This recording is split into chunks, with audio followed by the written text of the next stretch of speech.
Welcome, everybody. We will be starting in just a couple minutes. Thank you.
Welcome, and thank you all for joining us tonight.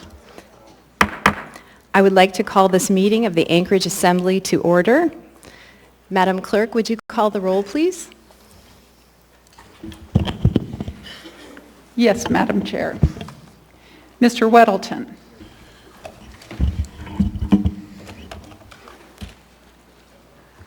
Here. Miss Allard. Here. Mr. Peterson. Present. Mr. Rivera. Present. Miss Kennedy. Here. Miss LaFRANCE. Here. Mr. Constant. Here. Miss Zalatel. Here. Mr. Dunbar. Here. Mr. Perez-Verdia. Here. You have a quorum. Thank you, Madam Clerk. Next, we have the Pledge of Allegiance. Deputy Chief Aslan, would you lead us, please?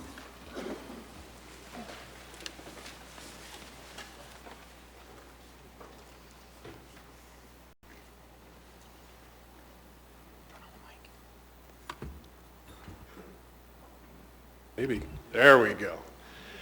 Pledge allegiance to the flag of the United States of America and to the republic for which it stands, one nation, under God, indivisible, with liberty and justice for all. Next, we have the land acknowledgement. Mr. Vice Chair. Thank you, Madam Chair. A land acknowledgement is a formal statement recognizing the indigenous people of a place. It's a public gesture of appreciation for the past and present indigenous stewardship of the lands that we now occupy. It's an actionable statement that marks our collective movement towards decolonization and equity. The Anchorage Assembly would like to acknowledge that we gather today on the traditional lands of the Dena'ina Athabascans. For thousands of years, the Dena'ina have been and continue to be the stewards of this land. It is with gratitude and respect that we recognize the contributions, innovations, and contemporary perspectives of the Upper Cook Inlet Dena'ina. Thank you, Mr. Vice Chair. Next, we have minutes of previous meetings. Mr. Vice Chair. Thank you. I would move to approve minutes of previous meeting. Second. For the meeting of April 13th, 2021. Asking for unanimous consent. Seeing no objection, the minutes from previous meetings are approved.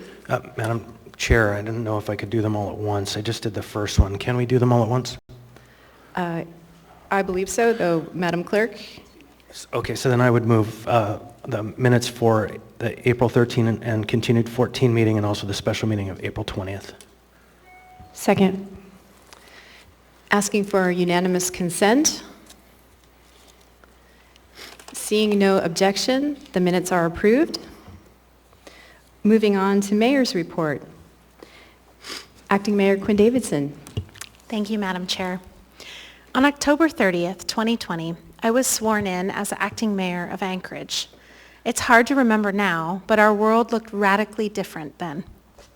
COVID cases were rapidly increasing. Our mayor had just resigned. The pandemic was taking its toll on all of us, but particularly our most vulnerable residents and our local small businesses and their employees. Over 200,000 people had died of COVID-19 in the United States alone. Thousands of families across Anchorage were struggling to get by. Those were some of the darkest days our city has ever faced. Yesterday, we celebrated the lightest day of the year. What an important reminder of how far we've come in the last 8 months. During my time as mayor, my team and I talked a lot about getting to a brighter summer in Anchorage. Even as we battled the immediate health and economic crises of the pandemic, we remained focused on setting Anchorage up for success in the long run.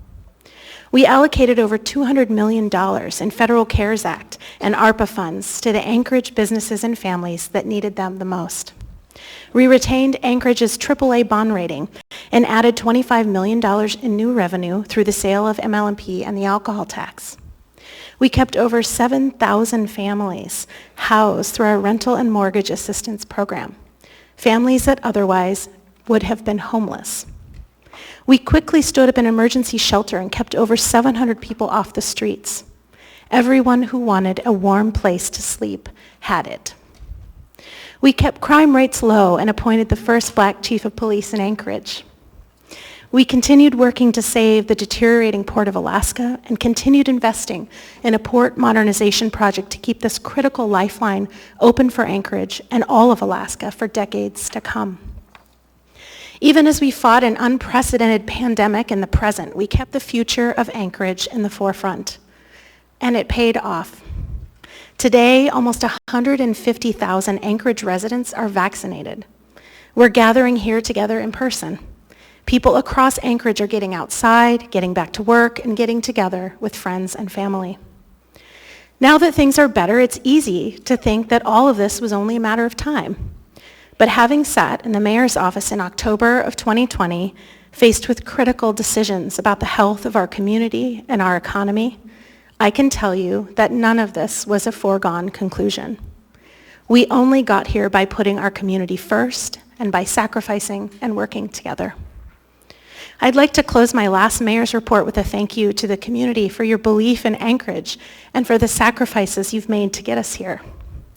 Thank you to the Assembly for your hard work and collaboration under the most challenging circumstances this body has faced. Thank you to my friends and family, and particularly my wife, Stephanie, for your patience and unwavering support. And thank you to my team and the incredible staff all across the municipality for putting in countless, thankless hours to bring Anchorage through our darkest days and to the bright summer we're all enjoying today. Thank you. Thank you, Madam Mayor.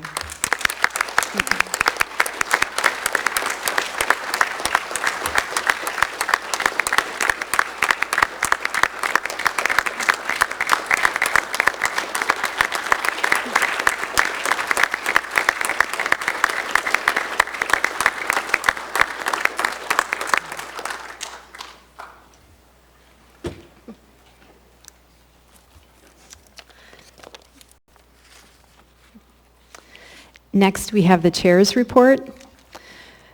Again, welcome everyone. We are very happy to have you here tonight. It is my honor to serve as acting chair, and thank you to Mr. Rivera and Mr. Weddleton for your prior service in this role and during especially challenging times. And to the members, please let me know how I can help you in your roles of serving your constituents and the people of the municipality. 3 items I would like to note.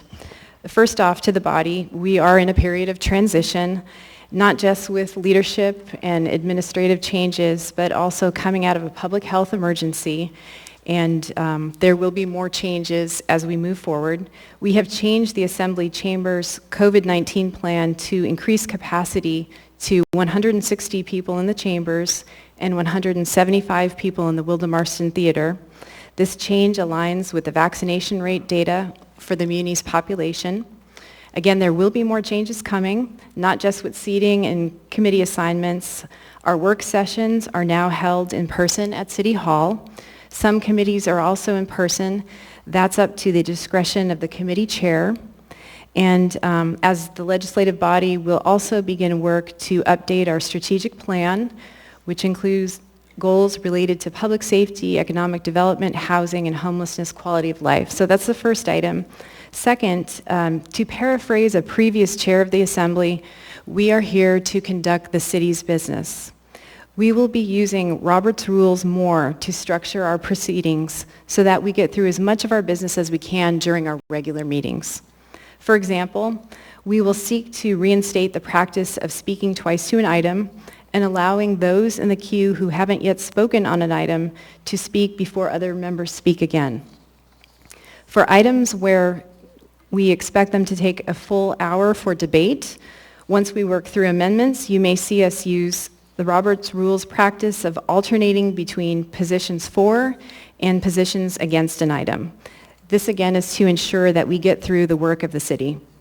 It also assumes that members will come to meetings prepared by reading through the binder in advance and sending questions to the administration before the meeting. When we get to items on the agenda tonight that include debate, I will talk more about these changes before we begin.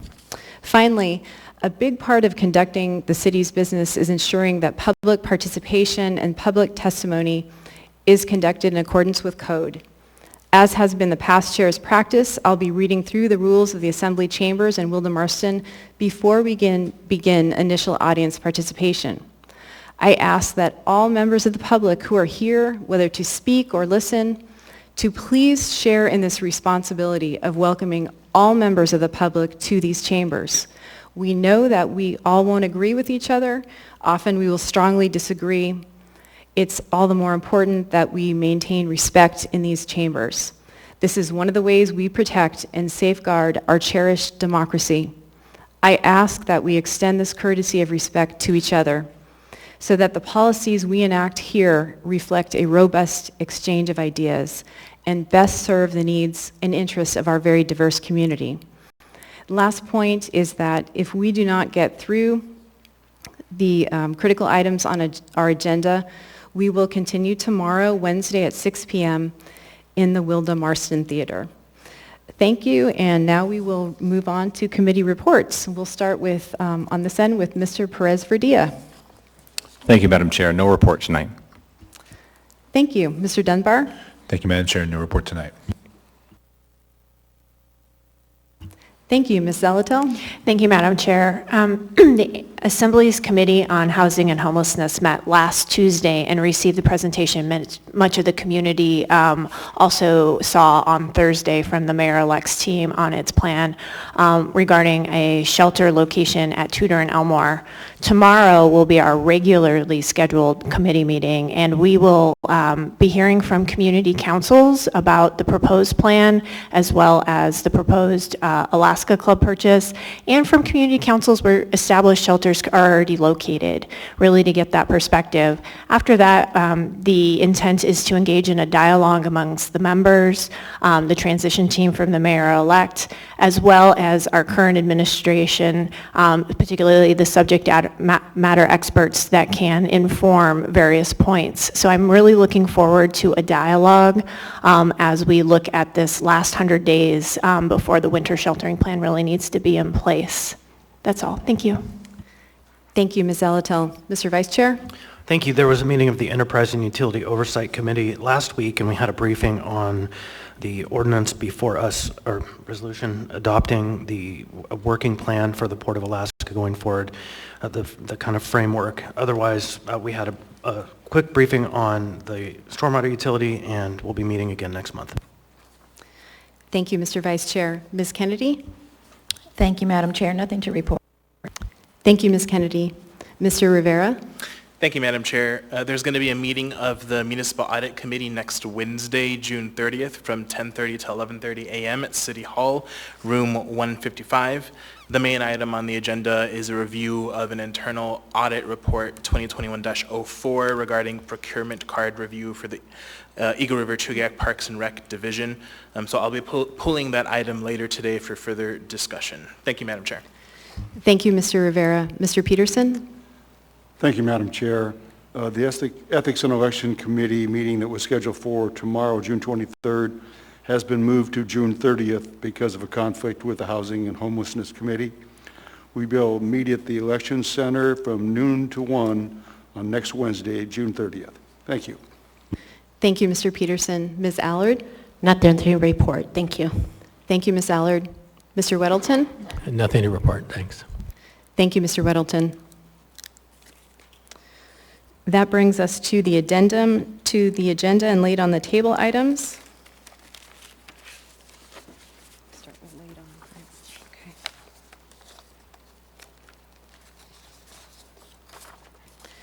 We have 3 laid on the table items. 2 will require a vote. I will go ahead and read those into the record. So first we have laid on the table item 14P2, Assembly Information Memorandum from Assemblymember Weddleton, subject Community Engagement Information AO 2021-58. And it is my understanding we do not need to vote on that item.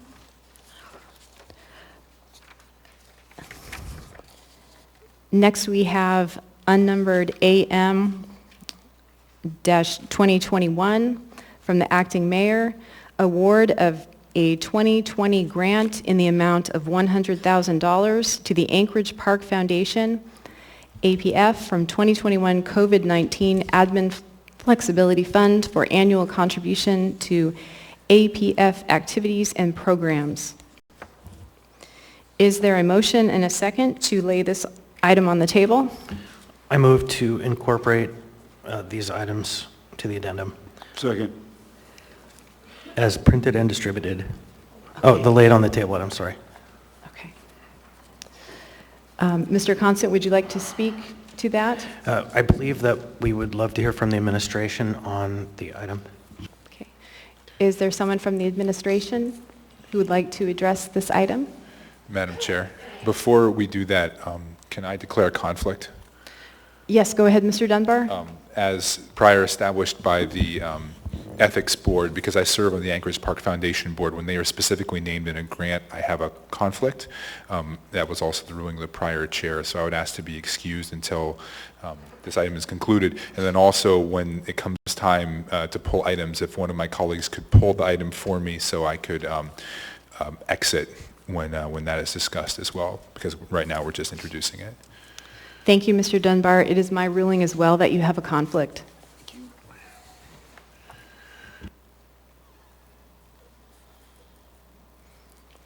Mr. Schutte?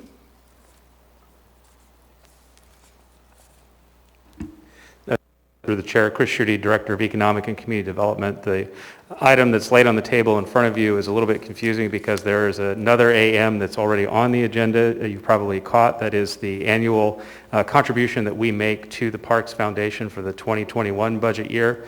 The reason you're seeing this laid on the table item is that in going through our normal annual process to create the grant agreement with Park Foundation, one of the many nonprofits that we contribute to annually through Parks and Rec, we realized that there had been no 2020 grant, and the reasons for that are pandemic related, and it was lost in the shuffle. So the funds that annually are allocated to Park Foundation, which is $100,000, were not allocated last year, so we have laid this item on the table in order to make that allocation to the Park Foundation in arrears. Thank you, Mr. Schutte. I don't see any members in the queue. Members may proceed to vote on unnumbered AM 2021 to award the 2020 grant to the Anchorage Park Foundation.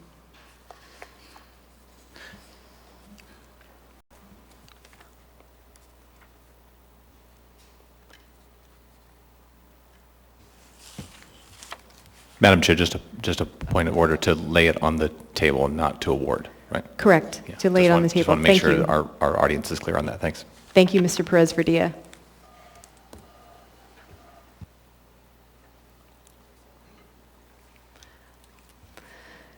The motion to lay this item on the table passes 9-0.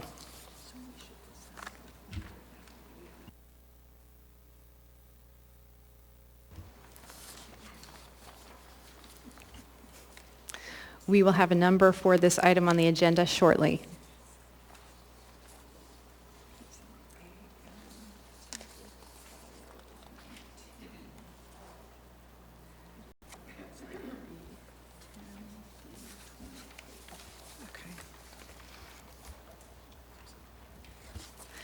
This will be item 10D28, 10 Delta 28.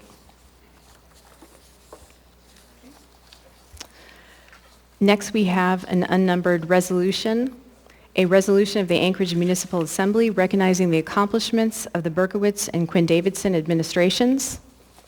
Is there a motion and a second to lay this on the table? I move to lay this item on the table. Second. Mr. Vice Chair?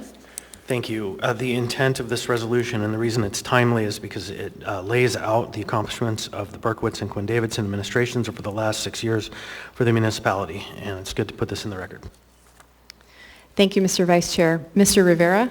Thank you, Madam Chair. Similar to Assemblymember Dunbar, I wanted to declare a conflict and allow you to rule on it both for laying this item on the table as well as the possible vote of this item later on in our meeting, as I am one of the named individuals on the last whereas clause of this resolution.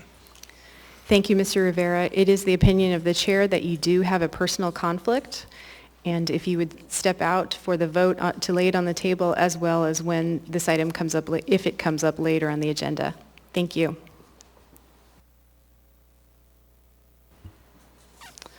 I don't see anyone else in the queue. Members may proceed to vote on whether to lay this item, unnumbered AR, on the table.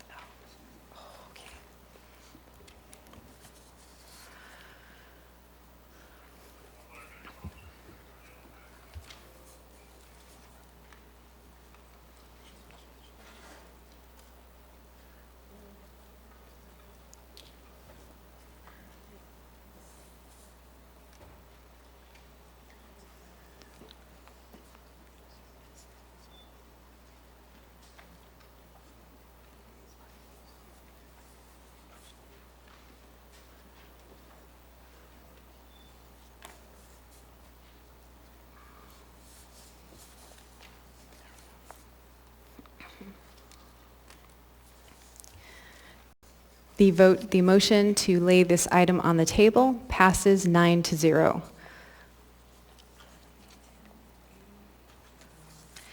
This will be item 10A5, 10 Alpha 5.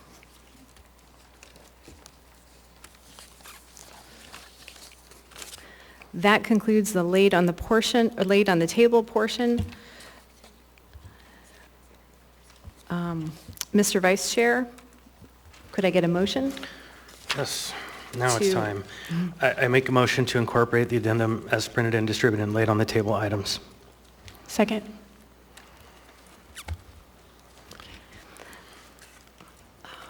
Okay.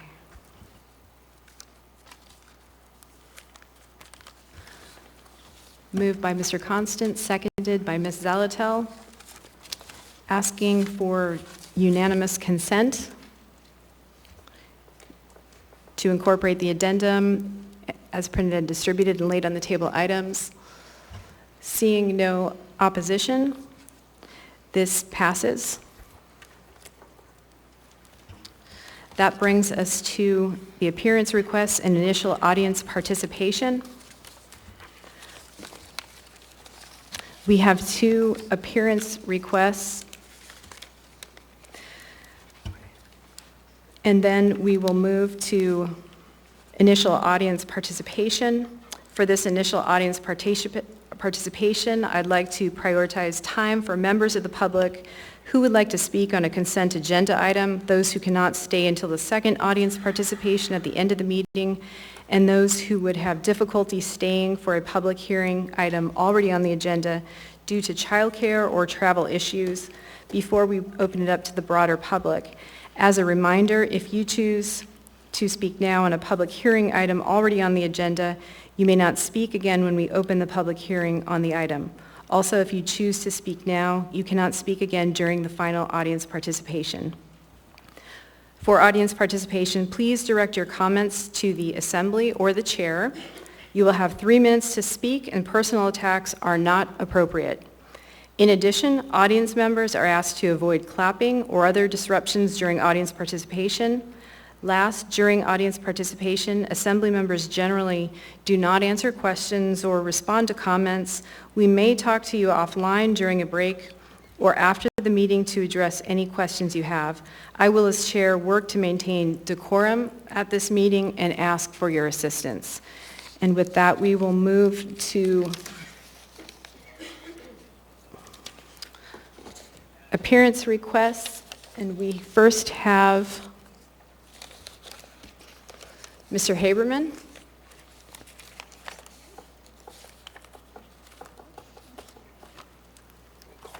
I think we call him. Oh, he's...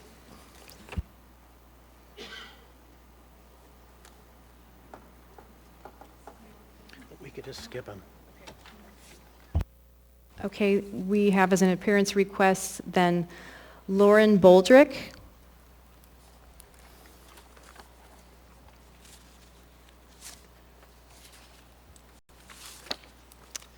Welcome. Assembly members, my name is Lauren Boldrick. I am testifying today on behalf of the Chugach State Park Citizens Advisory Board. With me here today is CSB CAB President Ryan Yell. The Citizens Advisory Board consists of volunteer members that act as liaisons and analysts for a variety of issues, such as trail management, park access, community outreach, and environmental topics. This work helps assist the public and park managers to maintain the park's position as one of Anchorage's crown jewels. The board has been thrilled to observe the passion, energy, and enthusiasm from the new wave of outdoor enthusiasts using the park since the beginning of COVID. Park use has increased significantly over the past 15 months since the park provides much-needed opportunities for peace and catharsis. The park and its partners are working diligently to improve access and usability of the recreational development zone to match the extremely increased use of the park. With new trails comes a very potent mix of excitement and trepidation. We have observed that generally the public is incredibly supportive of new opportunities that allow the park to increase the equity of its offerings among the varying user groups.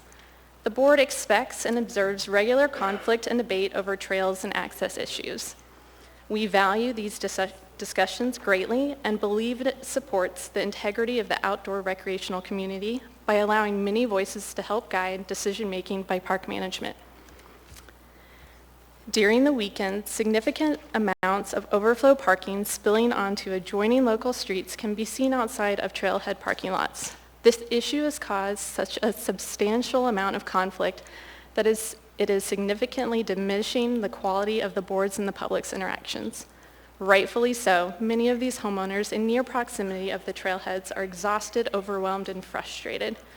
Most of the nearby homeowners from each trailhead regularly report to the board, officially or unofficially, of their dedicated volunteer efforts to clean and maintain these trailheads. Sorry, I lost my place. They happily volunteer this time and energy to the park in recognition of the benefits of the park to every user. I want to be clear that these constituents are putting their money where their mouth is. They feel all of these negative feelings, yet despite this, they continue to volunteer because they value the community at large over themselves. I'm here today because we need your help. We need your help to significantly decrease and deter park users from parking on neighborhood roads. Specifically, we have heard repeated life safety concerns, which have been verified by the Anchorage Police Department and Anchorage Fire Department, that emergency vehicles are unable to access the homes in proximity to and the South Fork trailhead itself. This is an untenable circumstance that needs to be corrected as soon as possible. We wish to prevent someone from losing their home or life because emergency response is unable to access their home or trailhead. The board believes that human health and Thank safety you, Ms. far Baldrick. exceeds the If you could just recreational wrap up, value. we've got a couple of folks in the queue with questions for I'm going you. as fast as I can. That was our statement, then I have 3 recommendations. So our first recommendation is that we request that the Anchorage Police Department and Chugach State Park work collaboratively to post. Ms. Baldrick, we need to move on to questions, actually, and I've got Mr. Weddleton and then Ms. Allard in the queue for you. I'm happy to. Thank you. Mr. Weddleton? Well, maybe she will answer my question if she can give her last 3 points. Can we try that and then? I'll speak fast. I was trying to speak slowly, but we would just want APD and the park to work together to publish social media posts to deter parking on those neighborhood streets. We'd also like APD to heavily ticket folks outside on those neighborhood streets for the rest of the summer on the weekends. This is particularly important for us at that South Fork trailhead, and then we would also like the park to work with the assembly to increase designated trailhead parking opportunities. So we are trying to fix the problem now and in the future. And that's it. Thank you. Thank you, Ms. Baldrick. Mr. Weddleton, did you have other questions? Well, I don't know if it's a question, but I'm compelled to make a comment. And I'm sure that you're aware that at least in southeast Anchorage, up against the park, most of that area is not within our Anchorage Parks and Rec service area. So they don't contribute to our parks at all, which, is great for them. But we are also not allowed to spend parks money up there developing the trailheads, maintaining the trailheads, picking up the trash, and so on. So while the burden does fall on people in that area, they also have the benefit that they don't contribute to any of our parks. So it's kind of a mixed blessing. Were we to be able to expand the Parks and Rec service area, all the way through the city, and as recommended in the Hillside District Plan, even into Chugach State Park, which is part of the city, we would be able to work more closely with Chugach State Park and solve many of these problems, which is really an issue of not enough trailheads, and it's not spread out. But we're a little bit hamstrung by the lack of the service area extending to that area. That makes a lot of sense. Thank you for that. I would agree with most of that. Thank you, Mr. Weddleton. Ms. Allard? Thank you. So we know what's kind of going on down there in South Fork, right? Yeah. So I am working with the community there. We are looking at potentially doing a larger parking spot. We're looking at working with the APD, the engineering department, the fire department in regards to getting the signs for emergency. 2019, there was a fire. The fire department couldn't get to the house on time. So we are working with everything you suggested, but I do support South Fork. So because of that, that community council and those people up in Highland are going to have most of the say on how they want their district handled. But we can work as a team and get this fixed. I'm also working with the state. Okay, thank you. That's most of the reason why I was here. I think having high conflict situations, we want to maintain integrity of our community. So thank you. Thank you, Ms. Allard. Thank you, Ms. Baldrick, for your participation. Next, we'll move on to initial audience participation, and we'll begin with the phone. We have one person signed up to participate. Would you go ahead and give Mr. Imbriani a call?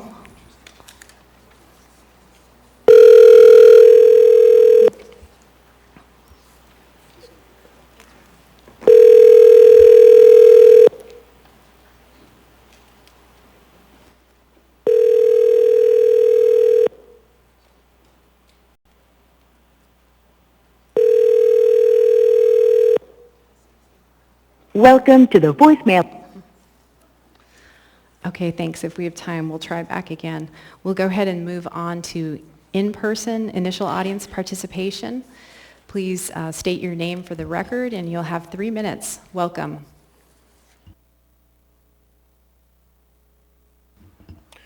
Thank you. My name is Charles McKee. I'm a private citizen and a man, and I have a trust established to identify me as tangible, and not an artificial person. And you can see here what I handed out to you. The courts deal with artificial fictions, with fictions Exhibit C. These are all cap letters. So when you enter into a courtroom that you partner with the state of Alaska, you step into an artificial arena.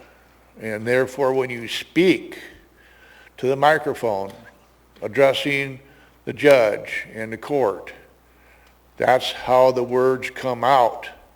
And so when they ask you to raise your right hand and take the oath that you'll tell the truth, so help you God, and before the court on record, then they ask you who you are for the record. Your name comes out, spoken, all cap, the legal fiction, the dead name. Well, now you just blaspheme the Holy Spirit because you said on oath that you're going to tell the truth, but you're a living man. And now they want you to speak these words. So I was in preparation. I had a document notarized with my signature on it. And I said, may I approach the bench? I have documents here, a declaration of truth and fact. I gave him, the judge, a copy indicating he's my trustee because since I'm a beneficiary, I'm now facing the trustee, and then the clerk's the trustee, the prosecutor. So this was all staged because of the APD, your officers, your employees cited me not once but twice to combine it into a felony charge and to have me arrested on a statewide APB in Wasilla. So this was all staged because I testified as a civilian citizen against a bill the governor proposed against the people of Alaska. So therefore, this whole thing was set up, and I'm asking the federal government to process my case in their jurisdiction under civil rights and RICO violations. Finally, what I submitted, this Archaeology magazine, is discovered in the grave dating 1600, 1200 BC.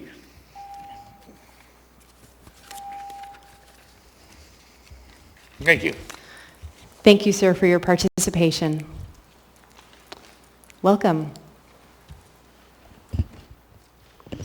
Hello, my name is Kim Hayes, and I'm a resident of West Anchorage, and I'm here tonight for the first time in person in 2 years, I think now, because I want to share my concerns about Mayor-elect Bronson's plan for housing and homelessness. I've been following the Anchorage Assembly for about 9 years now. I am a lifelong Anchorage resident, but I've been following the Anchorage Assembly for about 9 years. And I also have been paying attention to everything you guys have been doing and all the research you've been doing about what works and what doesn't work when it comes to housing unhoused individuals.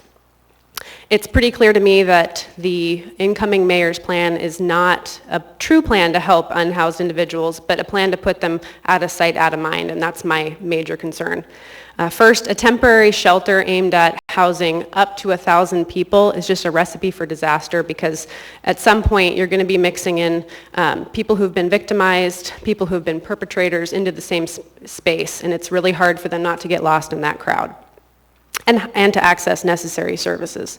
Additionally, the proposed location for this, as has been pointed out, is kind of a desert when it comes to grocery stores and other shopping services that people would need. And the comment made that they didn't need access to that is just dehumanizing. Also, after years of careful planning, using a modified housing first approach, a multifaceted approach with smaller facilities throughout our community with targeted services, why are we turning around kind of trashing that and constructing a massive, expensive dome that is not supposed to be permanent, but my fear is it will be a permanent fix and it won't be a fix. Instead, let's keep on the path that we're on with the plans we've been using. For folks who say, not in my backyard, something I would say to you is, it already is in our backyard. I live in Southwest Anchorage, and there are unhoused individuals there. They're already there. They need services. And I'll also point out that we know a lot of unhoused individuals have been housed throughout our community. And so it is working. It's a plan that's working. What we should all be doing is advocating for smaller, responsive shelters for those folks who need services while getting them on the path to housing. It's the humanitarian approach, and not to mention it's much more fiscally responsible than the new plan. Thank you so much. Thank you for your participation.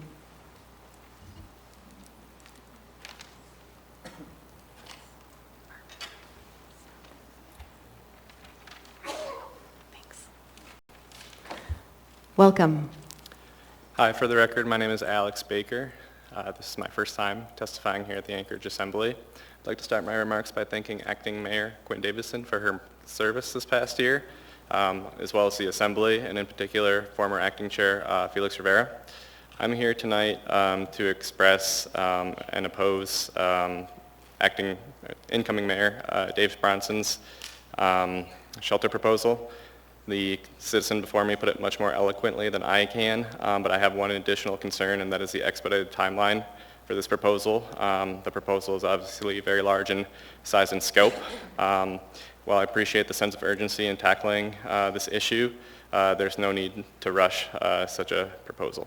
Thank you very much for the opportunity to testify. Thank you for your participation.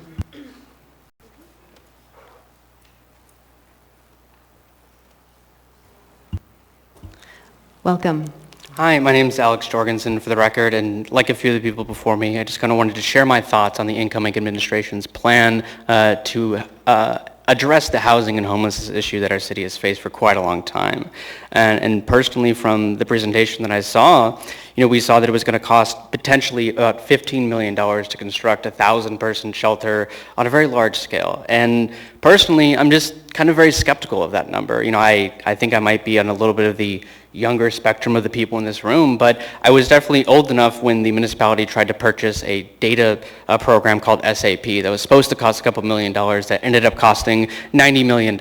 And I'm not saying that this is going to turn into that, but I think it has the potential to really hemorrhage a lot of financial resources for our city. And that's something that we really can't afford right now, because we have an opportunity to actually address and solve the issue. We shouldn't be hemorrhaging money at a solution that might not actually address the issue we're trying to solve. And more importantly, I think it's actually not headed in the direction that we should be heading in. And I am by no means an expert on housing and homelessness, don't want to portray to be one, but I've definitely been paying attention to a lot of the conversations that have gone on in our community over the past 5 years, and what I've taken away from those is that we should be focusing on a wide variety of services that are located throughout our community, right? Because we've been talking about how practically all of the services have been housed in the downtown area for a very long time, and I believe you as an assembly actually took action to try to take step forwards to creating a plan where we'll kind of spread those services out. And this plan really kind of takes everyone in the opposite direction where we were for several years. And temporary shelters are very important, and I know that we need shelter space that we don't necessarily have right now, but that can't be the only solution, because this seems to be a Band-Aid over a very complicated issue and a one-size-fits-all. So personally, I'm very skeptical of this plan, and I don't think it's a direction we should be heading in, and I definitely encourage you all to not head in that direction as well. So thank you. Thank you for your participation. Welcome.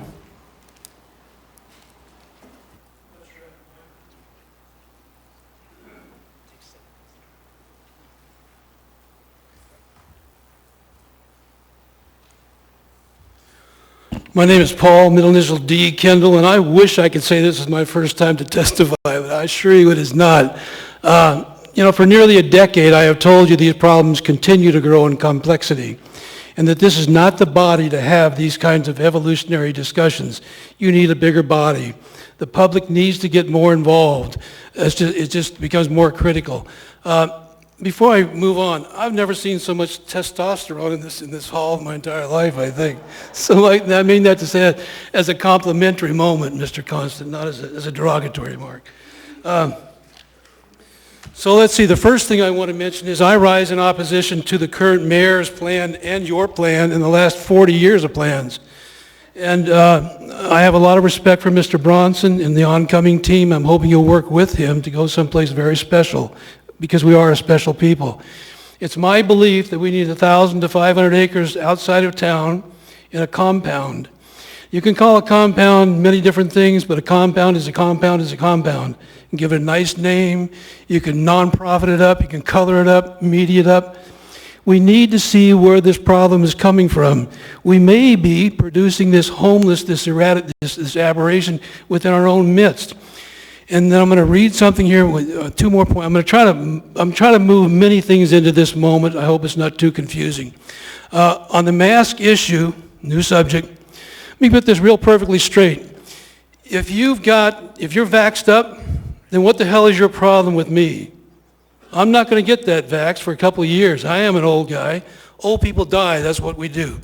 But if you come at me for a mask, what the hell is your problem? You're vaxxed up, you need to move on. You have no right to predisposition me as a guilty position and then look to insult me or hurt me with my resources. You have no right to virtue shame my children with your grandparent. You don't know my children, you stay away from them. They get to do what they want to do. Now, the next point is this, that I'm trying to make several points here, and I apologize. The time, it used to be 5 minutes or longer, and they just continue to restrict us participating. We have to move the capital here. You have to see the dynamics that are involved here. I can't believe I only have 40 seconds left. These people, these 60 people are about to take 300,000 people's $3,000 dividend. That's 900, that's my own. I hate being told what to do. I like to set my own limitations, but I'm an anti-authoritarian. But these people are about to take 300,000 people's in the Anchorage population permanent fund dividend times $3,000. That's $900 million. $900 million. And you people are allowing them to do this to us. That doesn't even take into account 50,000 children in Anchorage School District. It's just amazing the times we're living in. Thank you very much. Thank you. Welcome. Thank you. My name's Sarah Catherine Bryan, and this is going to be 3 minutes of a positivity tirade, followed by a little, I don't know, comment, because my fellow citizens have made very insightful and provocative remarks tonight. First of all, yesterday there was a flag-raising ceremony outside City Hall that several Assembly members participated in.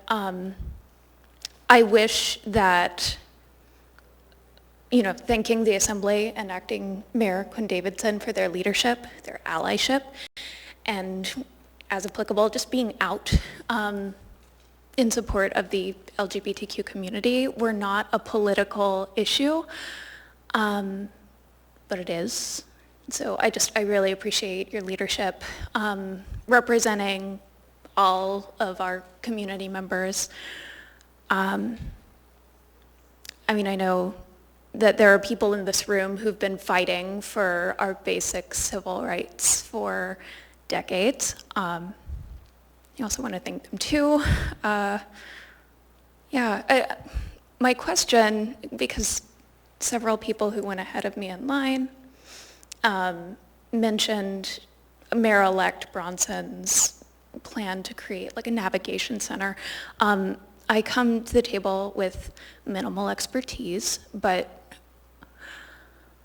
I've read a little bit about other cities' efforts to create navigation centers, and the concept itself seems pretty common sense. There are parts of Mayor-elect Bronson's plan that actually appeal to me, and I honestly don't think Mayor Bronson and I agree on many substantive issues, but something does have to be done. Yes, navigation centers are good, but what he is describing does not resemble, at least in scope and size, what other cities have implemented. I'm also concerned about the bid process. He's mentioned that this navigation center should be ready by September. I try to stay well informed about current events, and I have not been able to read much about which companies are able to access that bid process, propose that their products be used in that navigation center. So the lack of transparency for me is a concern because I think that even Bronson supporters would like to be in the loop about what Mayor-elect Bronson is trying to do. Otherwise,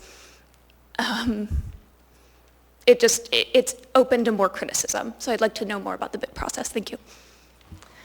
Thank you. Welcome. Oh, yes, please. Sure. Go ahead and press the button. You got to hit it again. It's still not on. The red light will be on. There you go. Thank you. Got it? Okay.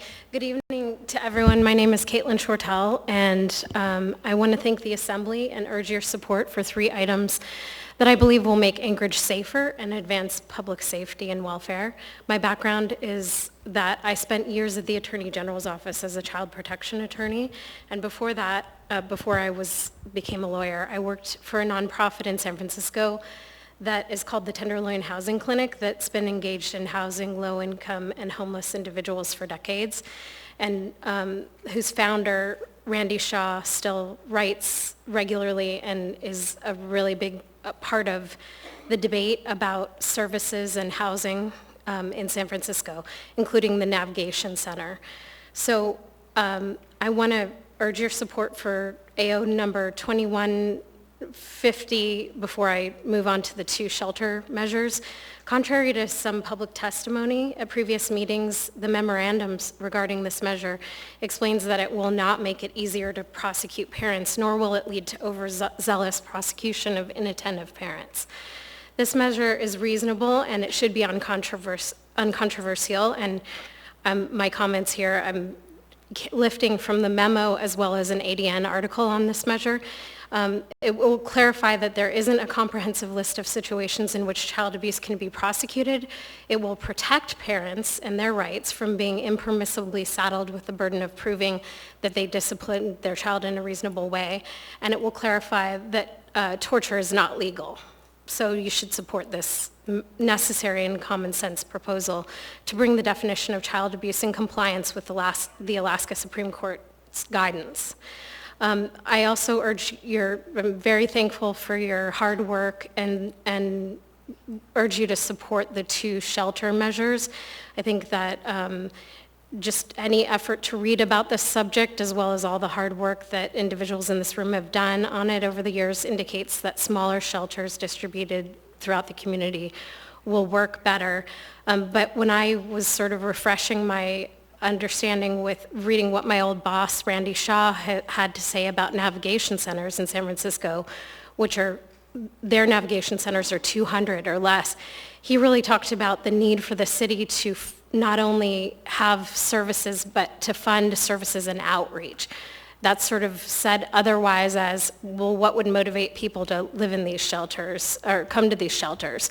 I think the plan has to have funding for, it should be smaller distributed shelters and funding for outreach as well as services.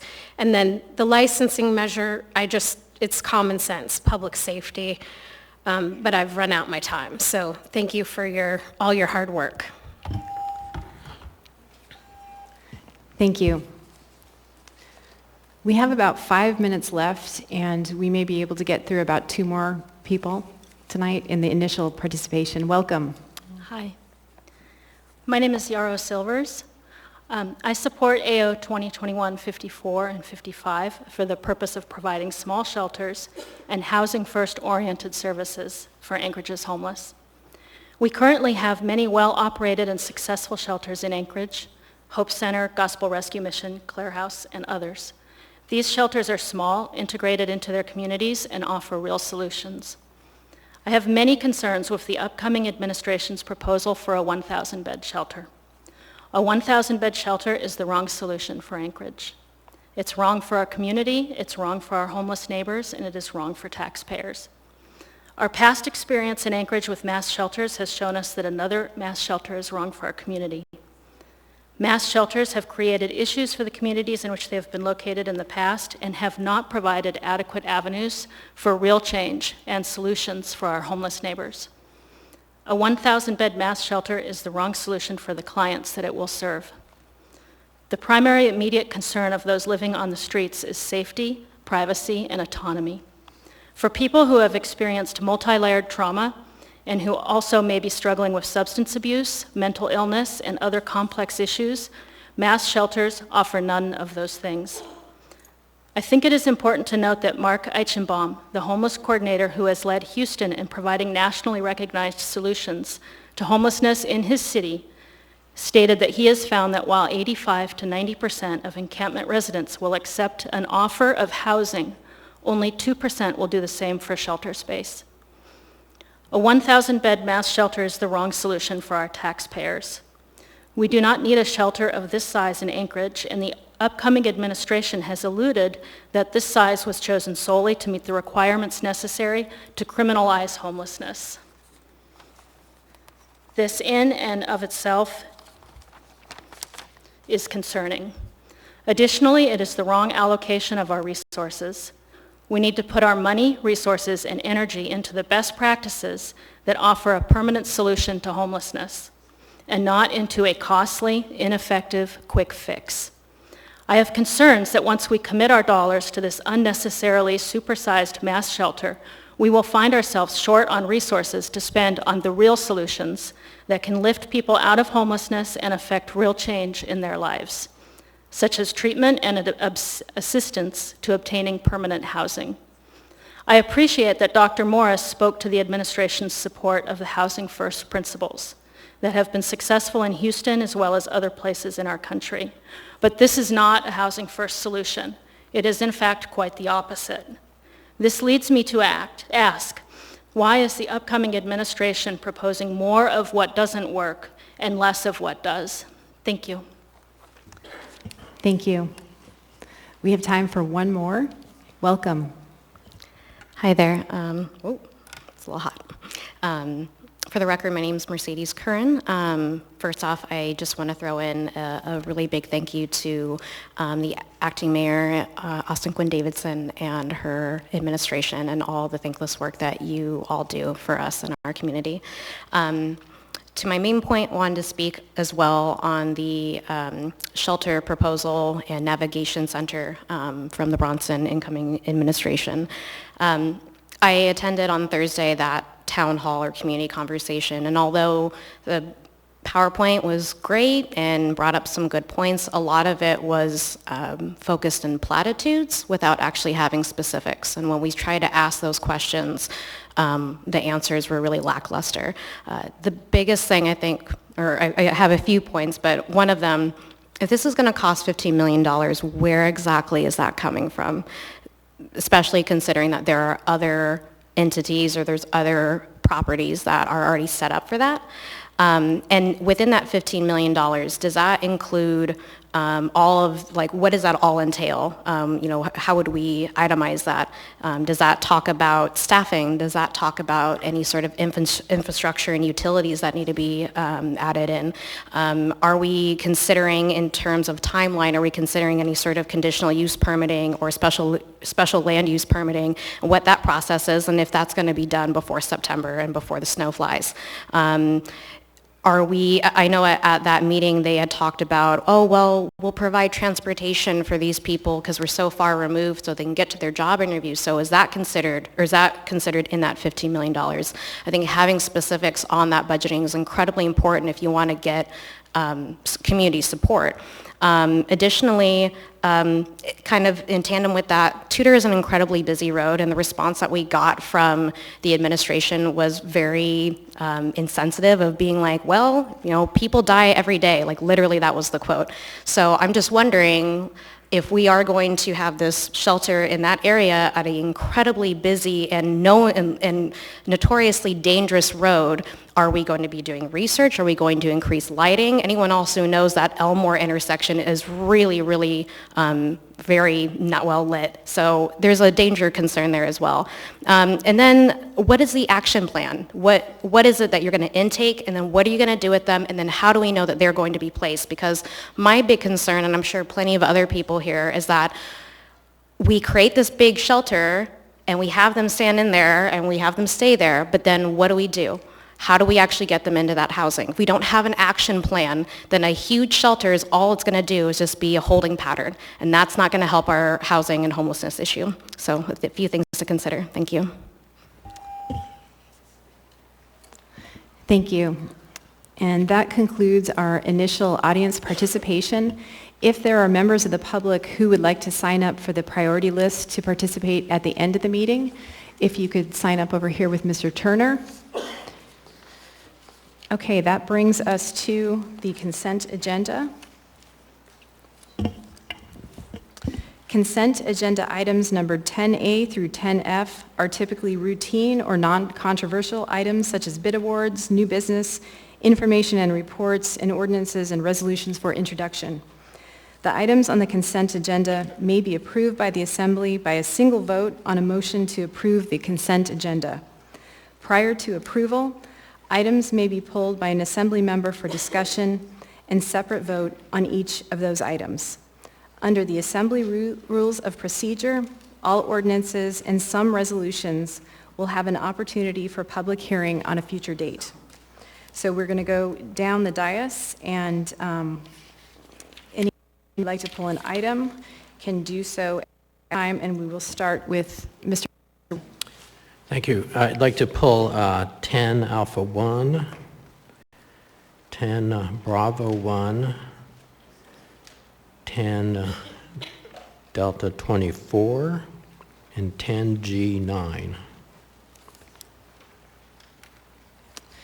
That was 10 Alpha 1, 10 Bravo 1, 10 Delta 24, and 10 G9. Is that correct? Correct, thank you. Thank you, Mr. Weddleton. Ms. Allard?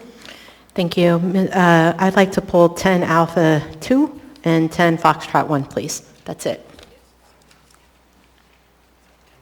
10 Alpha 1 and 10 Foxtrot 1.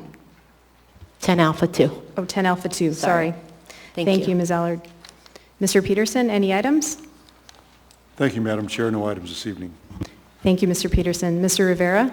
Thank you, Madam Chair. One of my items was pulled already. The other item is on behalf of Assemblymember Dunbar, and that's item 10D28. 10D28. Thank you, Mr. Rivera. Ms. Kennedy? Thank you, Madam Chair. No items this evening. Thank you. Thank you, Ms. Kennedy. Mr. Vice Chair? Thank you. I would pull item 10A3. I would pull item 10A5. I would pull item 10D1, 10 Delta 1, and then 10D27 as well on behalf of Mr. Dunbar. So that was 10A3, 10A5, 10D Delta 1, and then 10D Delta 27. Thank you. Thank you, Mr. Constant. Ms. Zalatel? Thank you, Madam Chair. My items have been pulled. Thank you. Mr. Dunbar? Thank you, Madam Chair. I'd like to pull item 10 Alpha 4 for reading.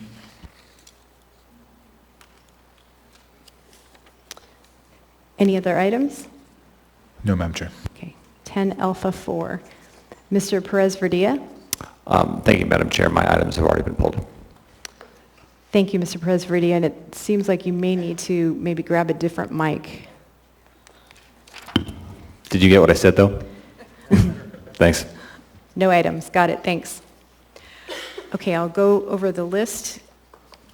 So we have under the 10As, 10A1, 10A2, 10A3, 10A4, 10A5. Under the 10Bs, 10B1.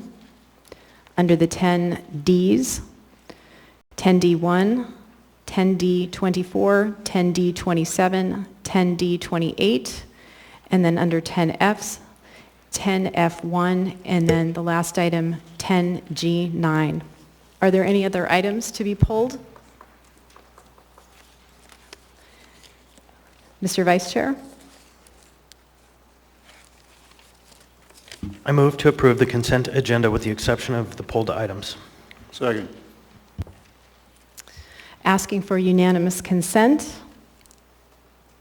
Seeing no opposition, the consent agenda minus the pulled items has been passed. We will move on to those items that have been pulled, starting with 10A1.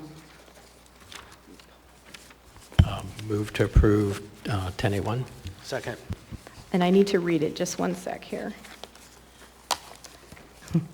10A1, resolution number AR 2021-213, a resolution of the Anchorage Municipal Assembly honoring Ron Haddon for his service and dedication to our community. Mr. Weddleton?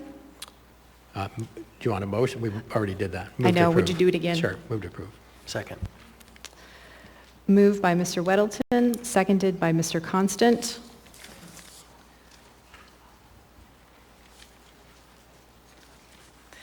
Asking for unanimous consent. Seeing no opposition, 10A1 passes. Who is reading and who's presenting? I am reading. Excuse me. This is a resolution of the Anchorage Municipal Assembly honoring Ron Haddon for his service and dedication to our community.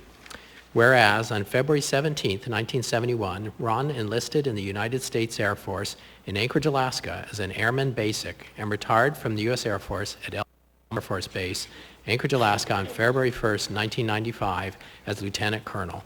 And whereas after active duty, Ron spent 2 years working for the University of Alaska Anchorage in the Small Business Development Center Procurement Technical Assistance Center, helping small businesses earn federal, state, and municipal contracts.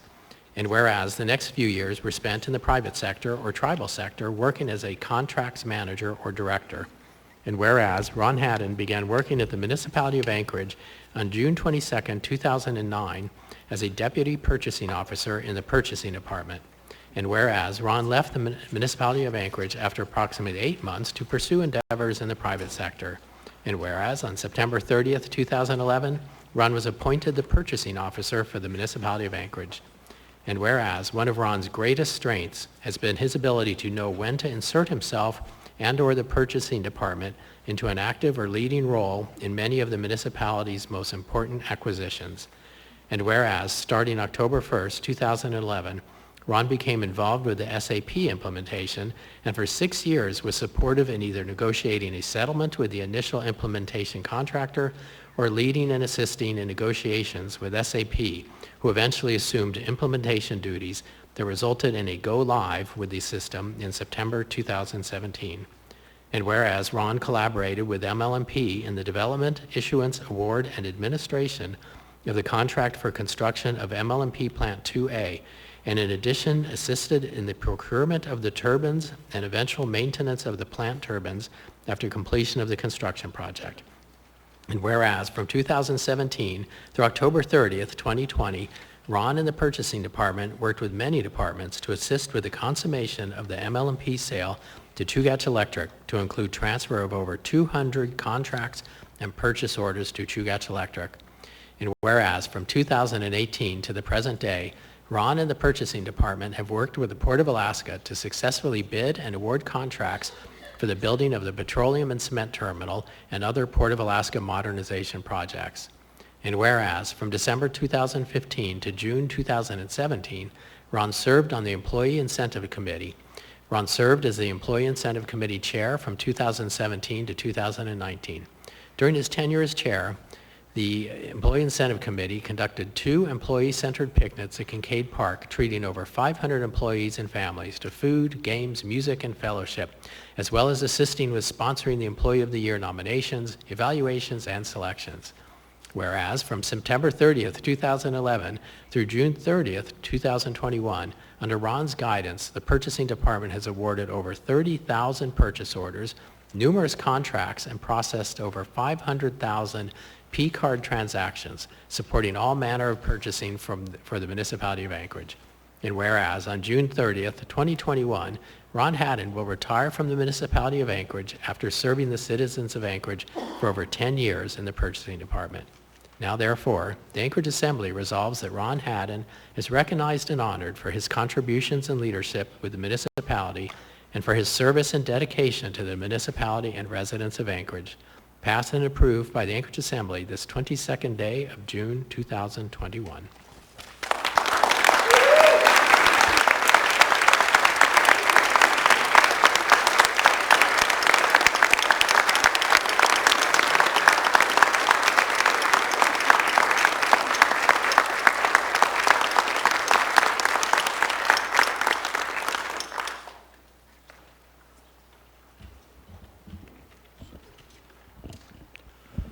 Assembly Chair LaFRANCE, Assembly members, Acting Mayor Quinn Davidson, I don't know how to say it other than thank you for this recognition. However, this recognition wouldn't be complete unless I thank the people that are really responsible for it, which initially is the purchasing department and the staff members behind me. Thank you very much, and the departments that are behind me also. In addition, I'd be remiss if I didn't acknowledge Chief Dahl and Chief Hedrick for their service that will be acknowledged shortly. Thank you, Chiefs. It's deeply appreciated, and I've deeply enjoyed working with you over the past few years. In addition, I would be remiss if I didn't acknowledge my boss, Alex Slivka, who has been unwavering in his support. Thank you, Alex. And last but not least, I would be remiss if I didn't acknowledge my bride of 49 years, who for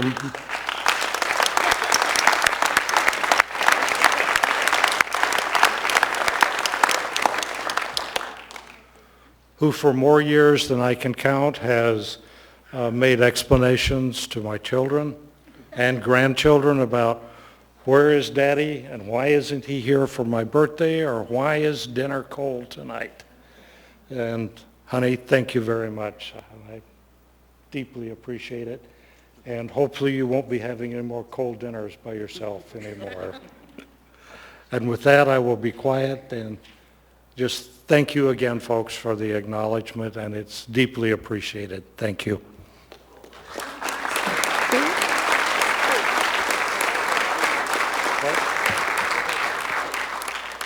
Thank you, Mr. Haddon. We do have a few members in the queue, starting with Mr. Constant. Thank you, Ron. You know, a lot of people out in the public don't understand how critical your job is to the operation of this municipality. Every single project that requires the spending of any money must come through your office, which means every tendril and branch and leaf of the tree of the municipality has your fingerprint on it. And so for that, having worked on just 4 years, I can say your fingerprints are everywhere. It's going to take a long time before that goes away. And I would concur to your wife, great thanks. People often don't understand that a public person, a public official, a servant to the government, it's not just them who serve, it's their whole family who gets pulled into this job. And so much gratitude to you for that. And I look forward to working with whoever tries to fit into your shoes. Thank you, Mr. Constant. Thank you, Mr. Haddon, and I will just echo Mr. Constant's comments and thank you for your service, and we wish you all the best. Okay. Thank you, and I have one last comment. If you'll notice, the staff behind me has T-shirts on, and I was often chided by folks that I didn't have appropriate words to say to end my staff meetings. So a few years ago, I came up with some words that's printed on the T-shirts, and I'm just going to end the things tonight with, go buy stuff, folks. Mr. Haddon, we do actually have other folks now in the queue, Ms. Allard and then Mr. Weddleton. Hi, Ron. Hi, Jamie. Ms. Haddon, thank you for lending Ron to us all these years.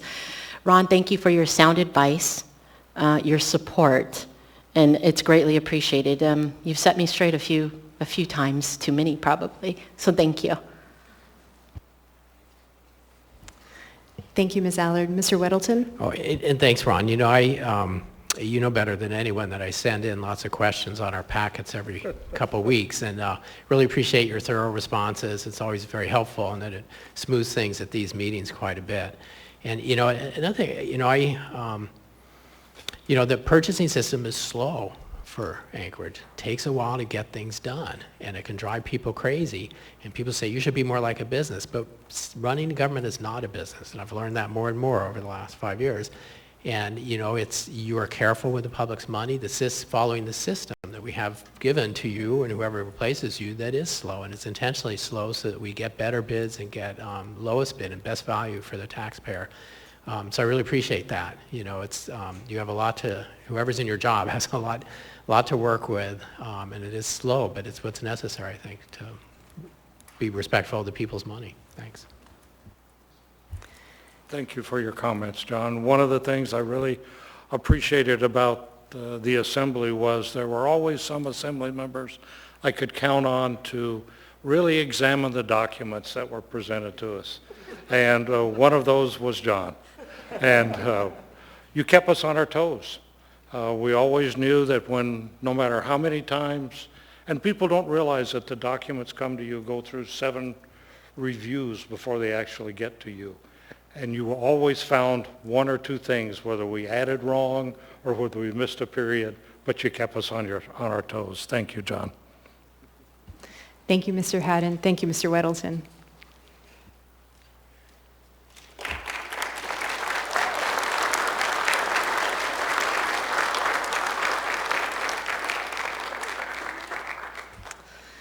We now have item 10A2, resolution number AR 2021-214, a resolution of the Anchorage Municipal Assembly recognizing and honoring Chief of Police Justin T. Dahl for his service with and leadership of the Anchorage Police Department. What is the will of the body? Move to approve. Second. Moved and seconded, asking for unanimous consent. Seeing no opposition, this item passes. Who is reading and who is presenting? I'll be reading. Thank you.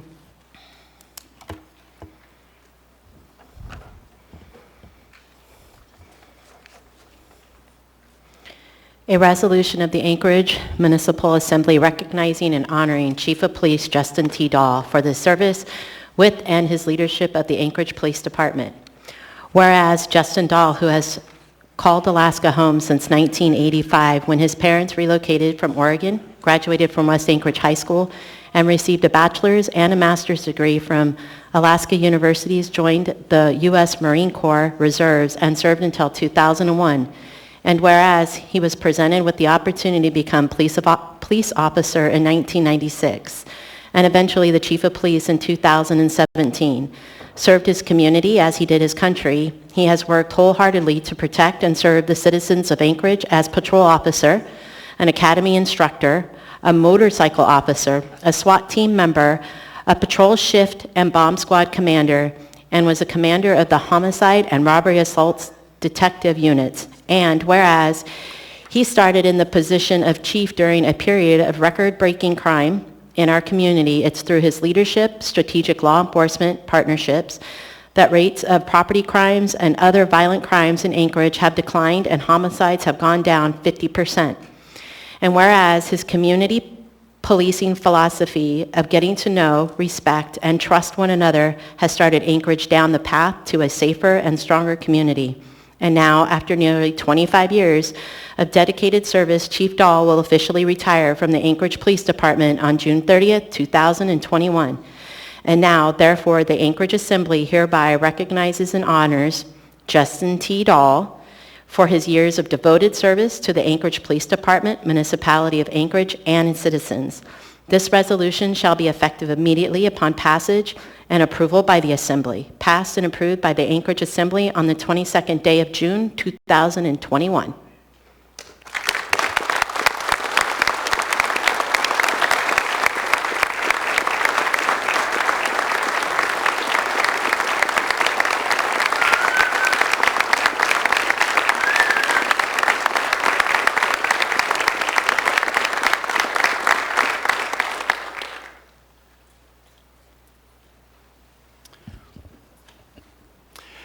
Thank you very much. I really appreciate you taking the time to recognize me for my service here at the municipality. I know you're very busy, so I will keep this relatively short.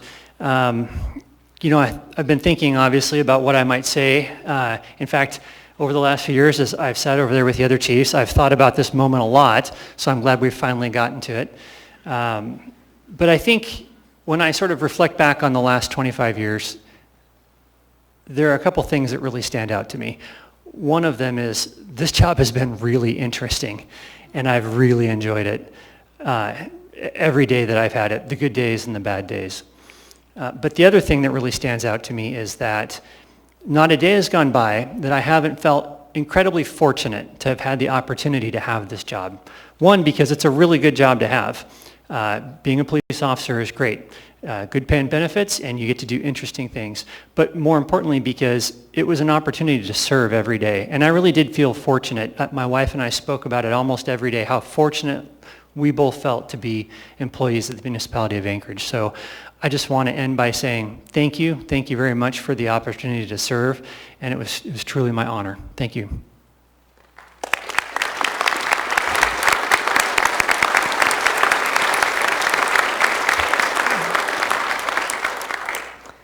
Thank you, Chief Dahl. We do have a few folks in the queue for you, starting with Mr. Weddleton.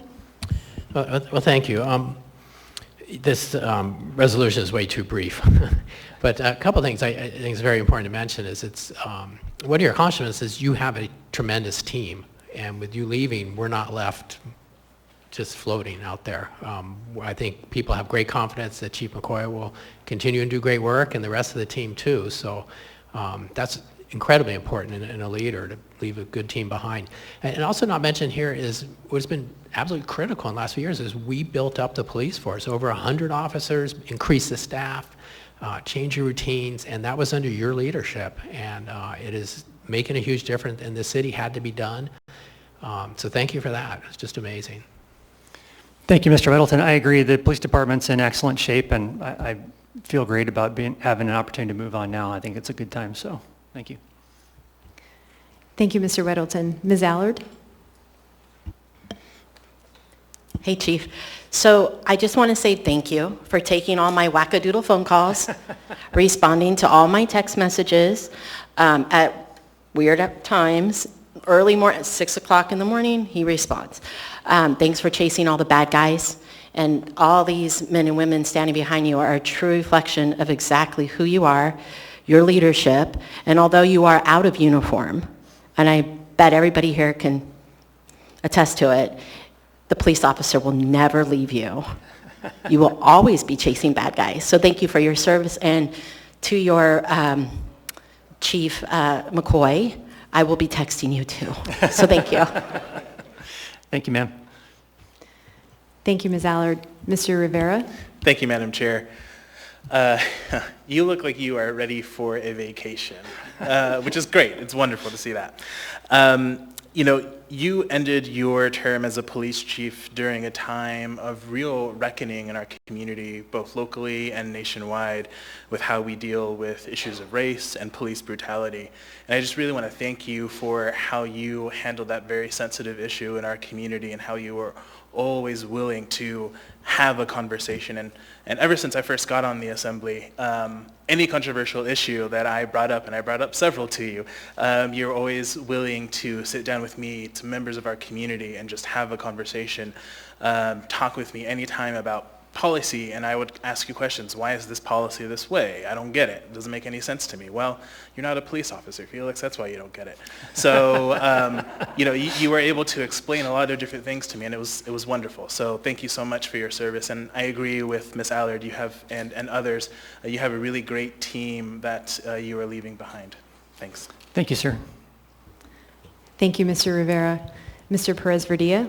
Thank you, and thank you, Chief, for your service. I think my colleagues have said most of what I was going to say, but I would just like to say it was a real honor to work with you, and I would agree that you brought openness and thoughtfulness and a community-focused approach to your work, and I feel like you should be so proud of all of the work you've done and the men and women that you've left behind to carry on.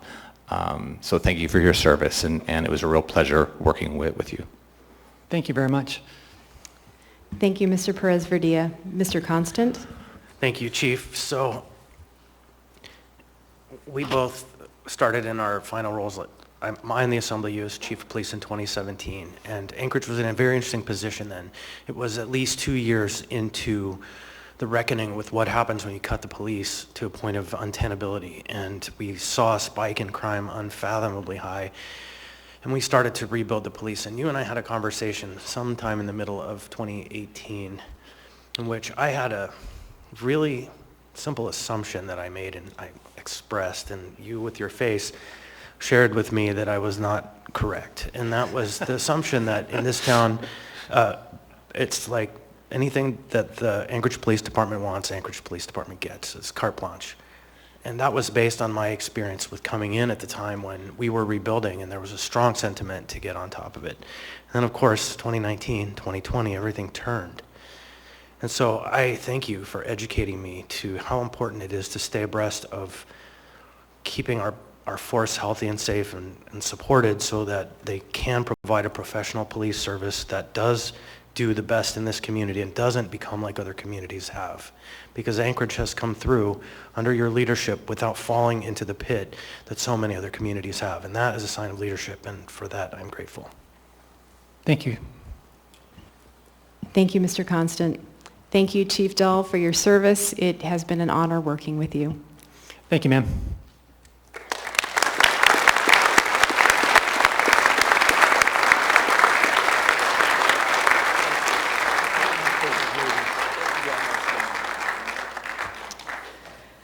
We are now on item 10A3, resolution number AR 2021-215, a resolution of the Anchorage Municipal Assembly recognizing, honoring, and thanking Anchorage Fire Department Fire Chief Jody Hetrick for her public service and dedication to our community. What is the will of the body? Move to approve. Second.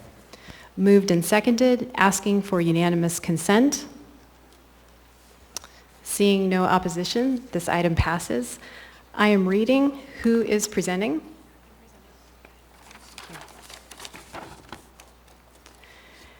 A resolution of the Anchorage Municipal Assembly recognizing, honoring, and thanking Anchorage Fire Department Fire Chief Jody Hetrick for her public service and dedication to our community. Whereas Fire Chief Jody Hetrick began her public safety career with the municipality on January 3rd, 2012. And whereas on June 11th, 2018, Jody became the first woman to hold the position of Anchorage Fire Chief. And whereas Jody began her career on January 20, 1987 in the Fire and Life Safety Service with the Central Matsu Fire Department in Wasilla, then moved to the Valdez Fire Department and the Red Dog Mine as their Health and Safety Officer. In 2002, Jody was hired by the Alaska State Fire Marshal and rose through the ranks to become supervisor of the Division of Fire and Life Safety's Training and Education Bureau, which she left in 2012 to accept the position of Assistant Chief of Training and Safety with the Anchorage Fire Department. And whereas throughout her career, Jody has worked diligently to reduce the loss of life and property of citizens and employees to tragic events. And whereas Jody has earned the admiration and respect of fire department employees and colleagues across the state for her dedication, professionalism, sense of humor, and hard work. And whereas Fire Chief Jody Hetrick serves as an inspiration and mentor and a well-spoken advocate for women serving in public safety, a traditionally male-dominated profession. Now, therefore, the Anchorage Assembly resolves that Jody Hetrick is recognized, honored, and thanked for nearly 10 years of dedicated and distinctive public service to the citizens of the municipality of Anchorage, passed and approved by the Anchorage Assembly this 22nd day of June, 2021.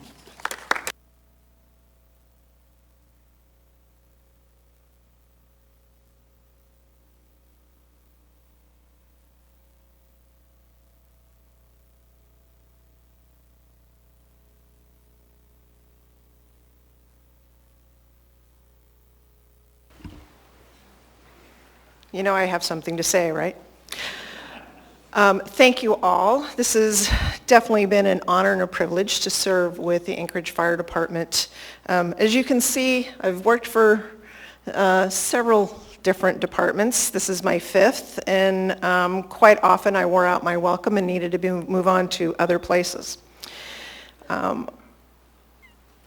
Never in a million years, when I was 19, if you would have walked up to me and said, oh, you're going to end up in the fire department, you're going to do these things and then end up here, I would have thought you were talking about an episode of Twilight Zone. Because this was not on my radar, had never considered a career in public service, let alone with the emergency services in the fire department.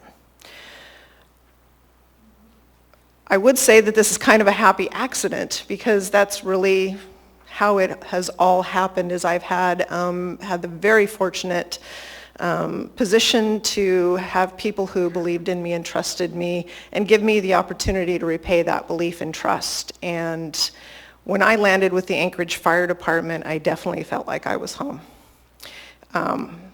There are many people here on the department who I had worked with in other places and other areas. Paul Urbano, you better be in the room. And they became my family. And I mean my true family. And we talk about in the emergency services about you have your first family, which is your family, and then you have your fire department family.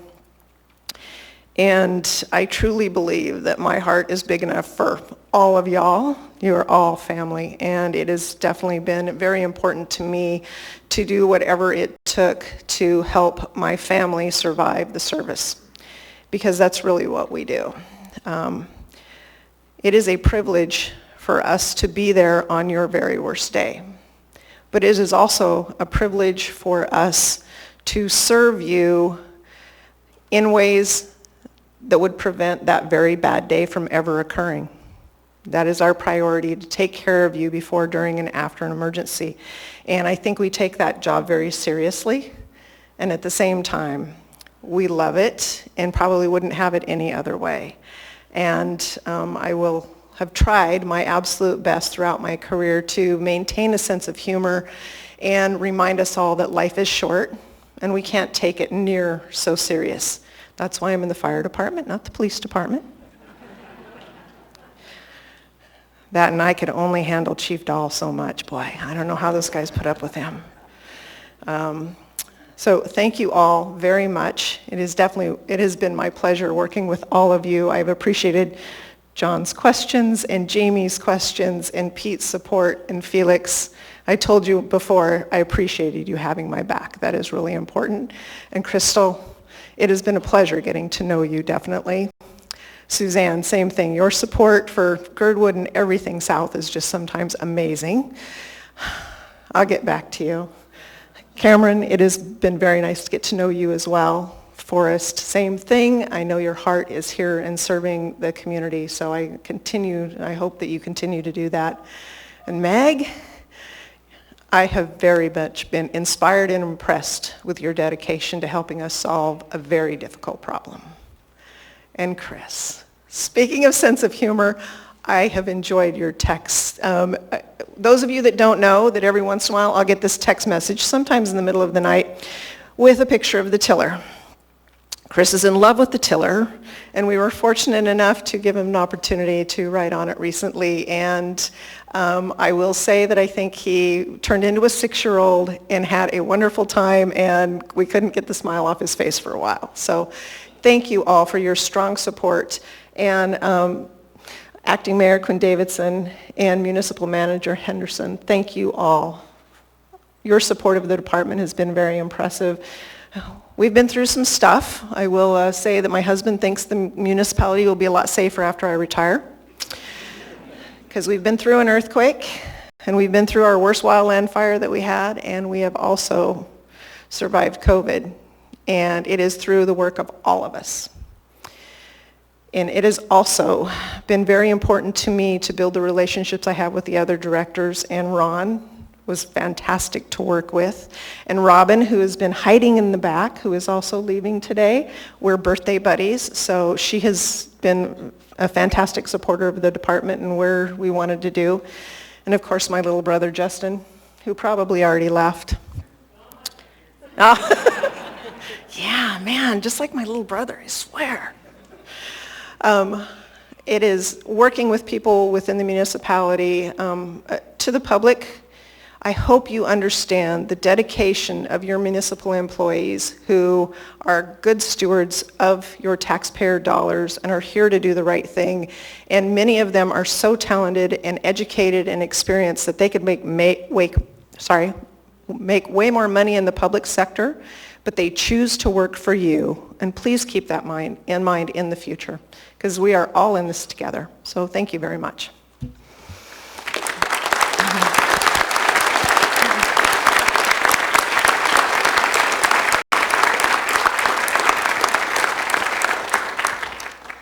Thank you, Chief Hetrick. We do have a few members in the queue, starting with Mr. Wedelson.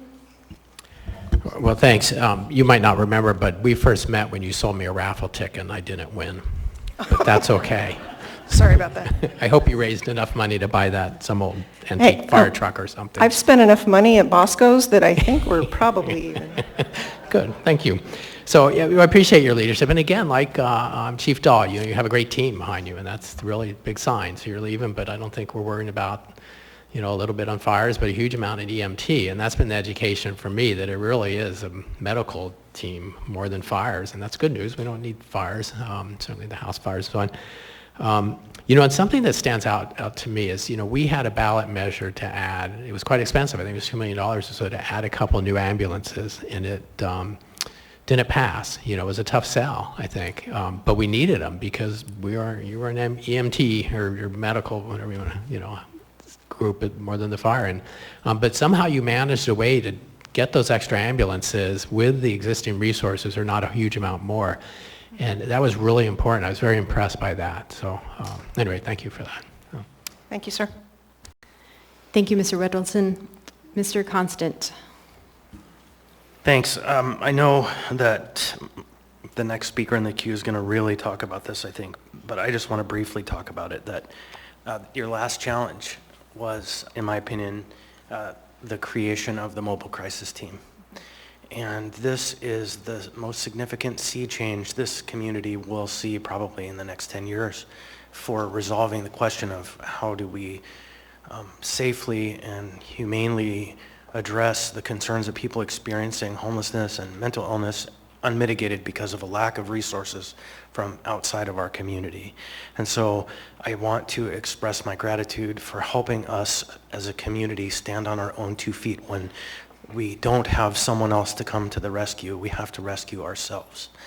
And my love and respect for the fire service goes long back. As I mentioned to you, my grandparents were in the EMS service in California. Imagine they had the license plates Rescue and Rescue 1. And so I will always be there for your people, our people. Thank you, Mr. Constant. Ms. Zalatel? Thank you, Madam Chair. Thank you, Chief Hetrick. As Mr. Constant alluded to, I do want to thank you and the fire department's willingness and Michael Riley's willingness to step into this gap of services that is just such a game changer. I've practiced mental health law since I came up here in 2005, and I just imagine, what if we'd had a mobile crisis team back then? And so I appreciate your willingness to step into an identified area of need, finding ways to make it work with existing services, and then frankly, maybe coming up with a better solution than we had originally proposed. The EMT clinician model, I think, is frankly genius, because it will address people where they're at. Sometimes a medical issue gets in the way of resolving a mental health or behavioral health crisis. So thank you for your leadership. Thank you to your wonderful staff that is truly a testament to your legacy here in Anchorage. Thank you all, and to use Ron's term, I would be very remiss if I didn't include a huge thank you to my family. My husband couldn't be here tonight. There's a boat story, and I'd be happy to tell it, not here. But my husband and my children have definitely sacrificed for my ability to be able to do this work on more than one occasion for the last 34 years. And this is now my opportunity to give back to them. So thank you.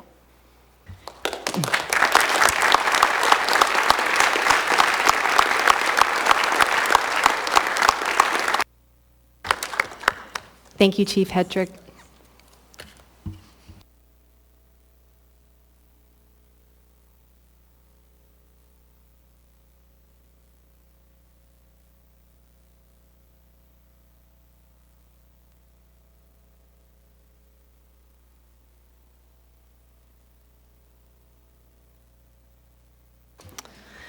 Next, we have item 10A4, resolution number AR 2021-219, a resolution of the Anchorage Municipal Assembly recognizing and honoring Robin Ward for her service and dedication to the municipality of Anchorage. What is the will of the body? Move to approve. Second. Moved and seconded, asking for unanimous consent. Seeing no opposition, this item passes. Who is reading and who's presenting? I'll be reading and Mr. Constant will be presenting. There's Robin. Whereas Robin Ward began her service with the municipality of Anchorage on May 3rd, 2004, and whereas Robin served as Director of Heritage Land Bank and Real Estate Services and as Executive Director of the Anchorage Community Development Authority under Mayors Mark Begich, Dan Sullivan, Ethan Berkowitz, and Acting Mayor Austin Quinn Davidson. And whereas during her time under Mayor Begich, Robin played a central role in advancing several municipal projects, including forming the Anchorage Community Development Authority, developing the Denina Civic and Convention Center, and executing the public-private partnership between POB Montgomery Kimco, Anchorage Community Development Authority, and the municipality that produced the $37 million Glen Square Mall in Mountain View. And whereas in 2007, Robin left her MOA position and joined Cook Inlet Regional Incorporated as the Director of Real Estate Development until 2011, when she became the Operations Manager for the Alaska Craftsman Home Program. And whereas public service is always in her blood, Robin returned to the MOA on July 1st, 2013 as Land Management Officer for the Real Estate Department and was appointed as Director of the Department in 2016. And whereas during her most recent era of public service, Robin was instrumental in achieving so many objectives that would require a special meeting just to list them all.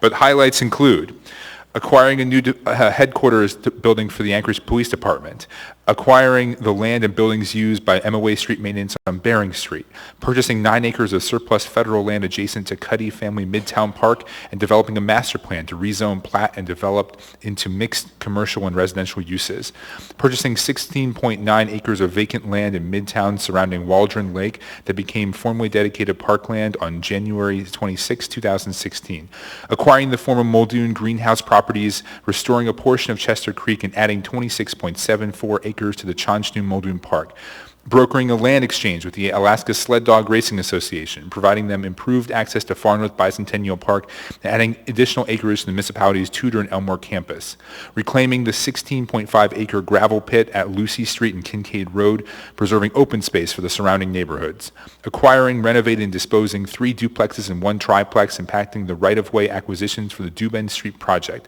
and serving as the first Chief Housing Officer through successful grant and partnership with the Rasmussen Foundation. And whereas over the past 25 years, Robin has also served on municipal boards, including the Plating Board, Planning and Zoning Commission, Zoning Board of Appeals and Examiners, and the Urban Design Commission. And whereas in addition to her municipal service, Robin has over 30 years of private practice where she owned and operated a real estate firm that managed commercial properties and commercial leases and a residential construction and development company with her husband. And whereas after a combined total of 11 years of dedicated public service and leadership, Robin officially retires from her position on June 30th, 2021. And whereas Robin's dedication to creating a better community has been exemplary and tireless, and she will be missed by all who know and have worked with her. And whereas Robin's extensive list of professional accomplishments is nothing when compared to her accomplishments as a fisherwoman, golfer, traveler, and grandmother. Now, therefore, the Anchorage Assembly hereby recognizes and honors Robin Ward for her dedication to the municipality of Anchorage and its citizens, passed and approved by the Anchorage Assembly this 22nd day of June, 2021.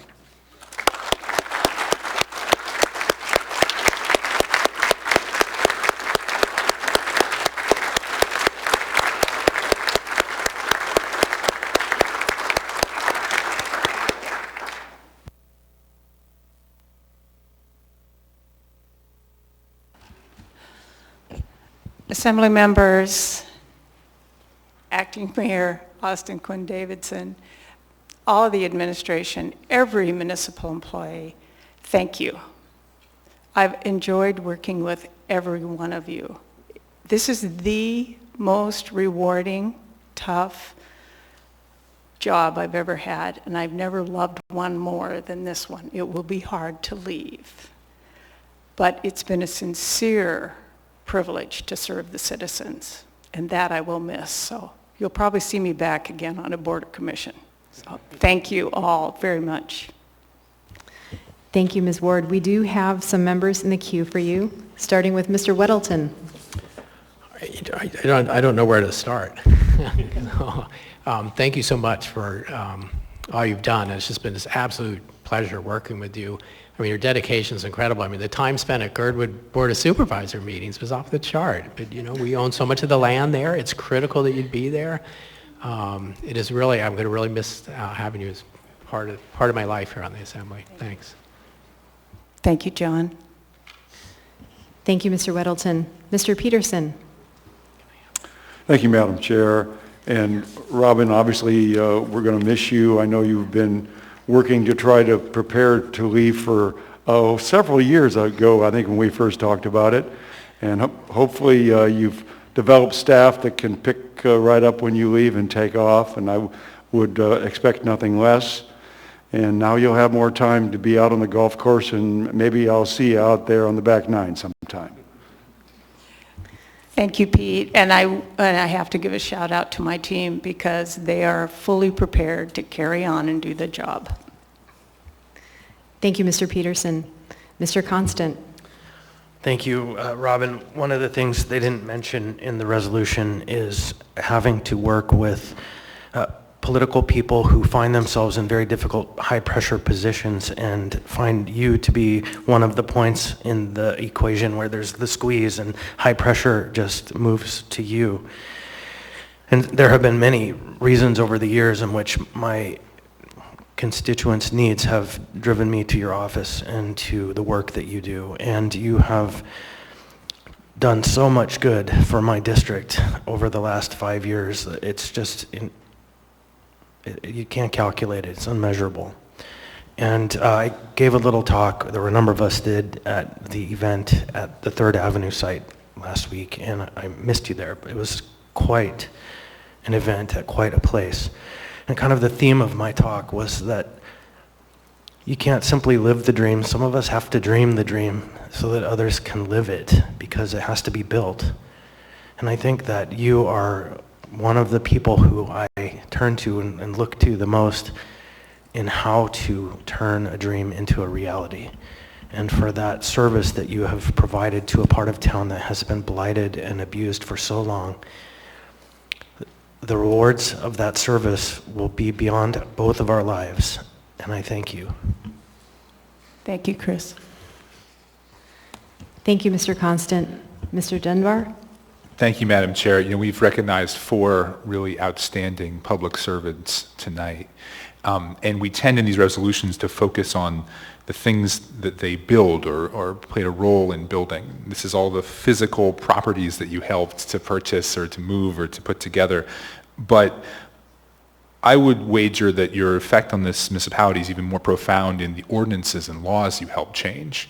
And no one has been more knowledgeable as we have asked you for your subject matter expertise. And again, that goes for all 4 of the members that are retiring tonight. But Robin, I just wanted to say thank you for staying up till midnight over and over and over again with us and being available to answer our really detailed but really important questions about land use and zoning and the different properties that, and things like the ADU ordinance, all the things that you have worked on. So your impact on this community is profound, and I want to say thank you so much.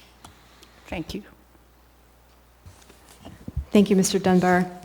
Thank you, Ms. Ward, for your tremendous contributions to our community, and we wish you all the best. Thank you.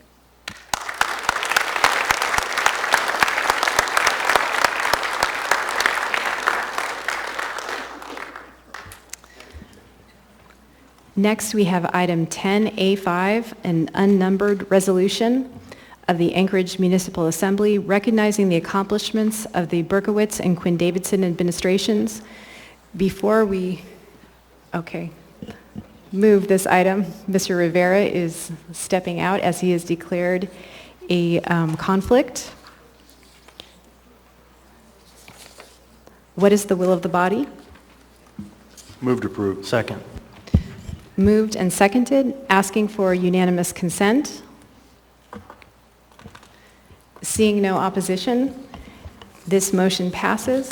Who is reading? I'll be reading. And if members of the administration would like to come forward. A resolution of the Anchorage Municipal Assembly recognizing the accomplishments of the Berkowitz and Quinn Davidson administrations. Madam Chair? Yes, Mr. Vice Chair? I would ask for a reminder to members of the public that this is not the time for booing. Thank you, Mr. Vice Chair. That is correct. I ask for all of us to please maintain a respectful atmosphere as we conduct the city's business. Thank you. Thank you, Mr. Vice Chair. Whereas Mayor Ethan Berkowitz served from July 1, 2015 to October 23, 2020, and Acting Mayor Austin Quinn Davidson served from October 23, 2020, and will end her term on June 30th, 2021. And whereas these administrations worked through several declared civil emergencies, including a 7.1 earthquake in 2018, the potential displacement of people experiencing homelessness in the summer of 2019, and the COVID-19 pandemic in 2020 and 2021. Whereas in the areas of public health and safety, these administrations made the following accomplishments: took decisive action to protect lives in response to COVID-19, added over 100 sworn and non-sworn employees to the Anchorage Police Department, added 4 ambulances and 19 firefighters to the Anchorage Fire Department, improved APD's community policing model by better aligning patrol division beat boundaries with community council boundaries, implemented the mobile intervention team, which reduced the burden on 911 and first responders from high users, created 311, which further helped to reduce the burden on 911, created sustainable processes to clean up nuisance properties like the Northern Lights Inn and the Bear Valley Trash Yard, expanded APD highway coverage to turn-again-arm communities, and more. And whereas in the area of economic opportunity, these administrations made the following accomplishments: maximized the historic infusion of cash into Anchorage's economy during the COVID-19 pandemic, provided tax abatement to commercial property owners willing to redevelop deteriorated properties, created tax incentives to construct housing downtown, encouraged more outdoor economic activity by creating a streamlined process for businesses to utilize adjacent outdoor areas, launched CPACE to enable the financing of clean energy projects for commercial buildings, permitted the construction of ADUs to increase housing supply, implemented a legal framework to accommodate the marijuana industry, created and implemented the Welcoming Anchorage Roadmap, which increased access to economic opportunity for immigrants and refugees, reduced the regulatory burden on the cottage food industry, and more. And whereas in the areas of development and utilities, these administrations made the following accomplishments: protected Alaska's critical supply chains by getting the Port of Alaska Modernization Program back on track, secured $45 million in federal grants to construct the petroleum and cement terminal, completed over a dozen inclusive playgrounds, installed solar panels on the Egan Center and the Bear Valley Fire Station, created and began implementing the Climate Action Plan to help mitigate and adapt to climate change, completed extensive LUSAC library renovations, oversaw the sale of ML&P to Chugach Electric, implemented a complete streets policy to encourage multimodal construction, helped to get SAP to a go-live and functional state after years of delay, oversaw the reconstruction of Spenard Road, and more. And whereas in the areas of housing and homelessness, these administrations made the following accomplishments: partnered with the Rasmussen Foundation to support housing development through the Chief Housing Officer position, helped to develop the Anchored Home Strategic Action Plan, implemented the very successful Home for Good program, which had 150 participants, supported AFD's core team to address the needs of people in crisis with behavioral health needs, expanded emergency shelter, added 125 affordable housing units to the Safe Harbor Revitalization Project, stood up the Homeless Leadership Council to encourage business leadership and advocacy for homeless solutions, established a public-private partnership with the primary funders, including Rasmussen Foundation, Providence, Alaska, Premera Blue Cross Blue Shield of Alaska, and Widener Apartment Homes, committing at least $40 million of private sector investment in compassionate responses to the homelessness crisis. Worked with community partners to address a surge in the need for shelter during COVID-19 by opening the Sullivan Arena as a 24-hour shelter with additional support services, which led to permanently housing approximately 122 individuals a month from March onward, and more. And whereas none of these accomplishments would have been possible without the talent, tenacity, and hard work of countless staff in the mayor's office and municipal manager's office, including, but most certainly not limited to, Suzanne Fleek Green, Sharon Lane, Ona Brous, Jason Bockenstead, Kristen DeSmith, Carolyn Hall, Katie Skovic, George Martinez, Amy Kaufman, Camilla Hussein Scott, Shannon Kuhn, Bill Falsey, Mike Abbott, Anna Henderson, Nora Morse, Kendra Arciniega, Katie Dougherty, Catherine Kemp, Ira Slomsky-Pritz, Chelsea Ward Waller, Claire Pywell, Joy Maglicki, Jared James, Laura Herman, Felix Rivera, Meyer Hutchinson, Nellie Gillespie, Travis Smith, Nancy Burke, Rosa Salazar, and China Kentner. Now therefore, the Anchorage Assembly recognizes and honors the accomplishments of the Berkowitz and Quinn Davidson administrations, passed and approved by the Anchorage Assembly this 22nd day of June, 2021.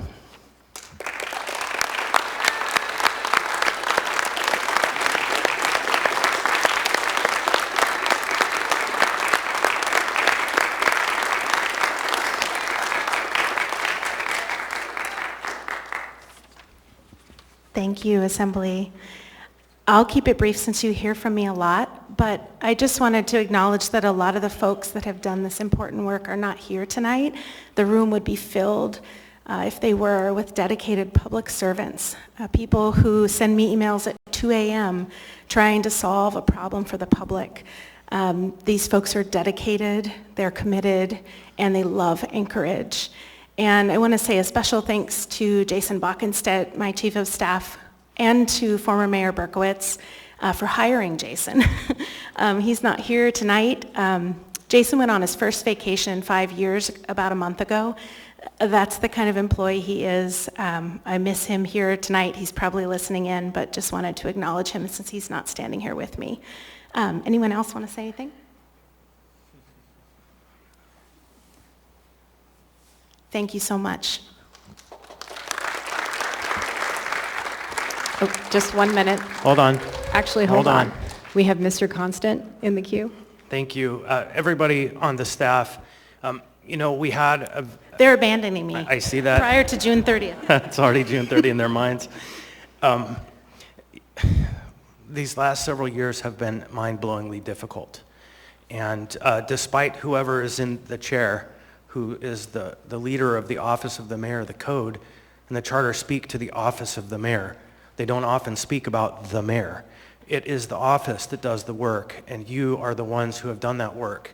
And so despite any troubles and travails that have come and gone, there's been one consistent element, and that is your leadership for this city. And so I recognize, despite what some people might believe, that you have stewarded us through the darkest days this municipality have ever seen and hopefully will ever see moving forward. And for my part, I just express my deep and unending gratitude. Thank you, Mr. Constant, and thank you, Madam Mayor, to you and your team for your tremendous service to our community. Thank you so much.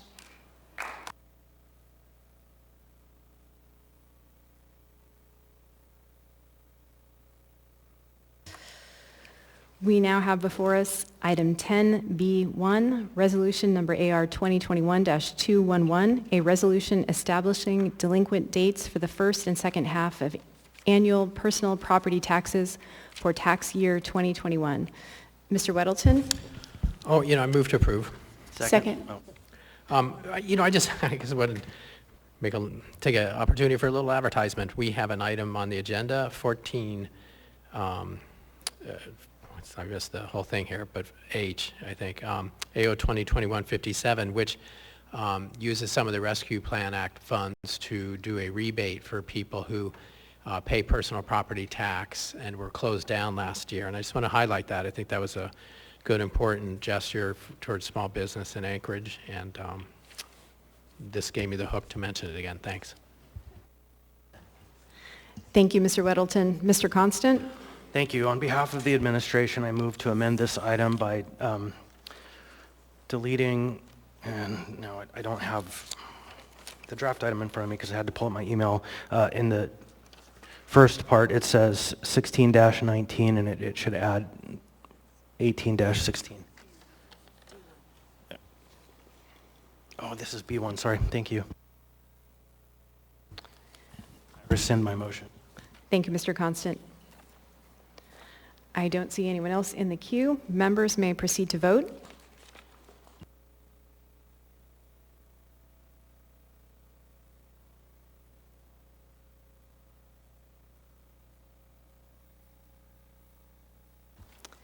This item passes 10-0. We now have before us item 10D1, Assembly Memorandum number AM 398-2021, Amendment number 1 to Professional Engineering Services Contract number 2018005026 with AWR Engineering, LLC for West Park Stormwater Bypass Reconstruction. Mr. Constant? First, I'd move to approve. Second. Now I'd move to amend, and I'm able to pull it up now.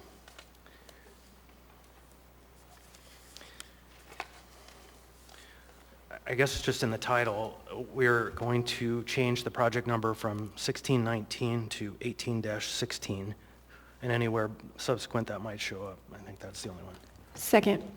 Thank you, and that's just a cleanup. Would the administration like to speak to this amendment?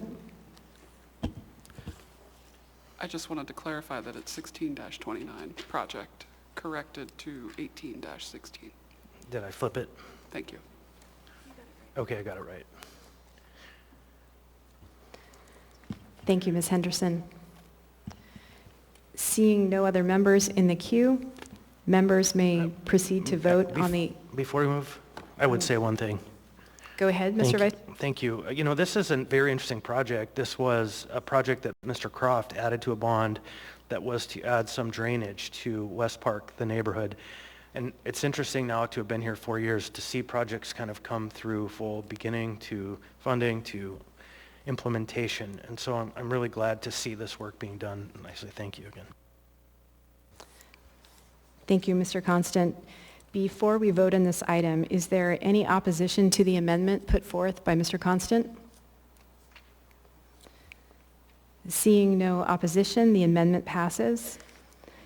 We now have the item before us. Members may proceed to vote.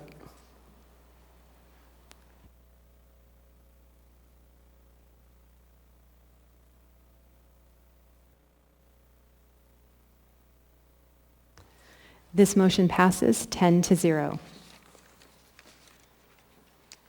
We now have before us item 10D24. I'd move to postpone indefinitely. One second, Mr. Reddleton, I just need to read the title as I pull up my addendum. Assembly Memorandum number AM 437-2021, Amendment number 1 to Purchase Order 20200005128 with Zen City Technologies US Inc. for data analytics software support. Mr. Weddleton? Move to postpone indefinitely. Second. Moved and seconded. Mr. Weddleton? You know, the administration, I had sent a question on this. I don't know if they answered yet, but I didn't quite know what this was. But it seems like, you know, an interesting way to gather kind of feedback on the mood of the city and what people are talking about, which is certainly valuable. But it seems like something that's this administration. This would apply through, I think, the end of the year. And I think this looks like something that the next administration could decide if they want or not. And they can bring it forward if they choose to do this. Thank you, Mr. Weddleton. Would the administration like to speak to the motion to postpone indefinitely?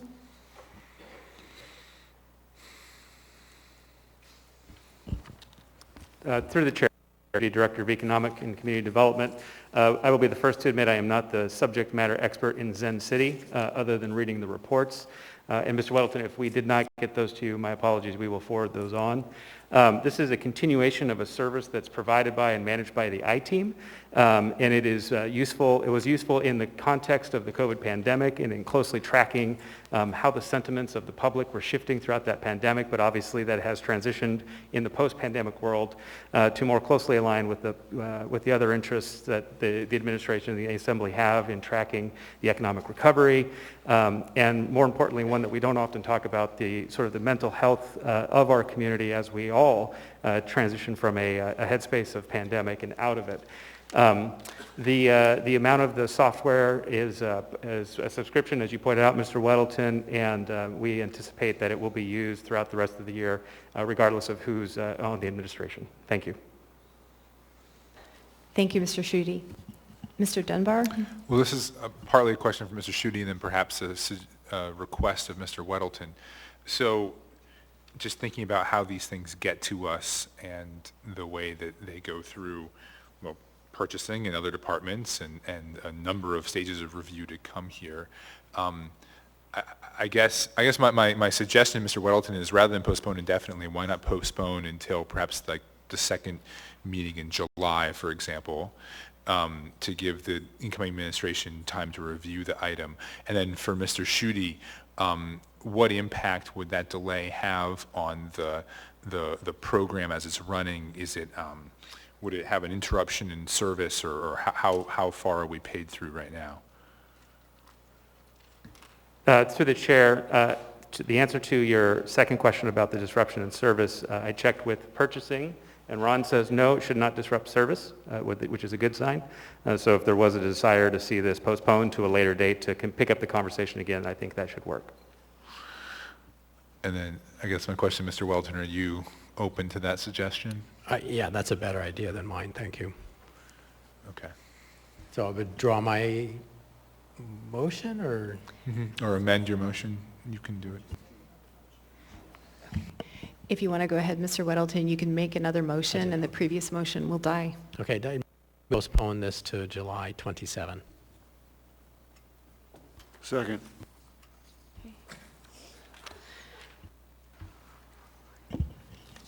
Seeing no further discussion, members may proceed to vote on postponing this item to the meeting of July 27th.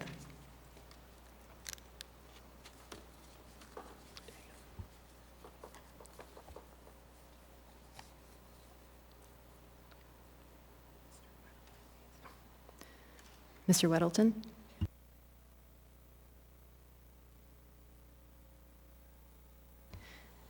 This motion passes 8-2. We now have before us item 10D27, Assembly Memorandum Number AM 440-2021, award of a 2021 grant in the amount of $100,000 to the Anchorage Park Foundation from the Parks and Recreation Department 2021 operating budget for annual contribution to APF volunteer activities and youth employment in parks programs. And Mr. Dunbar has stepped out. What is the will of the body? Move to approve. Second. Moved and seconded. Any discussion? Seeing no discussion, members may proceed to vote.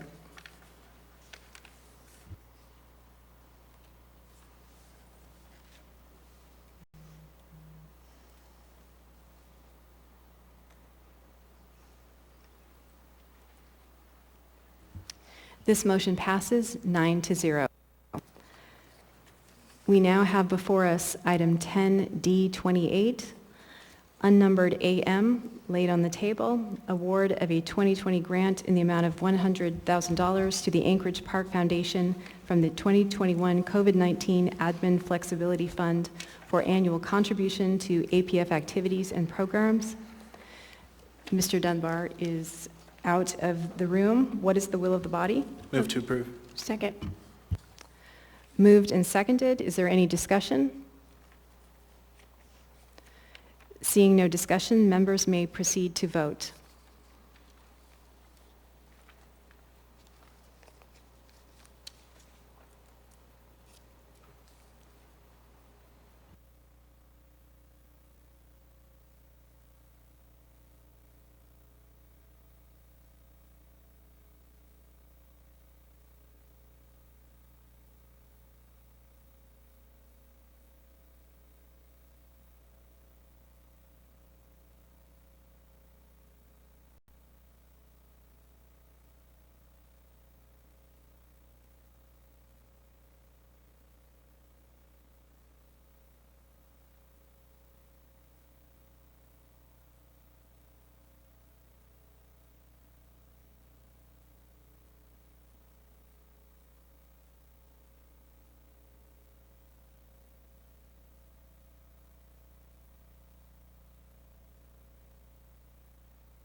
It's just taking a few minutes to bring up the vote.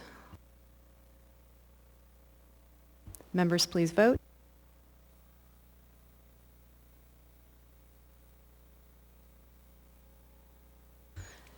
The motion to approve passes 9-0. We now have before us item 10F1, Information Memorandum Number AIM 98-2021, Internal Audit Report 2021-04, Procurement Card Review, Eagle River Chugiak Parks and Recreation Division, Parks and Recreation Department. Ms. Allard, you pulled this item? Thank you. I wanted to move to postpone on this item, and if you can give me just a moment, Chair, I can explain some reasons why. Yes, Ms. Allard, what date would you like to postpone Because to? I want to look at perhaps having an investigation, probably July 27th before certain wheels start turning. Okay, so a motion to move, to postpone this item? Postpone until July 27th. Is there a second? Second. Ms. Allard? Thank you. So this is about the Parks and Rec audit report that came out of Chugiak Eagle River. It's alarming, to say the least. This is probably the thickest I've seen of an audit report. I'm sure there's been thicker, but not since I've had one in my hand since being on the Assembly. In the audit report, it clearly stated there was a culture of excess. How could there be a culture of excess when this is taxpayer funds buying these supplies? So if you walk into the Parks and Rec in Eagle River, it's clear that there is stuff everywhere. So what I mean by that is you can go into the reception area, office, hallways, offices, conference room, 5 closets, a drive-in bay area, 5 connexes, a maintenance garage, and horse stables. And in some of these areas, you can't even walk in them. I'm completely in shock that the higher ups in Parks and Rec haven't walked in, or if they haven't noticed this. There needs to be accountability. There is no doubt there is fraud, waste, and abuse, in my opinion, based on the audit report.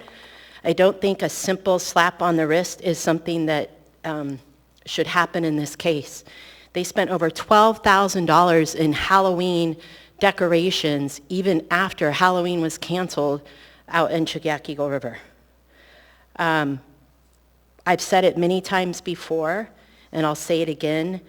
Everything that does and does not happen falls on the leadership, and at this point, we need to start from the top of why the Parks and Rec Management Director hadn't seen this or reported it. So I'm looking forward to our committee meeting that Mr. Rivera has organized next week, and to get to the bottom of this and hold people accountable.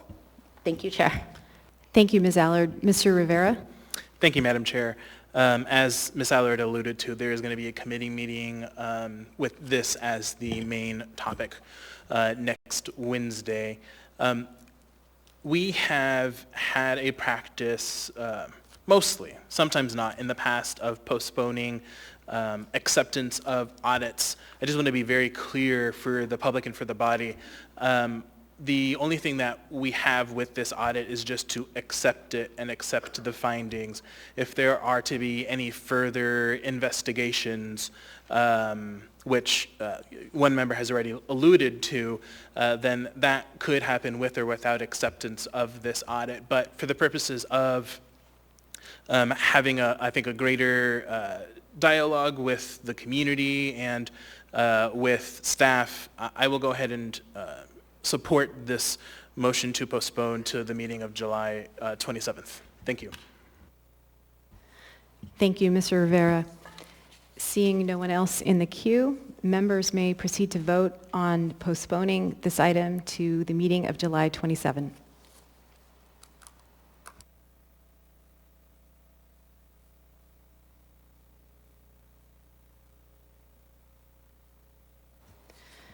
This motion passes 10-0.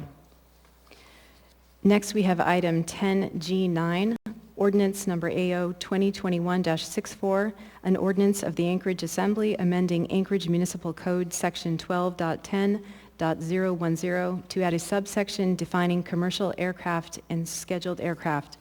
Mr. Weddleton, you pull this item?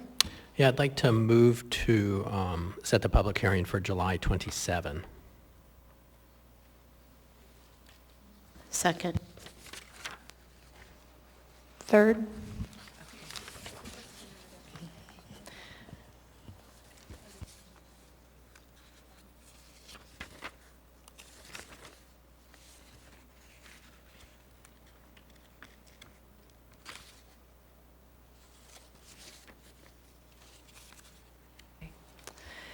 We will record this as a motion to introduce with the public hearing set for July 27th.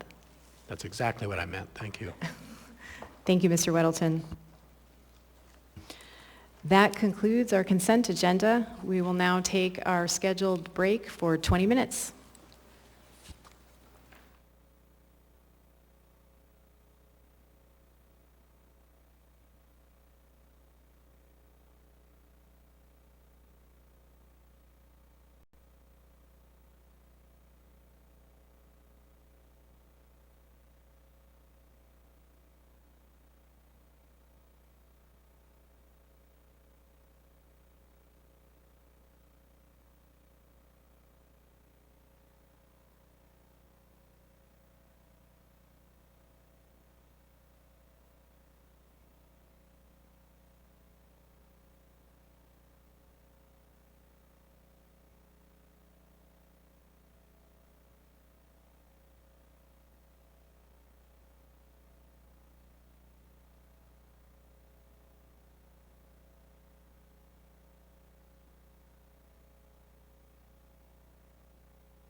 Item on the agenda involves an application for a liquor or marijuana license and/or a special land use permit for alcohol or marijuana.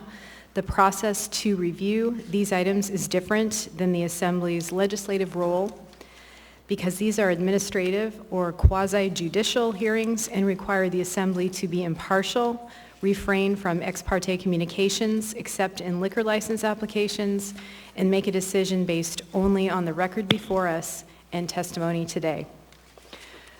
Next, we have item 15A, resolution number AR 2021-210, a resolution of the Anchorage Municipal Assembly approving an alcohol special land use permit for a package store use and license number 5946 for Vitus Energy, LLC, DBA Vitus Energy in the B3 General Business District. Public hearing on this item is now open.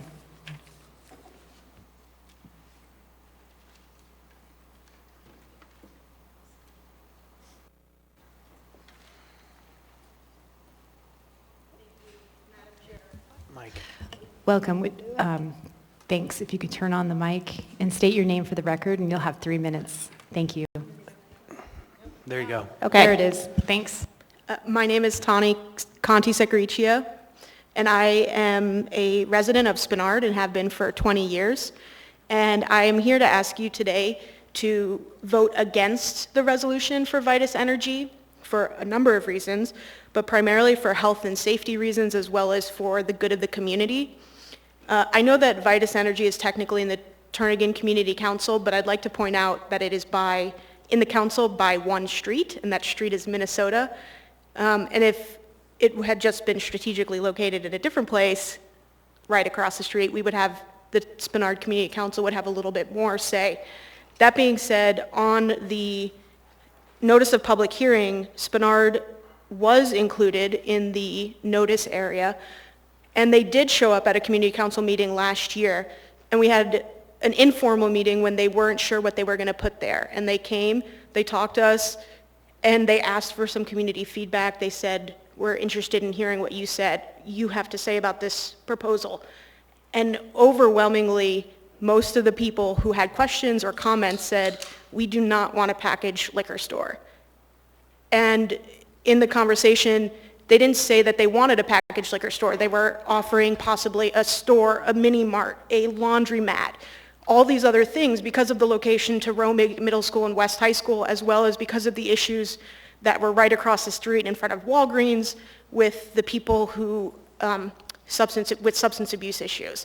So they heard what we said, and they said that they weren't going to necessarily get a liquor license, but it wasn't the primary focus right now. We never heard from them again.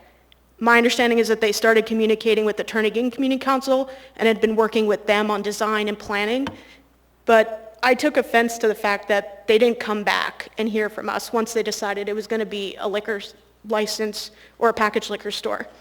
So that's why I'm here asking you to oppose it. We have, just on Minnesota alone, in that little area, 3 within walking distance. And convenience should not be, it shouldn't be convenient to get alcohol when you already can just go across the street to the Oak and Keg in cars.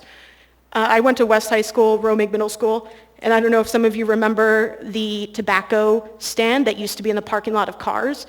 When I was in high school and middle school, it was pretty notorious for being the place that you would go and you could get your pack of cigarettes and be underage. I know that it's within the recommended distance away from Romig, but I don't think that it's a great idea to have that type of store right there, especially when there are already other liquor stores that are doing just fine. So that's why I'm here asking you to oppose it. Thank you. Thank you for your testimony. We do have a question for you. Ms. Allard? Thank you. You said you oppose it. So are you the only one that came from your community council? Because to me, whether you're one street removed or not, it affects the whole neighborhood.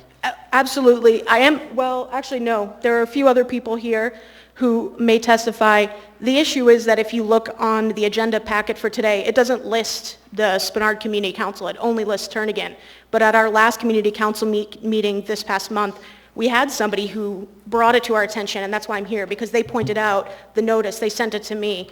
And, but for them, I would not have realized that we should have been in the conversation. And I completely agree that that one street, it's across the street and you're in Spenard. We should have had a say in this. And that's why I think that a lot of people, one, didn't know because they didn't return, and two, because if you search the agenda, you know, they wouldn't have been seen it. Can I just do one quick follow-up, please? Sure. Thank you. So you said it because of the individuals that are across the street. So on the corner, so they want to go on the corner by the, when I say it's like kitty corner. So Walgreens is over here, and then you have so Walgreens cars, the Chicken Shack is across the way. Then where they want to go is where the old gas station was, and right next to it is where the tree nursery is, and then it's Romig Middle School. And there's the hockey rink, Dempsey Anderson, the post office in Dempsey Anderson. So it's just not a great location for what they want to do. Thank you, Ms. Allard. Thank you for your testimony.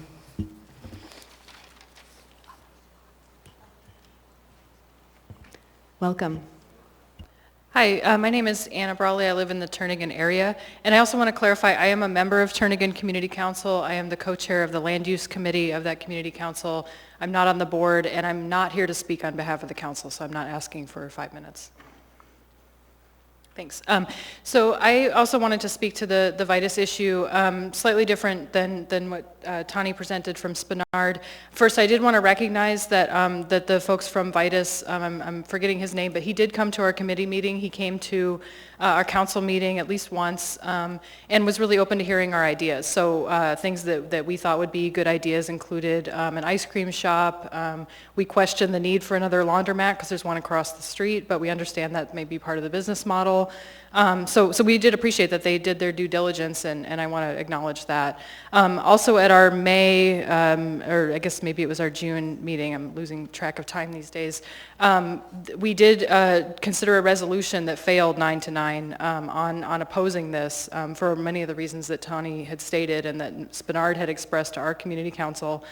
It is in our area. We don't have that many liquor stores, but it also made me think back to the days that I did live in Spenard and I was on the Spenard Community Council. I did a mapping exercise just for fun in 2013, and I found that there were over 50 liquor licenses within Spenard Community Council. And then if you go beyond that and you look at the half-mile boundary around the council, which is the standard that the ABC board uses and that the Muni uses when they're notifying people about liquor licenses, there were 91. So that was a long time ago. A lot of them are restaurants along C Street or in Midtown. But that's a lot for one neighborhood. And so so I just want to acknowledge that's still true. I don't know that they've all closed down. And so I'm torn because I understand the need to have a functioning business there. I understand the value of having a liquor store there. I also work a lot on alcohol policy, and so I see the serious concerns about concentrating liquor stores. And we can all think of parts of town where that is an issue. And so I'm torn to say that I support or oppose this particular one, and I don't want to misrepresent what happened at our community council, but we were split, and I think the neighborhood was split on this issue. And certainly the proximity to the school was part of that. The fact that there is a liquor store across the street was part of that. And so I don't know what the right answer is, but just to say that this is a tricky one, and it doesn't reflect specifically on Vitus as a bad operator, but it certainly raises a question as what is in the best interest of the neighborhood and the best interest of the public, and I don't know the answer to that. Thanks. Thank you, Ms. Brawley. We have a question for you. Actually, a couple members in the queue, starting with Mr. Weddleton. So you counted the number of liquor stores within that area, and I mean, the implication is that that's bad, but I just wonder, what is the problem? I mean, so there's more liquor stores. Do people drink more because there's more liquor stores? Does it draw more problems to each one because there's liquor stores? There's a lot of them, but does that create a problem? Through the chair, Mr. Weddleton, so it's not just package stores, it's all liquor licenses, so that would include bars, restaurants, but there is a fair amount of evidence showing that the more retail liquor stores you have, so not a wholesaler that's basically a warehouse, but that they're selling to the public, there is an increase in violent crime, in property crime, in a bunch of negative impacts on the neighborhood. I don't know how it affects property values, but there is a pretty clear evidence base for that, and that is part of the reason why we have limits on the number. We don't limit them by neighborhood, but we do certainly limit by community. Thank you. Thank you, Mr. Weddleton. Ms. Zalatil? Thank you. I know you're not here speaking on behalf of the Community Council, but do you know if it's the Turnagain Community Council's usual practice to enter into a memorandum of agreement or understanding with a packaged liquor store in its boundaries? Through the chair, members, Alatel, we were actually just speaking about that with Spenard. So we have so few liquor licenses that we don't have a process. I think the last ones were the Wings Place on Northern Lights Boulevard and the Rustic Goat, and I think both of those predated what was developed for the cannabis industry, which was the MOA process, so we don't. Okay, but thank you. We're open to that idea. Okay, thank you. Thank you, Ms. Zalatil. Thank you for your testimony. Welcome.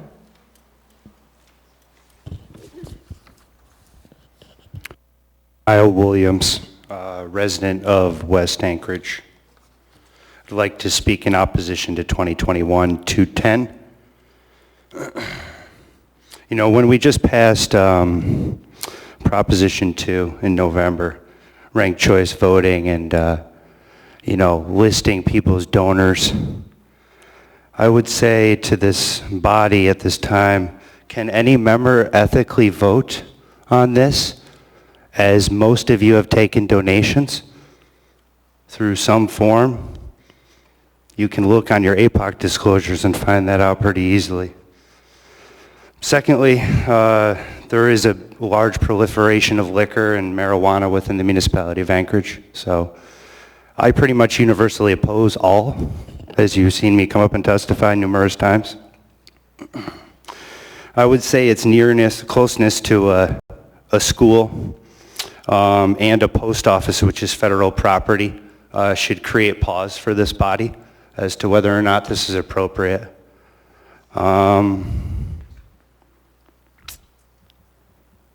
And frankly, when it comes to a citizen of Anchorage, so I went to the AMCO for the state of Alaska, tried to register to get notice through the email. Well, they denied me on the premise that you can only get notice for your area, right? So within a certain, like a mile square around your address, which through the chair I think is kind of, it creates a problem with the public noticing. So I would like to speak to that. The public should have more input. Thank you. Thank you for your testimony.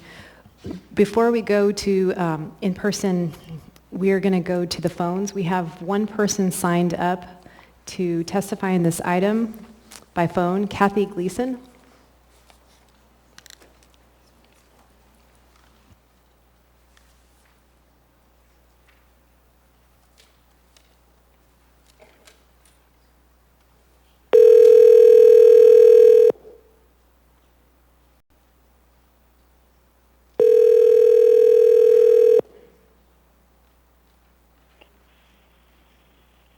Hello. Hi, Ms. Gleason. Yes. This is Suzanne LaFRANCE, and you are on with the Anchorage Assembly for item 15A, resolution number AR 2021-210, concerning a special land use permit for a package store use and license number 5946 for Vetus Energy. You will have 3 minutes. I am testifying on behalf of Turnagain Community Council. Thank you, Ms. Gleason. We will set the timer for 5 minutes. Okay, thank you. Thank you. Chair and Assembly members, this is Kathy Gleason. I'm currently Vice President and Acting Chair of Turnagain Community Council, and I wanted to provide some input on behalf of the Council on the proposal for the application by Vetus Energy for a special land use permit to allow a liquor package store at the old Shell station at the corner of Minnesota and Northern Lights. Our land use committee reviewed the application and had a hearty discussion. Some felt like it was a great idea, and some had some pretty serious concerns about it. We did not take a formal position to forward to the membership. So then the board discussed it, and we voted 4-1 to oppose the permit, the special land use permit, not having anything to do with Vetus Energy and how they operate their businesses, and that we welcome them to the Turnagain neighborhood, and we're happy that they are there where the old Shell station used to be. It will be a great amenity for our neighborhood. So anyway, we took that vote to the general membership on our June 6th meeting, and drafted a proposal to oppose the permit. Again, we had 2 representatives from Vetus Energy at our meeting, and we had again a very, very thorough discussion about the pros and cons. In the end, we voted, I believe it was 9-9. I'm here in Kansas, so I don't have my paperwork right in front of me. So it was a tie vote, so the motion to oppose failed. But briefly, I certainly can provide some of the pros that some of the members brought up. They felt like it was there was no reason to oppose it, that Vetus Energy has a good reputation where they have other facilities around the state, although this would be the first one with a liquor store in Anchorage that they would operate. But especially if you're coming north from Minnesota or west from Northern Lights, it would be very convenient to just make that right-hand turn lane turn into a liquor, be able to buy liquor without going across lanes into other facilities there at Cars or Ore Village. But so really the convenience was kind of the key factor in those who support that permit. Those of us who did express some concerns was that there are already 3 liquor stores within a 1-block radius of this location. Concerned that it is in pretty close proximity to the West Romig School campus. We do have panhandlers, sometimes inebriates, at 2 key corners near that location, one on the southeast corner where the Walmart is, they congregate, and also at Minnesota and Benson. Again, within very close proximity to the current liquor stores, and they would be in close proximity to this new 4th one within 1-block radius. So again, we welcome Vitus Energy. We have no problem. Has nothing to do with them in particular and that business. It's just that there were some members concerned about having that fourth liquor store where they're proposing to put one within their facility. But in the end, our council did not take a position to oppose. That failed. And so just wanted to let everyone know on the assembly where our community council fell as far as this proposal for a special land use permit. So thank you very much. I appreciate your time. Thank you, Ms. Gleason. We do have a question for you from Ms. Allard. Ms. Allard? Okay. Thank you. Hi, Ms. Gleason. The reason I'm a little bit struggling with this, I mean, the problem I'm running into, this is legal. For them to be able to put a package store in at that location, it's legal. But on the AM that was presented by the mayor's office, line 36 through 38, it says 721 public hearing notices were mailed out on May 26, 2021. There were no responses received from the public. The Turnagain Arm and Spenard Community Councils did not provide comments. Do you recall if you guys received any type of mailer? Our council did receive a mailer. We knew about it way before the issue, the permit, the notice came out in May. Was contacted by Vitus Energy to let us know, or excuse me, I apologize. I was contacted by the planning department, the municipal planning department, that this proposal was coming before us and being proposed. And so we knew about it before as far as the council knew about it before in May, before that notice was sent out. The council did receive that notice in May. I'm not sure who all received it in terms of neighbors, but, I assume they were sent out. I couldn't say for sure. So I just have a quick follow-up question. And you don't have to tell me if you don't want to tell us, where do you stand on it? I was one of the 4 board members that voted to oppose the permit. Thank you. And I was a no vote at our meeting on June 6th. Thank you, Ms. Allard. And we have one more question for you, Ms. Gleason. Ms. Zalatil? Thank you, Madam Chair. It's just to correct the record, or so that we're clear if folks are following along, and I'll move an amendment when we get to debate, but there was one response received, and it's actually in our packets. So if you have the packet, I just wanted to point out there was a response. Thanks. Okay, thank you. Thank you, Ms. Zalatil. Thank you, Ms. Gleason, for your testimony. Thank you, I appreciate it. We'll go back to in-person testimony. Welcome. Thank you. I am Cliff Brown. I am the Senior Retail Operations Manager for Vitus Energy, and I didn't really prepare a statement tonight that goes point by point, but I could address some of the questions that you guys might have and also some that have been raised here tonight. We, as an operator, do operate at a higher standard than probably most. I have a C-store background going back to 1983, so I'm pretty familiar with operating C-stores, liquor stores, and the such, and run a pretty strong operation when it is, and we've had no violations, as some of the Turnagain members did actually do the research, and one member actually went to all of our locations and checked them out before that council meeting.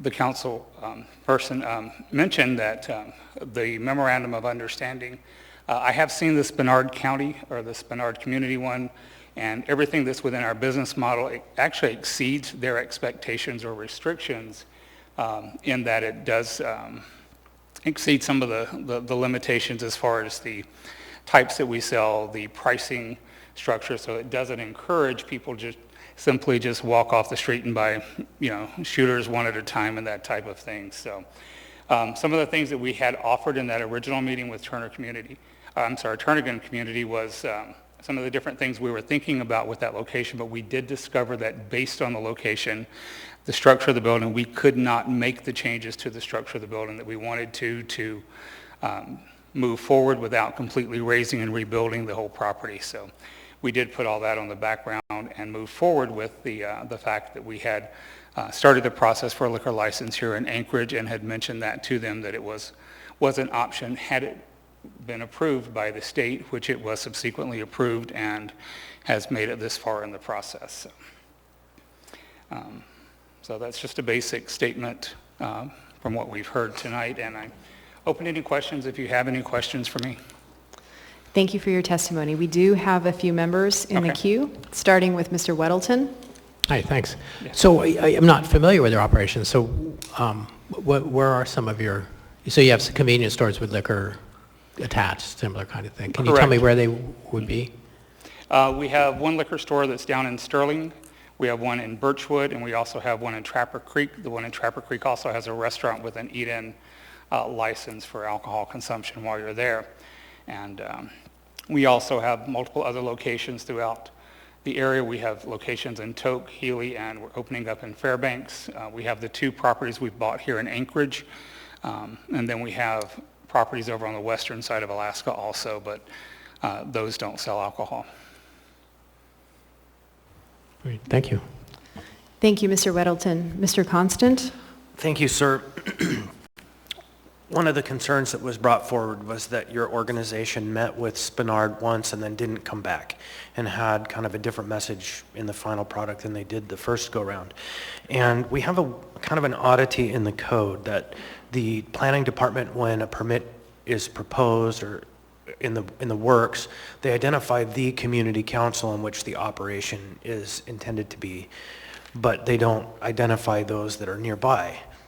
At the same time, when you look at Title 21 issues, there's a 500-foot kind of margin outside of the boundaries of a council in which, if you're proposing a matter that is significant to a council that's within 500 feet of that line, that you're generally expected to reach out to them and do that work. So at the heart of this ramble is a question of, if this is approved, are you willing to do the work of getting an approved MOU with the Spenard Community Council as well? I am, yes. Like I say, I've read that memorandum of understanding, and everything that they have for their community is already a part of my business model, so it would just be continuing my business as, yeah. Thank you. Yeah. Thank you, Mr. Constant. Ms. Zalatel? Thank you, Madam Chair. Mr. Constant hit my first question, but my other question is, kind of where are you at in kind of standing up, the potential of standing up this business in this location right now? Are you getting the special land use permit? Because you mentioned maybe having to raise the structure. I have to say I know where you're located. I just haven't paid attention to that particular location when I drove past there the last time. So could you just tell me a little bit kind of where you're at in the process? The process with the building permits and stuff is much more lengthy than we had originally anticipated with this. So we had started the process for the liquor license and special use before, but all of the final drafts for that building and the way it will be remodeled were presented to the Muni yesterday in their final form, so that goes through the building and zoning and all that. I mean, most all that's already been done. It's just getting the actual permits to move forward with the work at this point. May I ask a follow-up? Thank you. Would it be a significant barrier or concern if this item would potentially be postponed to the meeting of July 13th for action on the special land use permit, with the opportunity to go back and talk to Spenard Community Council to try to get that MOU? Same with Turnagain. There wouldn't be a problem with that, but I would respect or request that we just move forward with it, and then I can follow up with them as giving my personal word that we'll do it, because like I say, we already meet or exceed what's in their memorandum of understanding. So, thank you. Thank you, Ms. Zalatel. Mr. Dunbar? Thank you, Madam Chair. Just a quick follow-up to Mr. Weddleton's question. You mentioned you had a couple locations in Anchorage. Are any of them operational now, and where else in Anchorage are you guys working? we also bought the old shell that was at Tudor and Arctic, and we have closed it pending remodel and, variances and stuff with zoning and stuff like that. So, but that one will not have a liquor license or a liquor store in it. Okay. It doesn't have it's not large enough to even consider one. So. Okay, thank you very much. Thanks. Thank you, Mr. Dunbar. Thank you for your testimony. Thank you. Welcome. Good evening, Council, Mr. Brooks, Joseph. Lavish,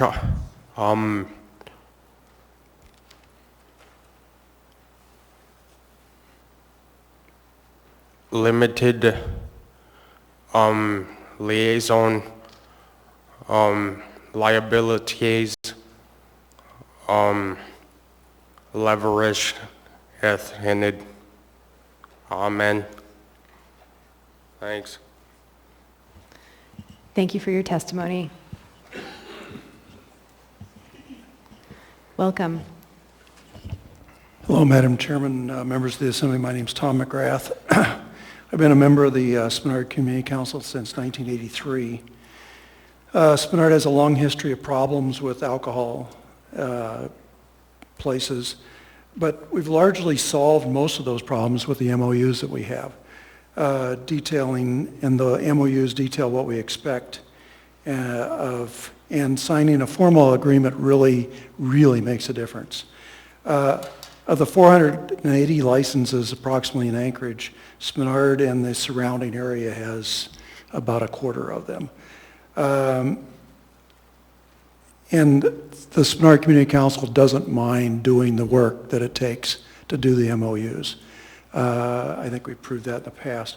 I ask that this be postponed for 30 days until Vitus Energy can meet with the Spenard Community Council Executive Committee and develop an MOU. I also would like to question the distance from the school to the property. I know that there is a distance in Title 21 that says it can't be closer than X, but I'm getting old and I can't remember what X is. I have been a past chair of the Spenard Community Council. I was also a member of the Spenard Action Committee. My wife and I attended the first Citizens Academy in the early 1990s, so we've really done a lot of work in this area. And I think it's very imperative that the agreement is done before the license goes in. We've seen other problems where, yes, we'll do an MOU, and then it just never happens because they don't have to anymore. So please postpone this until the Spenard Community Council Executive Committee has time to meet with the applicant. Thank you. Thank you for your testimony. We do have a member in the queue, a couple members. Mr. Constant? Thanks, and I'm going to ask for Mr. Schutte, who may have just disappeared, or someone from the administration to confirm to us the separation distance for the license. You're going to phone a friend?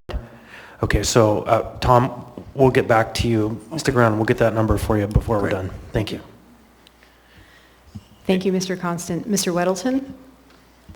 Mr. McGrath, thanks. Your first involvement with this is unparalleled. I appreciate that. So do you need 30 days? Or can we have a meeting in 2 weeks? Tawny, you're on the executive committee, so he's saying it's 30 days, or do you need, can you do it? Point of order. I can give you a point of order. It's 3 weeks. Oh, we have 3 weeks? Between now and the next meeting, or basically 5 weeks, so. Point of order, Mr. Chair. Mr. Perez-Verdia? Yeah, the next Spenard Community Council meeting is on July 7th, so the postponing to the meeting of July 27th would give them enough time. We could do it prior to that, but I think giving them the full time to be able to have that would be appropriate. Our Spenard meeting does not meet in the summer. Oh, that's right, it's not. That's correct. Okay. Thank you, Thank Tony. you, Mr. Perez-Verdia. Okay. We'll work out the date during the debate. Thank you for your testimony. Okay.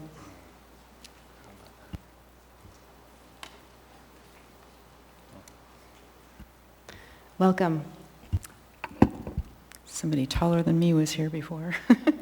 Hi, my name is Karen Button, and I'm a lifelong resident of Spenard. And I am here to testify on another issue later, but I didn't realize this one was on the agenda. And I just wanted to echo what Tom McGrath was saying, is that I just feel like that really it should go before the council, that there's no reason to not have an MOU in place before a liquor license is approved, because I'm concerned about the fact that the liquors that the store would be so close to. I mean, there's Oak and Keg right there, and then just another block away is the wine house, and its proximity to the school. So I think that seems like a good solution. Thank you. Thank you for your testimony. Are there any other members of the public who wish to testify on this item? Seeing and hearing no one, public testimony on this item is now closed. What is the will of the body? Move to postpone to the meeting of July 27th. Second. Mr. Perez-Verdia. Thank you, Madam Chair. I believe that we need to give even though there is not a meeting, I think we can give the members of that community time, and I'd be happy to work with them to see if they could pull some of the board members from the community council together to do a MOU. So we'd just like some time to be able to work that out before this is approved. Thank you, Madam Chair.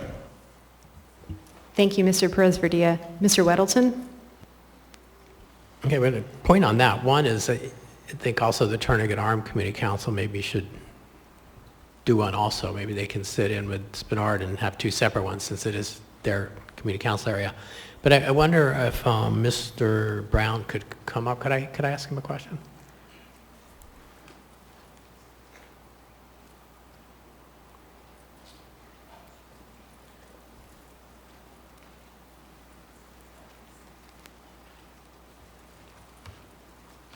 Yes, sir. Thanks. So you have some real heavy hitters in the world of community councils here this evening and on the phone. So then I certainly respect their opinions on these things and their experience. But I wonder if, what would be the impact on your operation with a delay of 30 days? In that we have not started the inside remodel construction, there would be no delay on the opening of the business.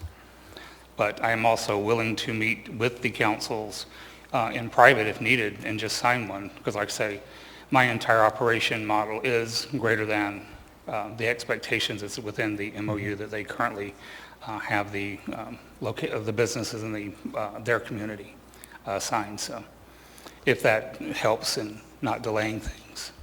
That's better. I just want, if it doesn't have, is there a practical negative on your business, or is it just, you kind of want to move on, I'm sure, because this is a drawn-out process, but beyond that, it's like you can't order liquor and that's going to make it cost more or something. I don't know what it might be, but... It's not going to hinder Vitus moving forward with any of our current plans as far as the structure of the building, because all that will be before the muni for the final building permits and all that went in yesterday. So we're still looking at 30 to 60 days before we, begin to remodel the inside. So there's time as far as that goes. Unless we have to change the architectural structure, then that's going to delay us again, because it's designed to have the in-store liquor as a part of the building. So.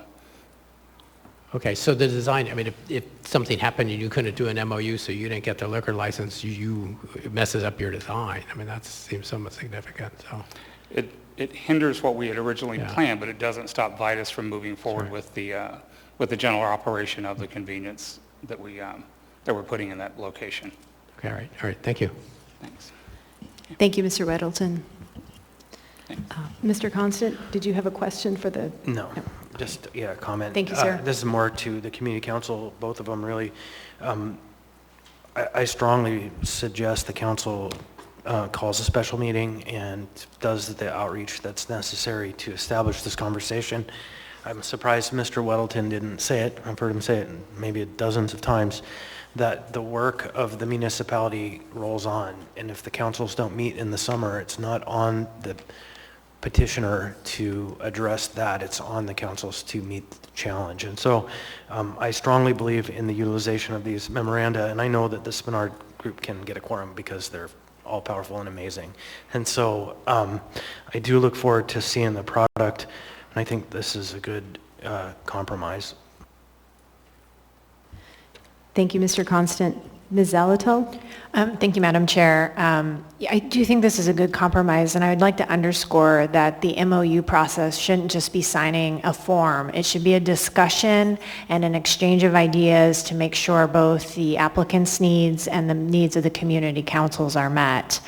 We've seen great success with this in the Midtown Community Council, which does have a high concentration of package stores and has dealt with a lot of issues as well.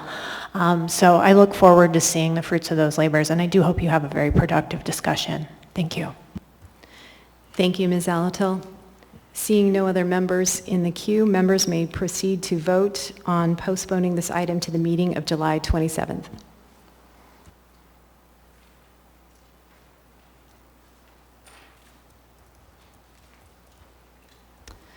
This motion passes 10-0. It will be back before us on July 27th.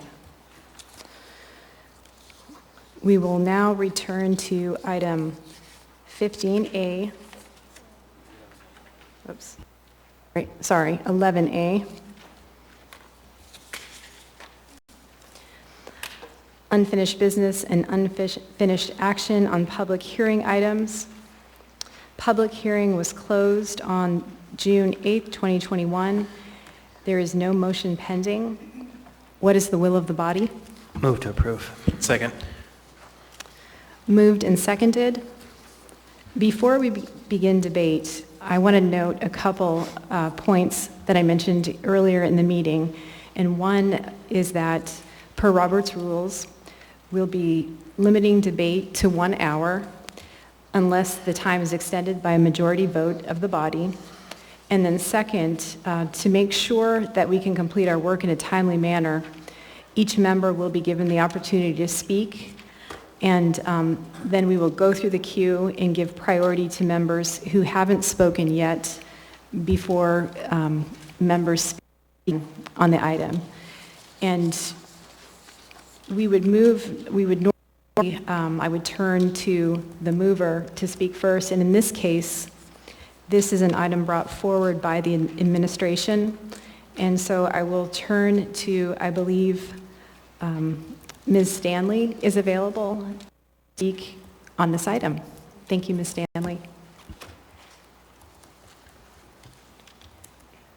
Thank you. First of all, I want to thank the body for being so engaged in this issue and all your involvement, asking questions, clarifying. Our office is tasked with enforcing the criminal code passed by this body.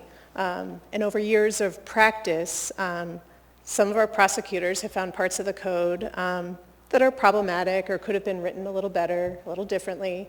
The pieces that we're looking at changing tonight are really just fixes. And the one that I was present at the last meeting, I realized the child abuse code is the one that got a lot of testimony.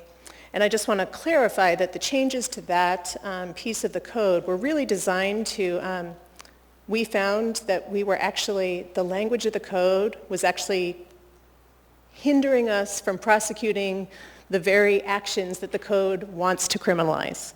So we're trying to clear up some of the language. We saw it as a pretty simple edit, as it doesn't actually change the substance of the child abuse law really at all, except for one point. But it seemed like there was a lot of misinformation out there.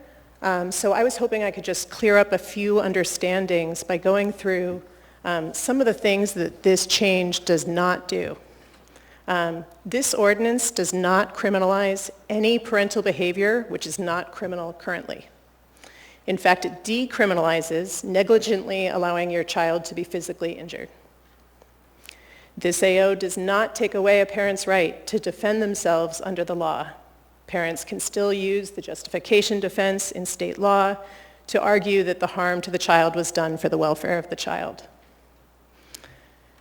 Again, other than the above noted change, which decriminalizes negligently allowing harm, this ordinance does not reclassify any parental behavior. In other words, any behavior which could be prosecuted before would still be prosecutable, and any parental behavior which would not be prosecuted before would still not be prosecuted. This AO does not redefine torture or any other term in existing code. All those definitions would stay the same. Finally, this ordinance does not affect in any way OCS or its investigations. The Office of Children's Services relies on state law and court rules when it makes determinations about child safety. The code we are proposing amending has no legal bearing whatsoever on the Office of Children's Services. Over the course of this discussion, a few people asked exactly what kind of crimes are we prosecuting. So I just pulled a couple examples to give this body and the community a sense of what we're talking about. These are misdemeanor child abuse charges. So I have a couple examples from the last years. Hitting an 18-month-old with a hanger, leaving bruises and welts on buttocks, thighs, and knees.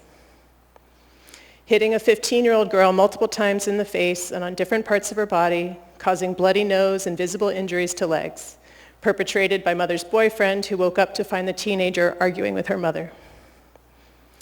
Drinking heavily and then hitting an 11-year-old daughter multiple times with a closed fist, even after she was lying curled up on the floor. Defendant could not remember what he was disciplining her for. Drinking heavily and slamming 7-year-old child's head into the floor.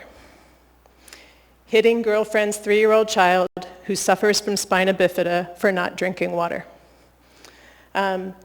Those are just examples of the kinds of cases we're talking about. They are injury, simple injury in the legal sense in that they're not serious things that have caused lifelong maiming. But they're pretty serious, and we take them seriously. And it's these changes are designed. We found that the way the code is written now, it actually limits our ability to enforce the laws that you are paying us to enforce. So if you have any questions, I will be here. Thanks.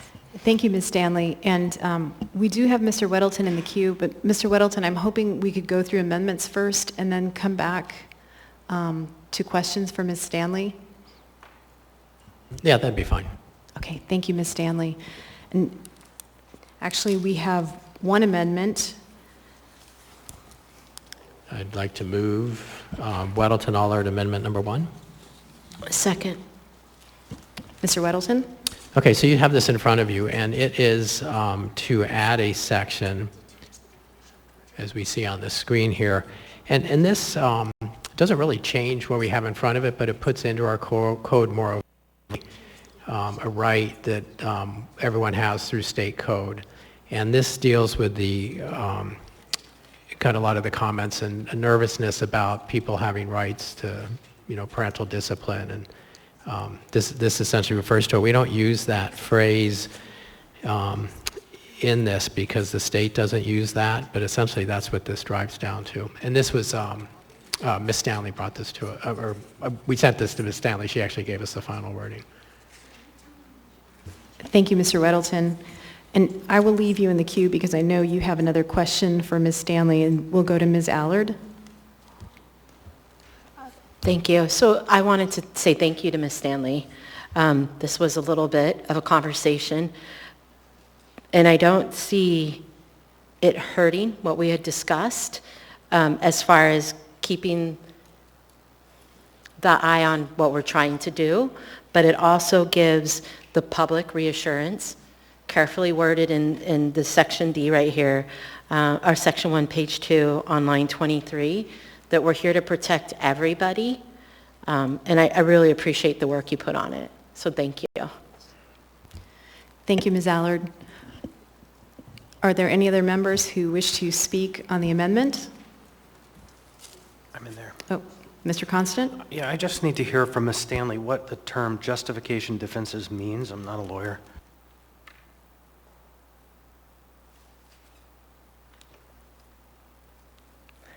Through the chair, it's referring to the section of state code, which applies in all criminal cases in Alaska. And I believe I referenced it in the memorandum, so let me look it up. It reads, the use of force on another person. Oh, it says that it is a defense in criminal law if you can establish that the use of force on another person that would otherwise constitute an offense, such as injuring someone, is justified under the following circumstance: that it was done to the extent reasonably necessary and appropriate to promote the welfare of the child or incompetent person by a person entrusted with the care of that child or the incompetent person. I'm paraphrasing a little bit. So let me see if I understand you right. It's okay to injure the child as long as it's done for the purpose of helping the child? Well, it would be our, we would prove the injury, and then the defendant could assert that defense that they were promoting the welfare of the child by injuring them. So it doesn't when say they injured them, I should say. So that doesn't say that that's allowed. It says it allows them to make that argument. Yes. And what I heard asserted previously was that this is already allowed under the law, so essentially what this is doing is just kind of more clearly stating what's allowed. We're relying on the state law, which I have not personally seen any court decisions criticizing that language, as opposed to we had our own version, the reasonable parental discipline in our code, but that was identified as problematic by the Court of Appeals. So this way we'd be relying on some cleaner language that's already in state law that people already have the right to use. Thank you very much. Yep. Thank you, Mr. Constant. Thank you, Ms. Stanley. I don't see any other members in the queue for the amendment. Members may proceed to vote on amendment number 1.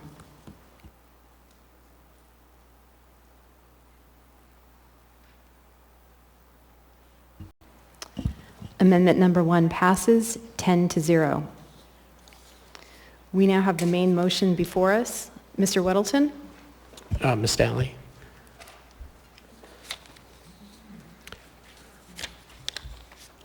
You know, you presented to, as part of this package, Beagley versus the municipality and kind of their comments. And so that was kind of a catalyst, I think, for these changes, but not the whole reason. Is that correct? That's correct. So that was part of the catalyst. The other part was that the language of our code, the child abuse code specifically, I think is what we're talking about mostly right now, was confusing enough that it was confusing juries when we tried to take these to trial. So we would clearly establish all the facts, the elements of the crime, and then the language of our code was kind of confusing for juries. So we're seeking to get rid of the confusing language. And I think just the fact that so many misunderstandings came up in the media and during public testimony is a testament to how it was very confusing for people. Can I follow up with that? So one way to go would have been, I think it was recommended, is define all those terms in there, in those sections that were deleted, or just delete them. And what you did was deleted several sections, I think D and E and F or something. And they kind of listed things that would be okay and what wouldn't be okay. So I guess we know what your preference would be, but was it just not something you couldn't define what those were? Or why didn't you go more along the lines of just defining terms more? Well, one issue is that the Court of Appeals actually had a problem with us putting that reasonable parental discipline defense in there. They were worried about the constitutionality of that. But then, yes, we had a list of factors that jurors could consider when deciding if something was reasonable parental discipline. And that was a problematic list in its own. It wasn't exhaustive in that it said, here are some factors you can look at. And jurors had to decide how to weigh this list of 8 factors. Some of those were subjective standards, some were objective. And ultimately, it comes down to the jurors in the jury box, how they're going to weigh those factors. I mean, it was kind of a nebulous list of factors to hand to a jury. We actually would prefer to, before cases go to a jury for deliberation, the the two attorneys, the prosecutor and the defense attorney, come up with the jury instructions that are going to be are going to instruct the jury on the law.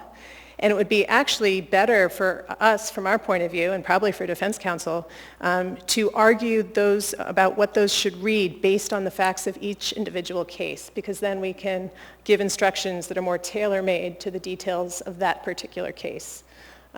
Instead of sort of having in the code this list of, I forgot, is it 8 or 9 factors that may or may not fit with that particular case. So, and then kind of the kernel of the fear that we've heard from some people in testimony and so on, was that, well, taking those out, now you are unconstrained in what you personally would consider would be harassment or abuse. Is that true, or do you have some brackets on what you could bring to court? Well, first of all, let me express, we have no intention of going out and finding sort of lesser abuse cases that we wouldn't be prosecuting now. We intend to just be more successful at prosecuting the kinds of cases we've been taking this whole time. So no, it actually doesn't lower the standard of intent at all. It doesn't lower the sort of the act at all. It's still causing injury. So nothing in this code makes it, in the proposed change, makes it easier for us to prosecute. It just puts the parental discipline defense in the state code, or it relies on the state one instead of having our own parallel city one. All right, thank you. Madam Chair, did I use up all my talking time? Just about, Mr. Whittleton. Thank you. Thank you, Ms. Stanley. Seeing no other members in the queue. Ms. Allard, are you Thank you. I was trying to push the button. Okay, go ahead, Ms. Allard. Okay. I wanted to also say that Donna Cilia brought a lot of this forward. She's a constituent. She's not mine. But she is located here in Anchorage and brought a lot of it forward so that I could discuss things with Ms. Stanley and Mr. Gates. So I just wanted to tell her thank you for doing that and being active in this discussion. Thank you.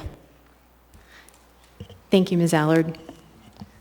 Seeing no other members in the queue, members may proceed to vote on AO 2021-50 as amended.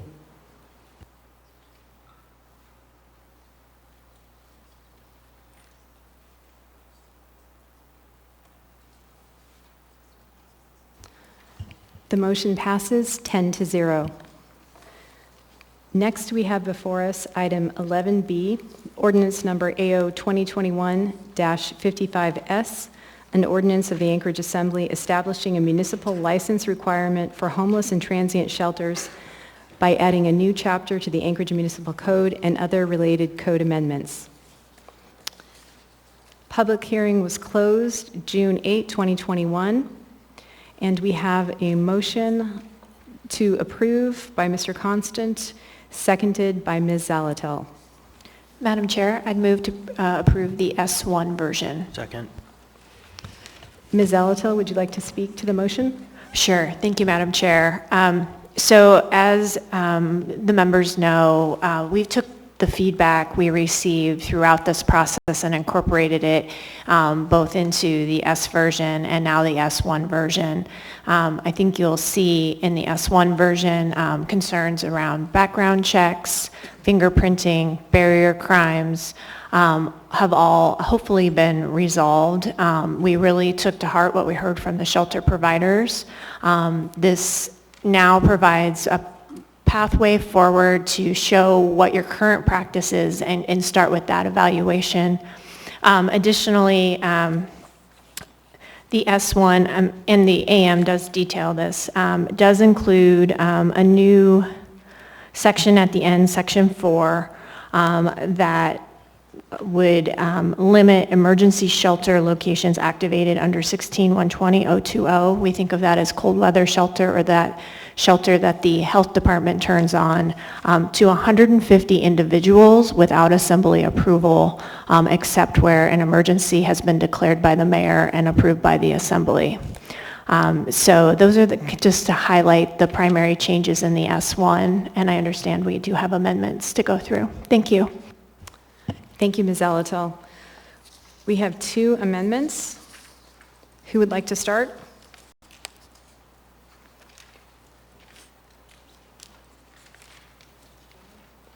Mr. Weddleton? I might have some. So I have a amendment. Okay, I got it. Sorry, I had them out of order. Okay, I'd move Weddleton Amendment number 1. Second. Mr. Weddleton? Sorry, I'm not up on the order in which these came. Okay, this one is when we did the S1, we it made a variety of changes to accommodate the requests that we heard in testimony. And this makes the sections that deal with background checks and who would get background checks consistent. And we had made one change, I think that was at the request of Ms. Kennedy. And this just makes it consistent with that. There were 3 different spots that talked about background checks. Thank you, Mr. Weddleton. Ms. Kennedy? Thank you, Madam Chair. I will be opposing this amendment because it doesn't actually do what I am hoping to do in my amendment. In fact, it puts language back in that I have some issues with, and specifically, it includes the word director. And as most of you probably know and understand, a lot of these nonprofits are run by boards of directors. And if we're going to include them in having to have a background check, or we are going to prohibit someone from having a license because of the background of a director that they have on their board of director, on their board, I think this could be problematic, especially because there is a 10-year period in there by which somebody's criminal background could give them a problem with being approved a license. So I can kind of save, I guess, the rest of my comments in this particular issue for my amendment, but they are very much tied together. But I guess I'll just go ahead and continue on with that thought, though. In terms of a director for a board, you often want to have the expertise or the lived experience of an individual on your board, because that provides some of the background, some of the knowledge and that you probably want to make sure that you have when you're dealing with a service, especially as such as this, with providing homeless services. So I believe that most boards have policies by which they decide who can and can't be a board member, but I believe that this could be very problematic for a board that's trying to build a governance board. I mean, remember, boards of directors are meant to be doing governance work, not operational.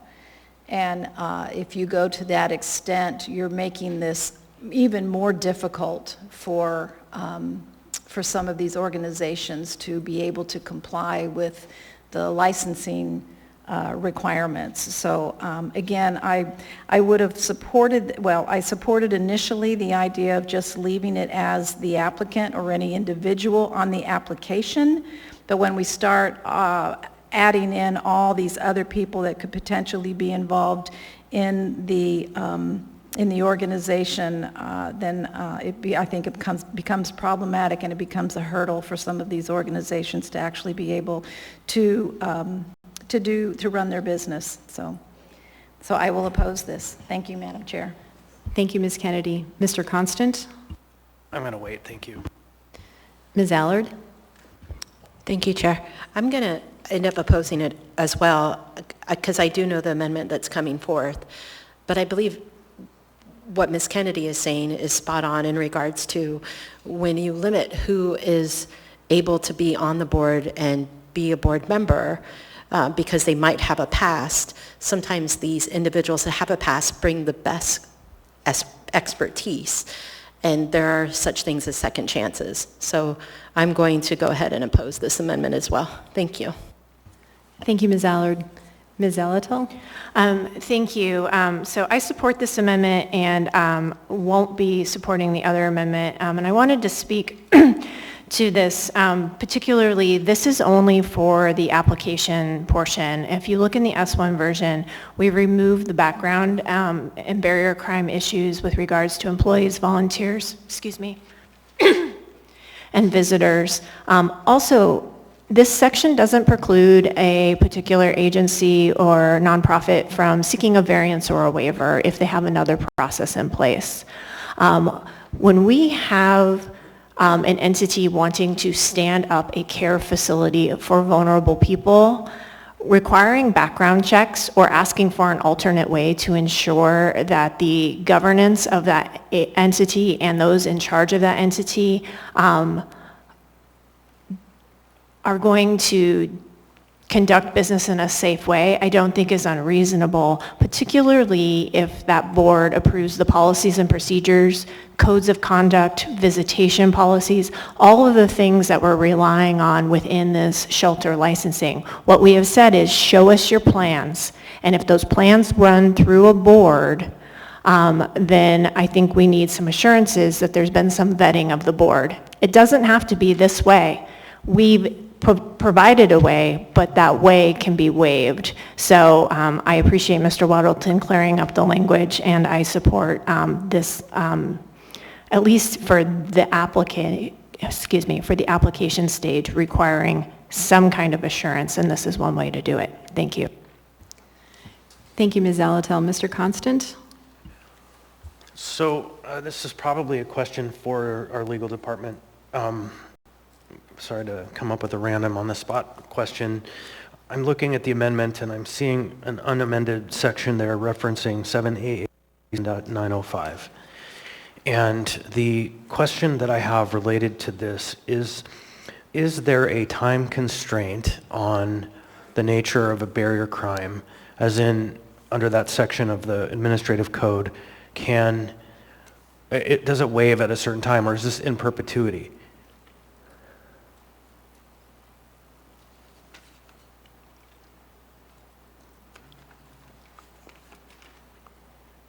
And I guess just for understanding why I asked this question, it seems to me that between these two ideas of we should kind of let operations move with as little restriction as possible and we should check real closely, it seems to me there are individuals who may have committed crimes at a certain point in time, but who have in fact amended their lives and are people who a board would be willing and worthy to invite to serve.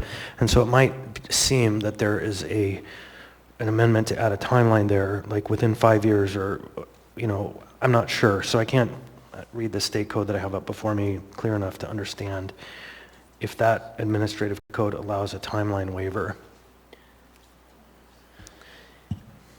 I think Ms. Vogel's reading the code as you speak.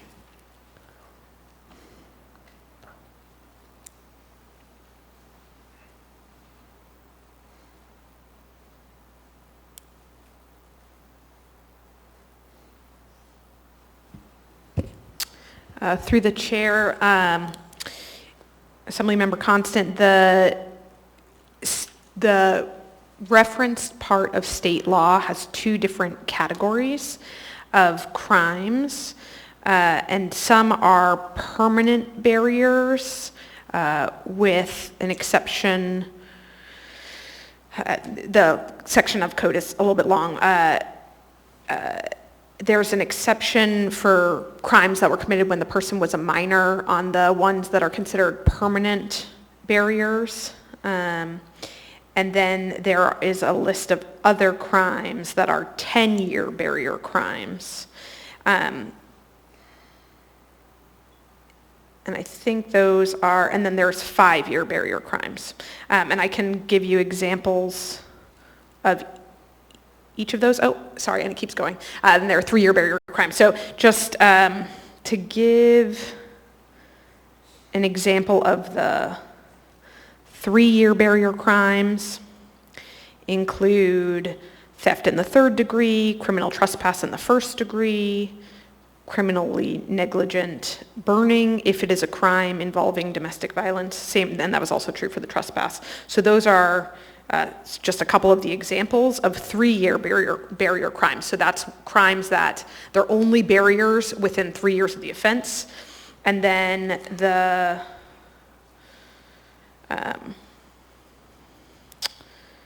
the 5-year barrier crimes include offenses against the person that include assault in the 4th degree, reckless endangerment, stalking in the 2nd degree, a Class C felony under AS 1146, which is offenses against property. So I think we're going to see on a lot of these that as the degree of the crime goes up, the length of time that it's a barrier for goes up.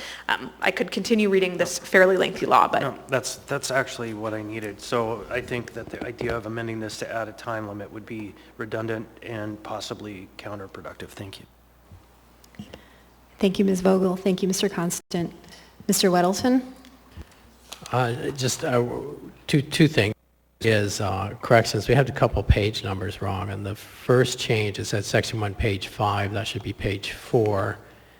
And on the third part that would be changed, it says page 5. That should be page 7. But I would like to amend the amendment to delete any reference to director.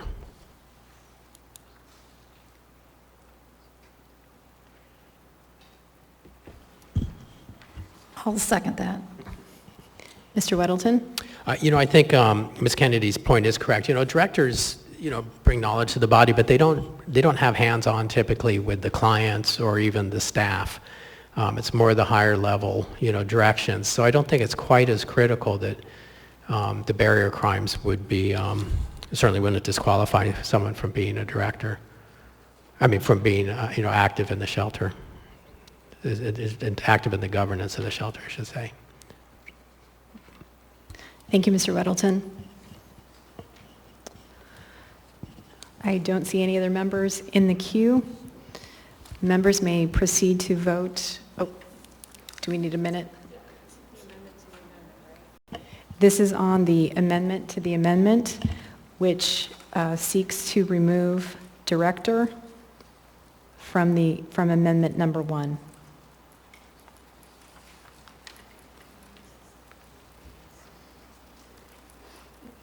Madam Chair, I'm in the queue. Mr. Presverdia? Thank you. I just have a question for the mover of this amendment. It sounds like the intention is to remove directors who are board members. My question is, would this also impact employees who have direct contact with clients who are directors? So in the nonprofit world, often there's a title of director of this, director of that. Just want to make sure I'm clarifying. Your intention is to just remove the board of directors, not employees that would have direct contact with employees. Is that correct? That is the intent. And actually, we had deleted any reference to background checks to employees elsewhere. But okay. I think when this is all printed in a document, they won't see those changes. But that is definitely the intent. Thank you.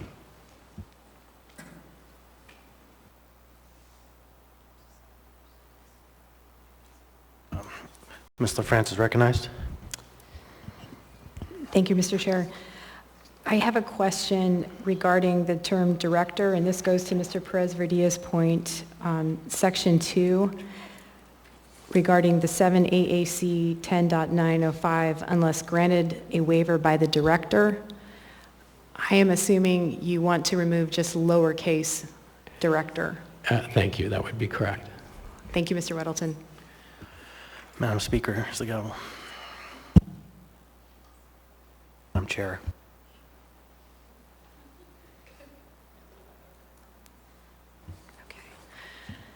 Seeing no other members in the queue, members may vote on the amendment to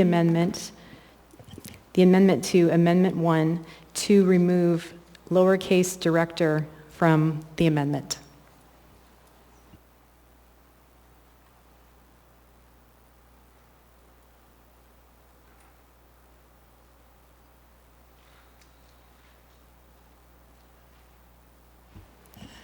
The amendment to the amendment passes 8-2. We are now back on amendment number 1.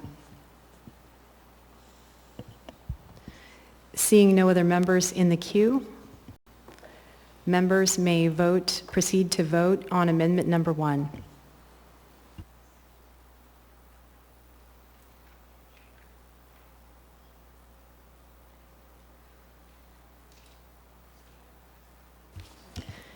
Amendment number 1 passes 8-2.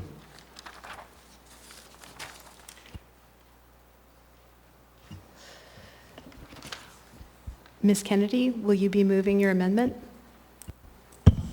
Thank you, Madam Chair. I am just kind of looking over to make sure that all the places that existed in the ordinance that used that term are the same ones that I had identified, and I believe they are. So, actually,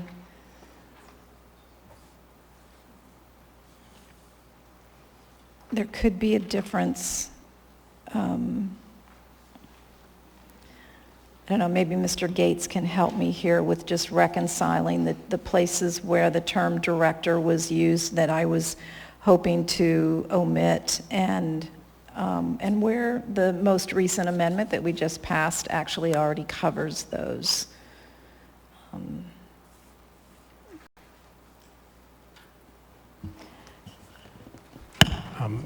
Madam Chair? Go ahead, Mr. Weddleton. It does appear that that last one in yours, it says page 5, but again, that page number is wrong. But I'm also looking at this, oh, sorry, Madam Chair. Go ahead, Ms. Kennedy. Thank you, till we get this cleared up. Yeah, and I'm also looking at the section comparison, and where it looks like mine was 16.125.055C1, the other one was 0.045C4. So, let's see.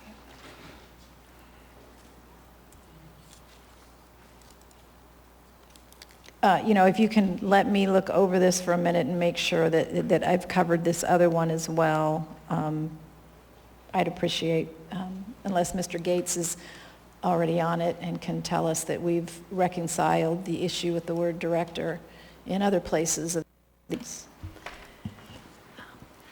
Mr. Gates, are you ready to weigh in? We also have Ms. Zelatel in the queue.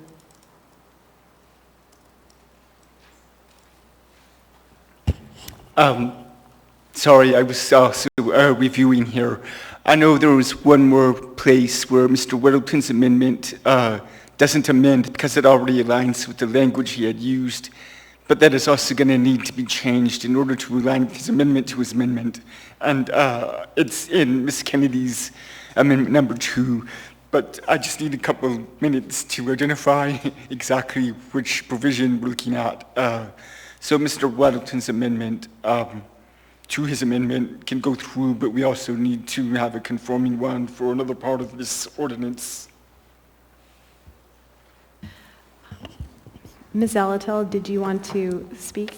Sure. The one spot we didn't conform with the other amendment is on page 10 in C1 at line 1920. That is the remaining, which is the last portion. If you ignore the page number on the Kennedy amendment, is the last portion of the Kennedy amendment, I believe. But it changes it different than what Mr. Weddleton's previous amendment did. It takes out additional people, so it may just be a standalone voice amendment should a member choose to bring it. Ms. Kennedy, did you get that? I'd be happy to make that then. And Mr. Weddleton, are you prepared, you just said, to make an amendment? Yes. Because otherwise we can take 5 and work it out. I think it's just delete director on one line, director with a small d. Should I try that, and then if that Sure, let's go ahead. sows confusion, we'll take a break? I'd like to move on page 10, line 20, to delete the word director. Second. Okay.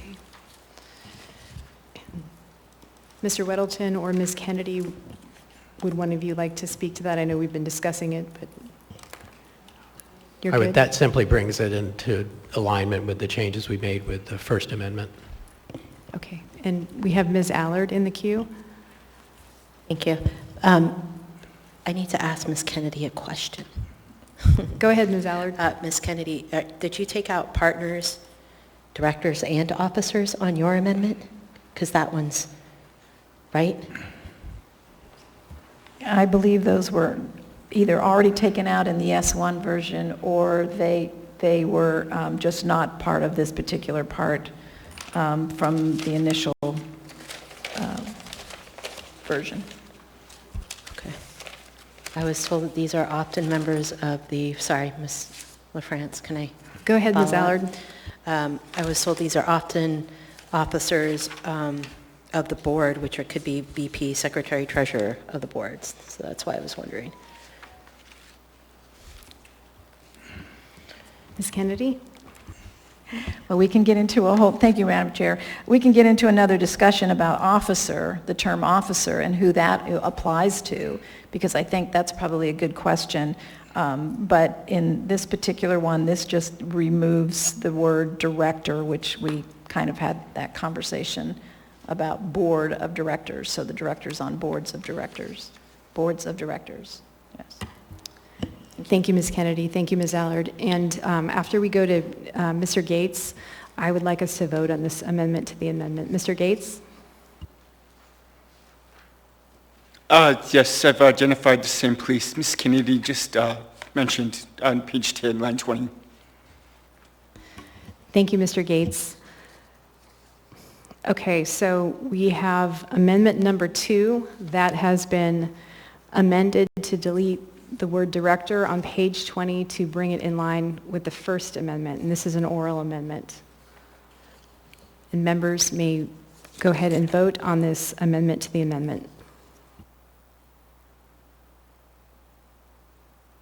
Point of order. Mr. Weddleton? Just what we had up, or what we see here, it says on page 20, it's page 10, line 20. Thank you, Mr. Weddleton.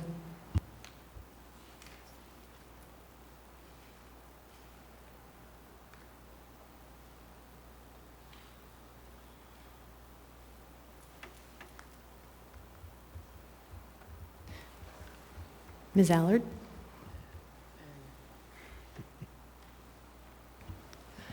The amendment to the amendment passes 9-1. We now have amendment number 2 before us. Seeing no members in the queue. Oh, okay.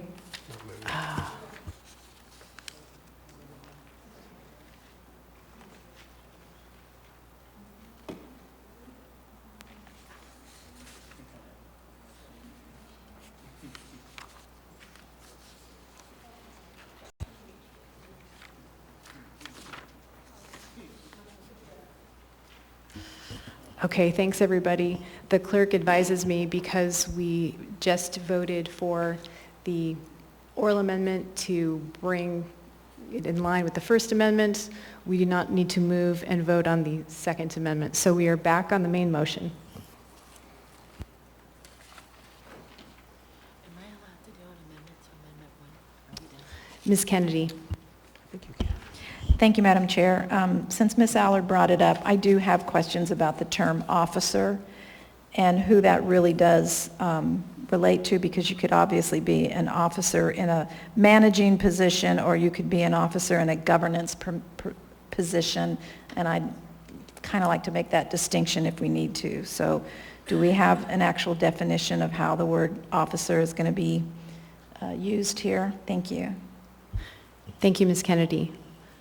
Ms. Zolotel, you would like to respond? Thank you, Madam Chair. So I think the record's clear that we don't intend, after those amendments, to include any nonprofit board of directors, period. There are often, business structures that could set up with the idea of officers within the structure, but that doesn't necessarily mean a board.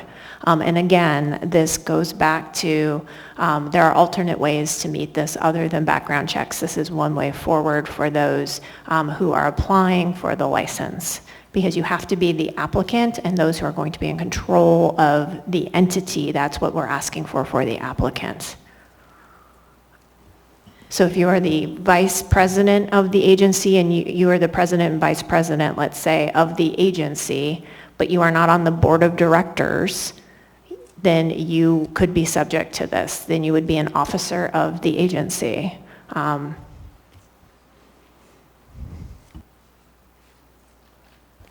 Thank you, Ms. Zalatil.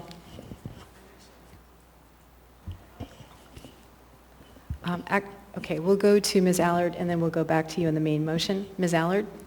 Thank you. I would disagree with that comment because of the word intent that was used. And you could still be a licensee and be on a board. You can still be officer or director, managing member, or partners and be on a board. So I think I would like to offer an amendment, please. Go ahead, Ms. Allard. Thank you. So under criminal background check issued within past 60 days, so it would be 1612540, and we would strike anywhere that it said, anywhere that it would say applicant, officers, directors, or partners. So it's under section 4. See, section 1, page 5 of 05045C.4, line 40A.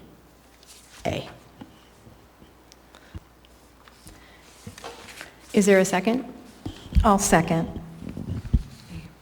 Moved and seconded. We'll go through the queue to see who wants to speak to this amendment. Mr. Constant, on the amendment? Yeah, thank you. It was just asserted that an individual could serve as an officer of the corporation and an officer of the board in a nonprofit.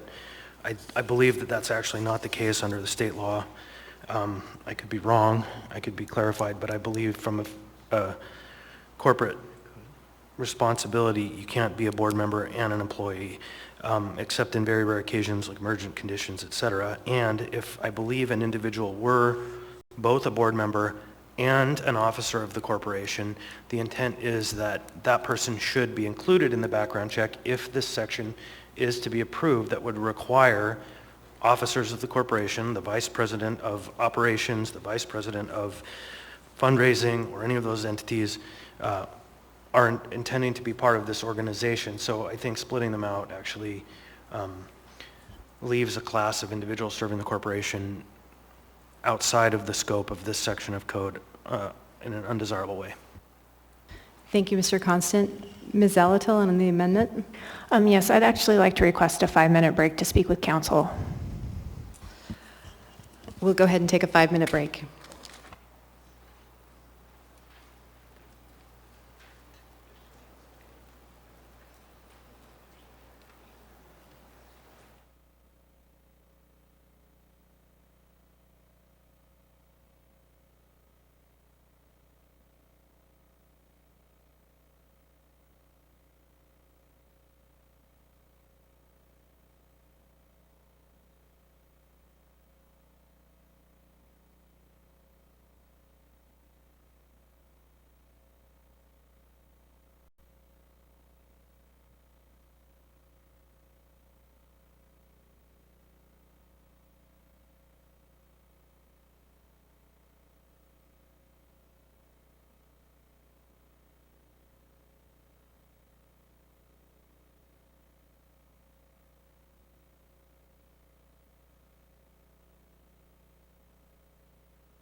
If members could please take their seats. We'll go ahead and get started. Ms. Zalatil. Thank you, Madam Chair, for the time to consult with council. So I would move to amend, and this is a global amendment that council said we could make sure is conforming later. Anywhere in the application or renewal for a license where a background check is required, it would read, any individual on the application as a licensee and managing member of the applicant. It would be limited to those two instances. Second. Thank you, Ms. Zalatil. I believe we have an amendment on the floor that we may need to address. Madam Clerk, would you advise in this situation? Yes, Madam Chair. Ms. Allard's amendment is on the floor, and Ms. Zalatil has made an additional separate amendment, so I believe Ms. Allard's amendment needs to be voted on first, or it would need to be withdrawn.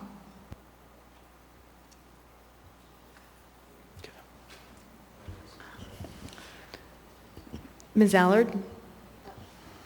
Thank you. Can I call someone up to testify?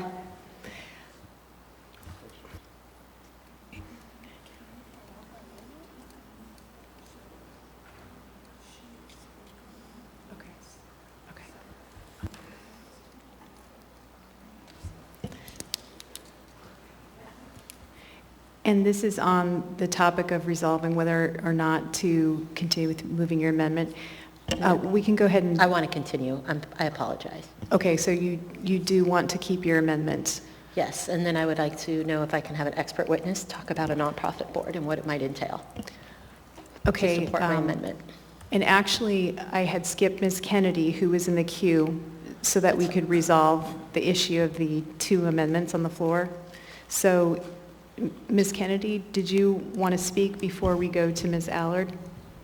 If I could, so that we can clarify the question that we're actually being asked. And it looks to me like we have an amendment to just take out the word officers, wherever that word is listed in the code, in the ordinance, and Ms. Zalatil is suggesting something a little broader, but only in portions. So I guess I want the clarification before I decide which amendment I think should go forward. I mean, obviously, maybe you would decide, but anyway, it just seems like we might have one amendment that is dealing with part of the problem and another amendment that deals with another part of the problem. And so I'm just trying to figure out if we can reconcile the two amendments. Thank you. I'll withdraw. Thank you, Ms. Kennedy. We will go back to Ms. Allard since we do have her amendment on the floor, and we would need to vote on that amendment since she's not withdrawing it. I'll withdraw it. I apologize. Oh, okay. Thank you. So you are? Yeah. Okay, thank you, Ms. Allard. Mr. Weddleton? Wait, I would hope that Ms. Allard could repeat her. I'm sorry, Ms. Zalatil. I'm sorry. Sure, Mr. Weddleton. So anywhere it references application for a license or renewal of the application for the license, the background check section would apply to any individual on the application as a licensee and managing member of the applicant. One more time. Sure. Any individual on the application as a licensee and managing member of the applicant. That language can be found on page 5, lines 42, 43. It would remove or any officer or director. The reason it's a more global amendment is to make sure it would come into conformity for the application and the renewal section so it's consistent. Thank you, Ms. Zalatil. Thank you, Mr. Weddleton. Ms. Kennedy? Thank you, Madam Chair. That does not address all of my issues, but it's in the right direction, so I'll support that amendment. So thank you. Thank you, Ms. Kennedy. Seeing no other members in the queue, members may proceed to vote on the amendment. Point of order on whose amendment? Ms. Zalatel's amendment. Thank you, Mr. Perez-Verdia. Yes, on the screen to amend Zalatel, or amendment by member Zalatel, where references any individual on the application as a licensee or the applicant. Thank you. Thank you, Mr. Perez-Verdia.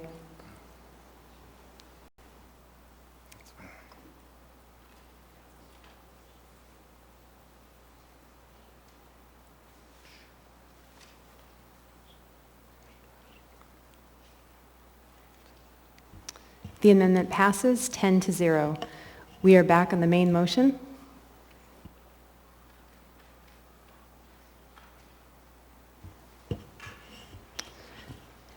Ms. Zalatel?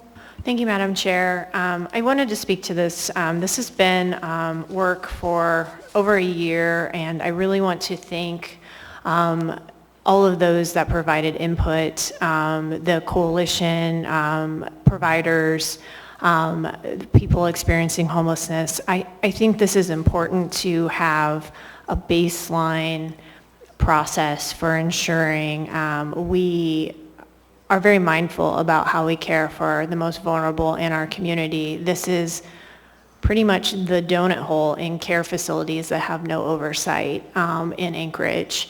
And I want to thank the co-sponsors, Mr. Waddleton, Mr. Constant. Their input has been very helpful and been a good exchange of ideas, and the same with Assembly Council, who took our ideas and put it in a format that works for municipal code. So I think this has been a very collaborative process. I am happy with the product in the S1 version. It may still get further refined, as council has pointed out to me.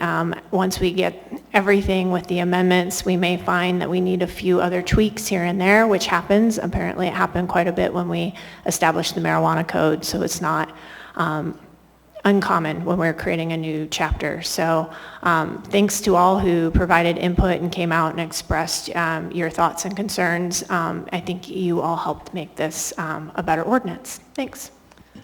Thank you, Ms. Zalatel. Ms. Kennedy? Thank you, Madam Chair. As I mentioned, I still have several things that that I'm really not comfortable with in this ordinance. I mean, I absolutely appreciate the S1 version, particularly as it addressed, I think, about 3 of my amendments. So, you know, my thanks to the sponsors for including those. But I still think there are an awful lot of heavy-handed things in this particular ordinance, and one of the things that really concerns me is that we know we have a great deal of time in front of us before any of this actually becomes is implemented. And I think we would be better off taking some of that time to actually do some of the fine-tuning that Ms. Zalatel had just previously referenced. I have several questions still just in terms of how some of these things would actually play out, how some of the things in this new code would actually work. And we just received an email just a little bit ago from the Health Department Director, Heather Harris, that actually had quite a list of things that she had concerns about that were not addressed in this code yet. And even that, I think, bears the need for continuing to look at this and finding ways to maybe smooth out some of the rough spots and look at some of the ways that we can actually make this a working document without totally hamstringing the current sheltering community, especially if we're about to send them on a wild goose chase of sorts with things that we have really no intentions of being able to require them to comply with, or we'll somehow, you know, somewhere down the next few months or within the next year manage to amend and change anyway. So I think there are several questions about liability. There are certainly some questions about costs.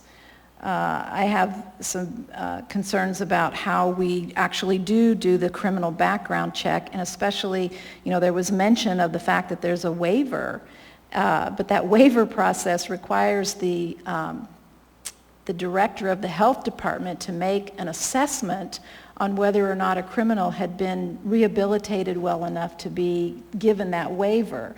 And there's no guidance behind that in terms of how they make that assessment. So anyway, I would like to see this, even though I absolutely understand how the people have been working on this for a while, wanted to get it out there, would like to see it pass, I still think that there are some things that just aren't quite right yet. And since we have the time before we really need to implement any of this, I would like to see it, I'd like to see us take some more time on it and answer some of these questions, like I said, particularly in light of what we've heard from the Health Department Director. So with that said, I will move to postpone until July the 27th, I believe, is the date of that, not the next meeting, but the second one in July. Moved and seconded.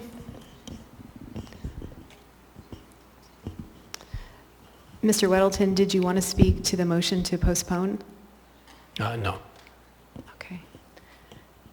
Seeing no members in the queue, we'll go ahead and vote on the motion to postpone this item to the meeting of July 27.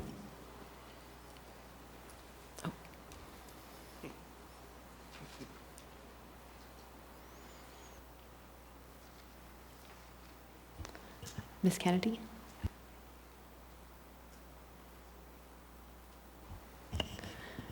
That motion fails 4-6. We are now back to the main motion. Mr. Weddleton? Yeah, thanks. I think Ms. Kennedy's points, translated from Ms. Harris, are not unimportant. She had questions on, some of the things that aren't discussed in here, but are totally fleshed out. But what it is it says the director will go make some of these policies, and that's not unusual. That's actually, something done. Our closest experience with this is the marijuana law, and we did refine that over several years. I mean, it just started, and then when I got on the body, that's what I did for the first 2 years. And for people who are nervous about creeping, burden from these things, we actually made it easier ultimately on the marijuana industry as we went through and refined things. I'm not aware that we gained any liability by having a license for the marijuana shops, and and they do background checks. That it's just part of the routine. So a lot of these things aren't really cutting new ground, and we've modeled the general effort against what we did with marijuana. But for me, my main incentive here, motivation, was protecting neighborhoods. I mean, we've heard a lot of testimony that is spot on. We have shelters now pretty much uniformly that do a very good job, don't create a problem for the neighborhoods. They do a critical task for the people in this city, not just the homeless, but those of the rest of us. And it is really amazing. And there's nothing here that is to beat down those efforts. And it's incredible. We praise them. But we also know that they can go wrong. And we had an example where there's a real problem on 3rd Avenue, and there are a lot of reasons for that. But part of it was the policies of that shelter, and we had absolutely no tool to influence those policies. This gives us a tool, because we absolutely cannot ever do to a neighborhood or an area what happened down to 3rd Avenue. That is absolutely wrong. And would I shut down a shelter to prevent that? I would absolutely do it. I would do it without pause. This gives us the ability to do that. It's not a problem now. We don't have trouble. The shelters running now are doing a good job. This prepares us for what we know can happen, and I don't want that to happen. And this is a light touch. We've whittled this down dramatically from those who were here in October, and look where we are now. And it has been in close collaboration with every shelter operator. As you've told us how you operate, what works, what doesn't. You can see in this S1 version, we have responded to your comments and really made it a very light touch. We've whittled it down to the essence. And in fact, I was reading just last night rules for fishing licenses and fishing, and I was thinking that is way more complicated than what we have here. And Alaskans all figure it out to go get our fish. It's about protecting neighborhoods. This gives us a tool to do that, and we need this. Thank you. Thank you, Mr. Weddleton. Mr. Perez-Verdia? Thank you, Madam Chair. I at our last meeting was promoting the idea that we needed to wait on this until the new administration came in so that we worked with them on this. So there was that concern. I certainly still have concerns about this. I know that it's not perfect, and that my main concern is really how it's going to impact shelter's ability to serve in a really responsible and thoughtful way. But I do appreciate so much the work that has gone into it and the collaboration. And after a lot of consideration, I will support this, knowing that there's opportunity to continue to work on it, to continue to tweak it, to continue to get more feedback from shelter providers and from neighborhoods on how we can make it better and better. So reluctantly, I'm going to support it at this point, but I hope that there's more conversation about how to continue to improve this so that it does both protect neighborhoods and ensures that we're providing high quality service to the most vulnerable in our city. So thank you, Madam Chair. Thank you, Mr. Perez-Verdilla. Ms. Kennedy? Thank you, Madam Chair. As you could probably suspect, I'm not going to support this because I don't believe it's ready yet. I think it actually even stresses out a lot of our providers just thinking about all the things that they're going to have to do now to get ready for this licensing to be in effect. But one of the things that I hope both the administration now and to come will consider what has to be done to maybe make this a little more workable. And one of my biggest concerns on this is in the regard to insurance and the policies and practices that deter and reduce client loitering and prohibited camping in parks and public spaces. It looks to me like there is a huge liability potential here, both for the shelters as well as for the city itself. And, you know, obviously there's a portion in here that talks about minimizing neighborhood impacts, which I know is one of the priorities for Mr. Weddleton, but it talks about the municipality's commitment, and it says that there will be no tolerance for unlawful loitering. And not only that, but it's within a 1/4 mile of the shelter. And if you just kind of try to look at that from a practical standpoint, I mean, you can do the math. You're talking about basically a circumference around a shelter that equates to about 125 acres of territory. And what the municipality is basically saying it's going to do is it's going to enforce laws that deal with loitering, soliciting, and unauthorized camping within those places. But of course, it only does that as far as resources are committed. So it's like we're forcing compliance on shelters, but there's no way that the municipality can afford, I think, at this point, to uphold its end of the bargain. So already we're putting shelters at a disadvantage from the very get-go, and I think that's a liability issue. You know, if we just looked at the incident, that happened this weekend, what shelter's responsibility would it have been to be enforcing the no loitering policy? And how would that have played out in terms of how the municipality would have had some kind of liability in that? So I think that's probably new territory we've never really looked at before. And that is one of the things that I think is probably an unintended consequence of this, the way this is written. So I know that that's something that has to be better fleshed out and better defined in terms of what our real expectation is for these shelters and what the real role for the municipality is going to be in this. So I look forward to seeing some of that reconciled here very shortly if this passes. Thank you, Madam Chair. Thank you, Ms. Kennedy. Ms. Allard? Thank you, Chair. I have concerns because Director Harris came forward with an email that I believe probably 70% of the email of her concerns with the increase in staff that she would also have to be the deciding factor with a waiver. Was disregarded. The fact that she said that the licensing with the shelters should align more with child care licensing and not marijuana licensing. It's also alarming that we would want to shut down a shelter, many shelters if had to, and risk the chance of 100 homeless individuals being on the street because there was a flaw, maybe with an insurance or a background check. That just puts us in a worse situation. I think it's hamstringing our nonprofits. They're here to help us. They're nonprofits. So many people in our community volunteer, and what we're telling them is it doesn't matter. We're going to step in as the government because we think we can do a better job. And I don't recall, I think maybe Ms. Sauter had made a comment supporting the licensing, but from my understanding, the Brother Francis was one of the largest, one of the biggest violators. So I have a really hard time trying to understand why we wouldn't want to postpone this. It's already come and gone, I understand that, because there is no rush. This wouldn't even be implemented, if I'm not mistaken, until next year. But thank you, Chair. Thank you, Ms. Allard. Mr. Constant? Thank you. One thing I would correct from what Ms. Zalatel said. This project has been going on for over a year to draft this language, but this project is actually more than 10 years old. This project started when there was a failure of a shelter to address the basic concerns of a neighborhood, and everyone got into a posture of pointing at everyone else instead of actually solving the problem.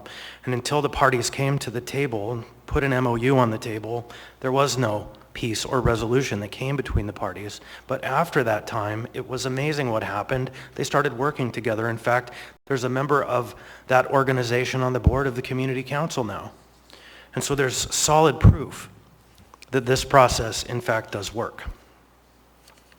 The letter from the director was, I would say, pretty offensive at this last moment to come across and assert all of those facts that they believe are true. But in fact, we did incorporate issues related to child care licensing, but we didn't want to be overly burdensome on the operators. And so we didn't go to the level of detail that child care operators are in fact regulated, because that would be perceived as a much greater overreach than already these individuals have claimed about this process. That letter isn't evidence that we need to wait. It's evidence that we need to move forward. We will improve this section of the code as we move forward.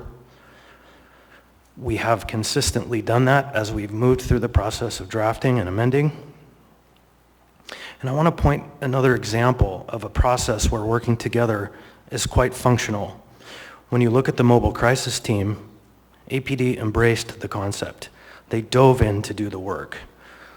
All I can say about the health department is that they didn't show up. They said no, no, no, no, no, no, no, no, no, and never came to us in good faith and said, we're going to work with you to figure out how to do this right. So we will figure out how to address the concerns that the health department raises in the fullness of time when everybody comes to the table in good faith to address the challenges before us. The point that the municipality can't afford to enforce, so we shouldn't do this, should strike terror into the heart of anybody who lives near any operation of a shelter that's proposed. That statement right there is a statement that leadership in this municipality believes that we can, because we can't afford, destroy a neighborhood. And that will never, ever happen as I am part of this body. It will never happen again. I have witnessed it far too closely. Don't let good be the victim of perfect. Thank you, Ms. Zalatel, for your incredibly hard work on this project. And I thank you to the members of this body when we pass this code and we, for the first time, show the community that we are there with them as we try to humanely solve the issues related to the community that we're dealing with. And with that, I say thank you all. Thank you, Mr. Constant. Seeing no other members in the queue, members may proceed to vote on the S1 version of AO 2021-55.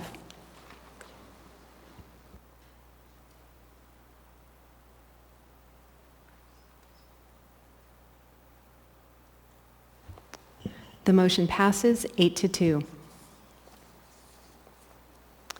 We now have before us item 11C, Ordinance number AO 2021-54, an ordinance amending Anchorage Municipal Code Section 21.05.010E, Table 21.05.1, Table of Allowed Uses, Residential, Commercial, Industrial, and Other Districts, and Anchorage Municipal Code Section 21.05.040C.5, the B3, or use-specific standards to allow the use type homeless and transient shelter in the B3 General Business District as a conditional use and to create use-specific standards. Public hearing on this item was closed June 8, 2021. There is a motion on the floor by Mr. Constant and seconded by Ms. Zalatel.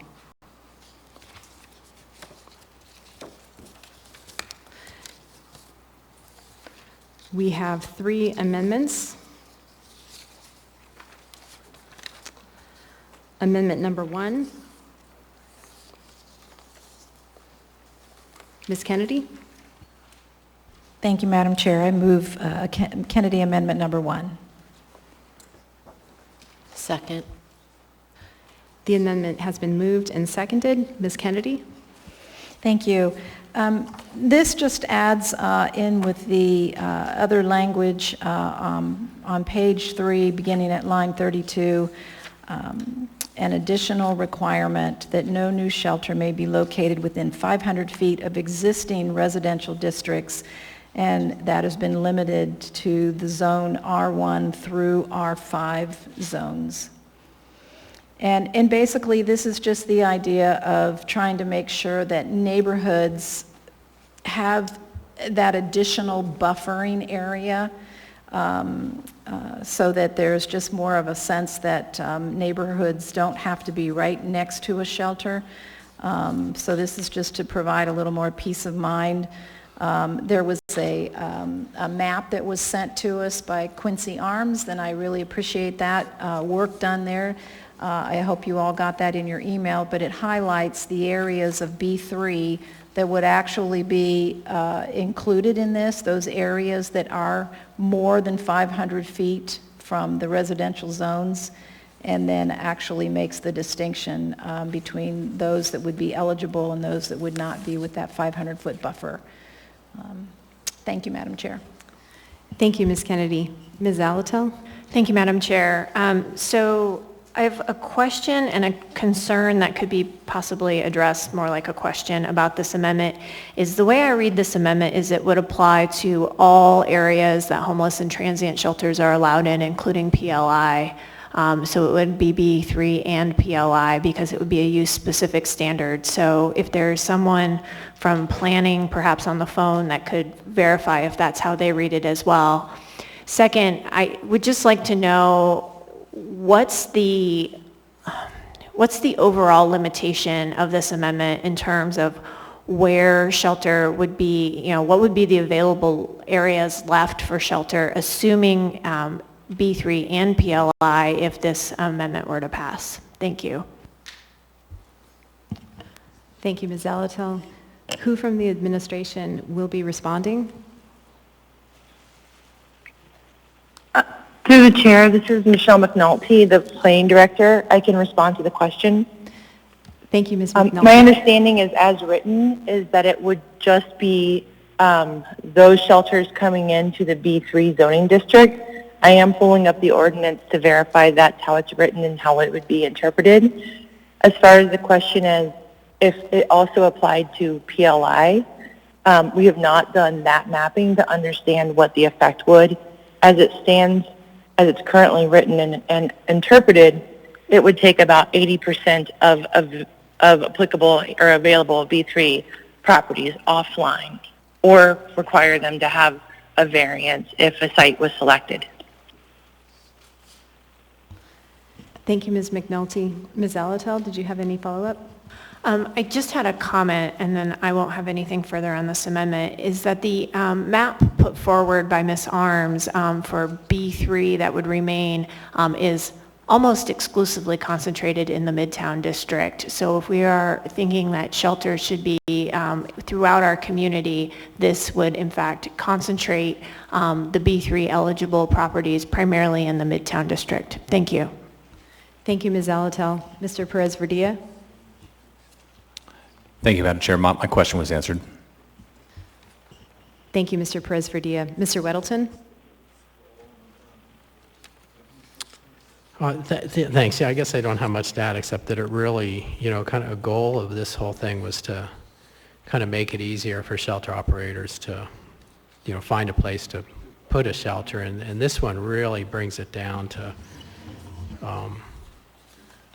extremely constrained. I mean, the PLI was enough. And as I read it, I think as Ms. Alatel says, I think this is use specific. This would apply with PLI as well. So in a lot of this, what we see on this areas that are in B3 that would be allow shelter, there's not much that's not already developed. So you really knock it down to, I guess, no more shelters. But it goes too far against what we're looking for. And I think given the license and the provisions there, with the licensing in conjunction with this, we have a good combination of protection for neighborhoods without doing this 500-foot buffer. Thank you, Mr. Weddleton. Mr. Dunbar? Thank you, Madam Chair. I agree with everything that Mr. Weddleton just said, and he largely said what I was going to say, but I'll just add two other notes. I know this only applies to new shelters going forward, but I think if we look back in time, some of the more successful smaller shelters like the Clare House, and although the Gospel Rescue Mission is now zoned PLI, it was originally B3, and as Ms. Zolotel pointed out, this would apply either way. This would have prevented them from going in. I mean, if you've been to the Gospel Rescue Mission, which I think most of us have, it is very close to residential properties. And yet it functions well, and they work well with their neighbors. And again, this sort of, to me, goes too far and defeats the purpose of the ordinance, so I will not be supporting it. Thank you. Thank you, Mr. Dunbar. Mr. Constant? Thank you. And the new administration's proposal in their briefing to us, the meeting last week, it actually showed a project in the Embarcadero of San Francisco, which is one of the most robust residential commercial districts in the world. And so it showed that this kind of service can go exactly co-located to where people are living. So I think the amendment is counter to the effort. Thank you, Mr. Constant. Seeing no other members in the queue for the amendment, members may proceed to vote on amendment number 1.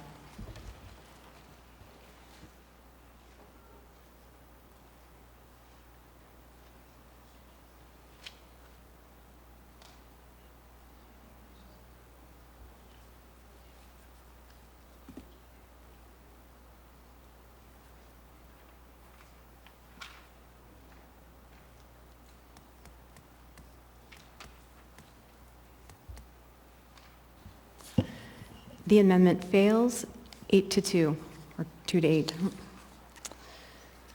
We now have amendment number 2. Madam Chair, we will not be moving amendment number 2, but we do have amendment number 3. I'd move amendment number 3. Madam Chair, point of order. Ms. Kennedy? Thank you. I'm just looking at the screen here, and it said the last motion, let's see, moved by Chris Constant, seconded by Meg Zolotel. Yeah, it does look wrong. That would not be correct.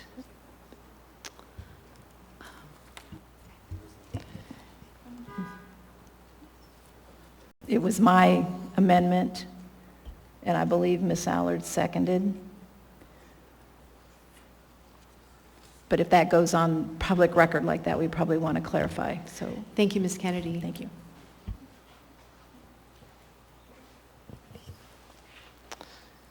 Madam Clerk, has it been resolved? No, it's going to take me a minute. Okay.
Thank you, Ms. Jones. Thank you, Ms. Kennedy. And we are back on amendment number 3. Ms. Zalatel? Move Zalatel amendment number 3. Second. So Zalatel amendment number 3, along with Weddleton and Constant, is consistent with what we actually just did in the shelter licensing. This would limit overnight shelter to 150 clients in the B3 district. It wouldn't limit the possibility of larger shelters, but you would have the person seeking the conditional use permit would have to, or entity, would have to seek a variance, but the variance fee would be waived. The intent here is larger shelters over 150 should show how there would be no neighborhood impacts, how it fits with the, the site plan, and really the client served, how it will work in that particular site for over 150 individuals. Thanks. Thank you, Ms. Zalatel. Is there any discussion on the amendment? Mr. Perez-Verdia? Thank you, Madam Chair. Just a question to the mover, where the number 150 came from, whether there's a rationale for that specific number. Thank you. Sure, thank you for the question, Mr. Perez-Verdia. The 150 is twofold. One, we've seen shelters successfully operate at the 100, 120 level in town already. We've seen issues at 240, 400 and larger. So it seems, based on our practice and our experience, that 150 seems to be a reasonable target. And this was also in consultation with the EOC Mass Care. Second, 150 is also that number we're often looking at turning on for cold weather shelter. So it is kind of a number that we deem to be reasonable to stand up for an operation, especially in cold weather times. Thank you, Mr. Perez-Verdia. Thank you, Ms. Zalatel. Seeing no other members in the queue, members may proceed to vote on amendment number 3.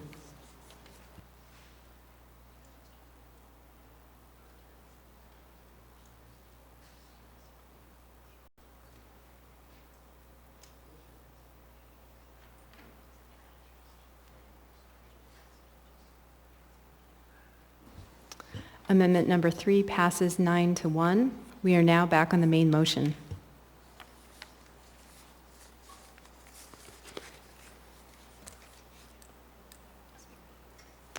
Ms. Zalatel? Thank you, Madam Chair.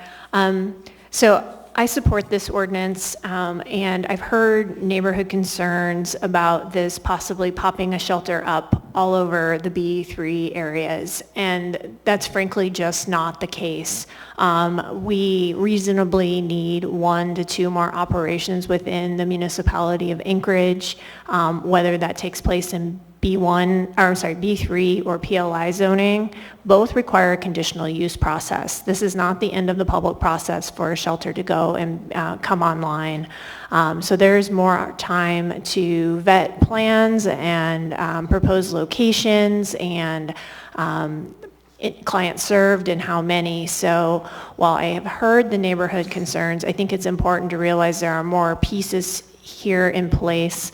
And now with the passage of that last amendment, if any shelters proposed to be over 150 individuals, there's another level of scrutiny provided. So I thank the planning department for their work on this, and they're going to the community councils and talking with the public about this. And I urge a yes vote. Thank you. Thank you, Ms. Zalatel. Mr. Weddleton? Thanks. Yes, I'll support this as well, and I'll tell you why. This has been in the makings for a long time. In 2018, we had a resolution that said no more downtown. We've had enough. And if not there, then where? At this point, shelters are only allowed in PLI land, public lands and institutions. There's nothing magical about PLI land. It's all over the place. It's your schools and your fire stations. It's in your neighborhoods. It's parks. That's PLI. But there's not a lot that's not used. So where would it go? So B3 is a natural one. It's your general commercial. Virtually anything you can do in this town is allowed in B3 zoning. And it's actually a little bit odd that you can't do this there. I mean, there's other things going on there that, think I'd rather have a shelter than a bar next to my house or business.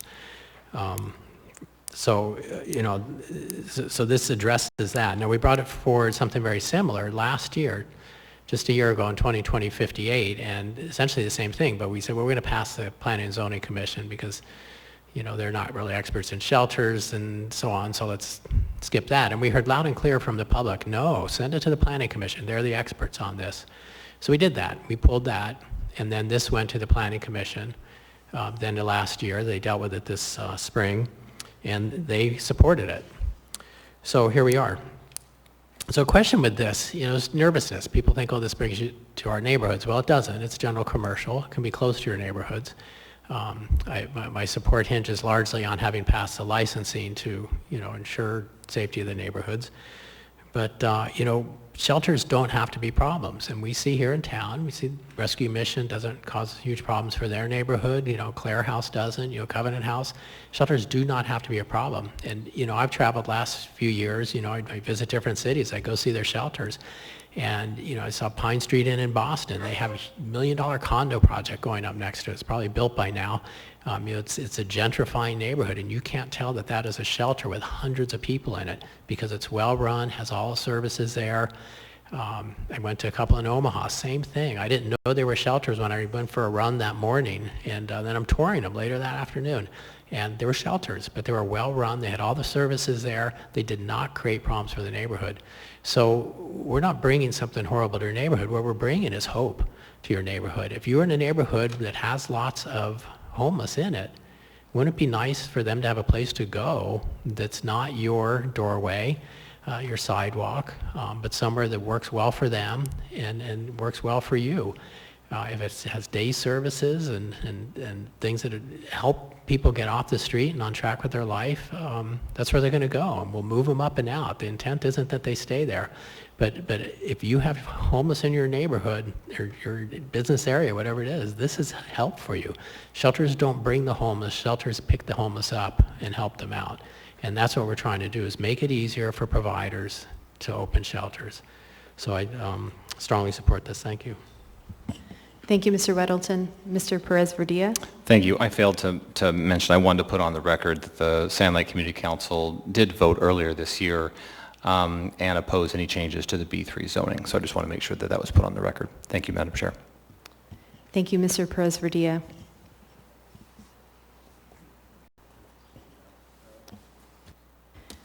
Seeing no other members in the queue, members may proceed to vote on the main motion to approve AO 2021-54.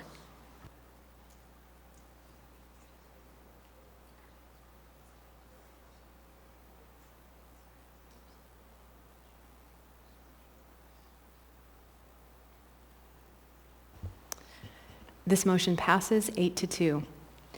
Before we move on to the 14s, Mr. Vice Chair? Thank you. It's been brought to our attention that the individual who signed up for early, what's it called? The not the audience participation appearance request, had an unfortunate incident that made it impossible for him to be here. So I am asking the membership, I'm going to make a motion to change the order of the day to take up this appearance request now. Second. Moved and seconded. Asking for unanimous consent. Is there any objection? Seeing no objection, Mr. Haberman?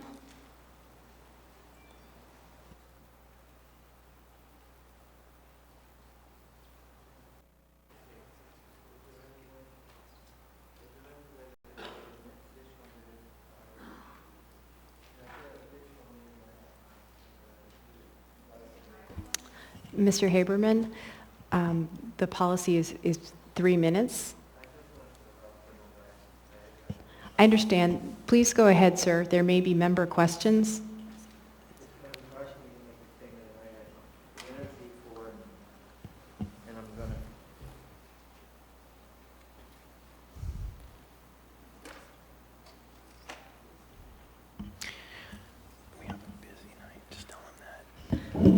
Go ahead, Mr. Haberman.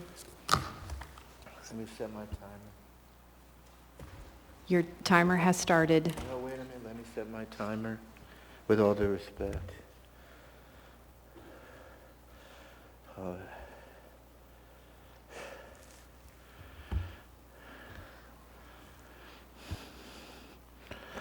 name is Eugene Carl Haberman, Alaska resident for over 43 years.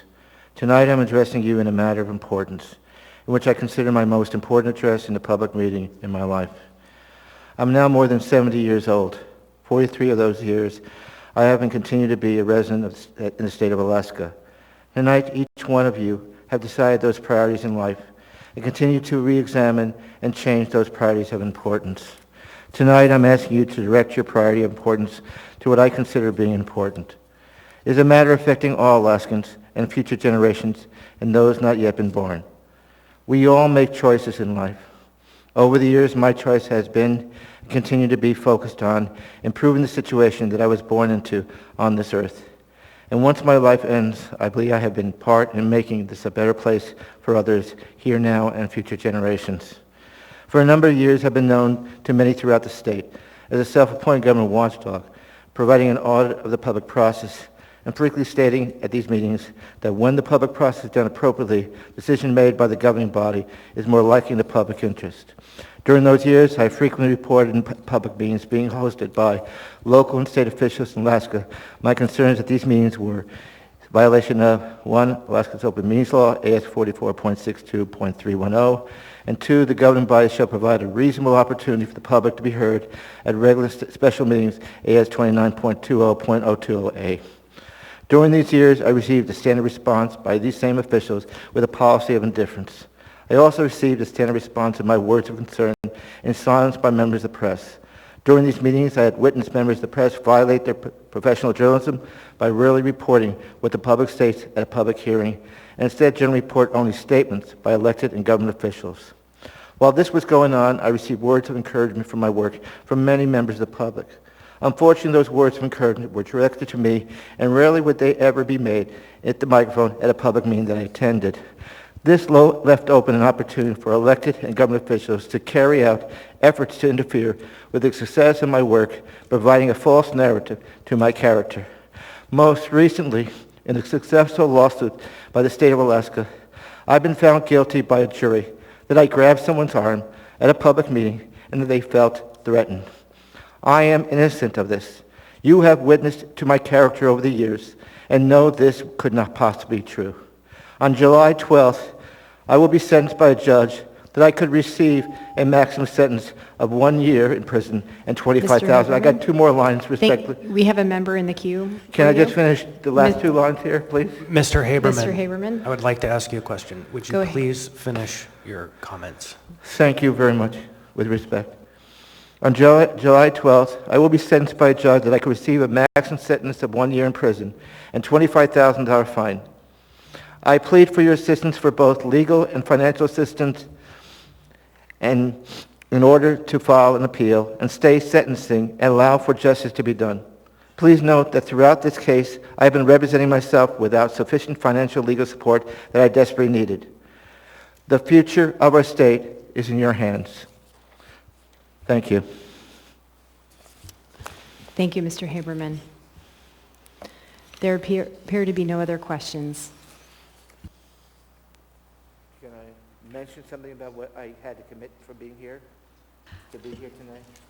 One more minute, sir. Just 1 more minute, Madam Chair. I'll just Go ahead, Mr. finish up, Constant. but we have to move on. We have a busy agenda. My commitment for being here was in great difficulty. A few hours ago, I was hit by a moose. I was sent over to a hospital at Providence. And fortunately, I'm somehow able to be here. I realize I cannot speak 1 day later to you on what I just addressed you. This is a time-sensitive issue, and this affects all of us in the state. But this just reflects the commitment that 1 moose was not enough to get me not to be here tonight. Thank you, It takes Mr. 2 Haberman. mooses from Dunlevy. Thank you, Mr. Haberman. Thank you, Mr. Constant. We will now return to new public hearings, item 14. We now have before us item 14A, resolution number AR 2021-158, a resolution approving a collective bargaining agreement between the Municipality of Anchorage and the International Brotherhood of Electrical Workers, Local 1547 technicians. Public hearing on this item is now open. Are there any members of the public who wish to testify? Anyone at all? Seeing and hearing no one, public testimony on this item is now closed. What is the will of the body? Move to approve. Second. Moved and approved, or moved and seconded. Is there any discussion? Seeing no one in the queue, members may proceed to vote on AR 2021-158.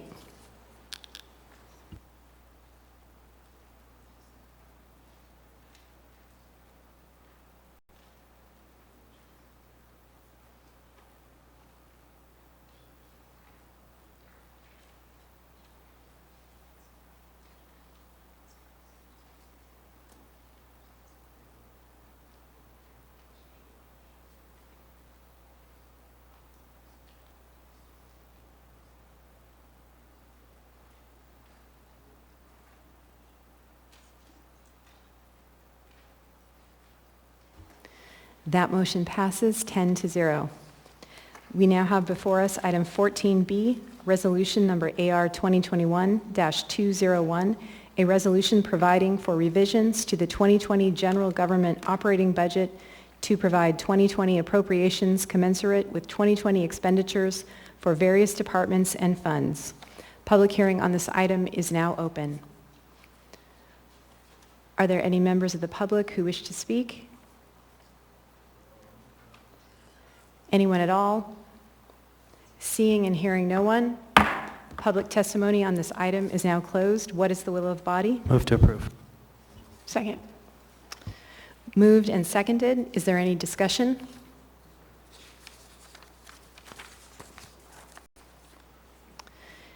Seeing no one in the queue, members may proceed to vote.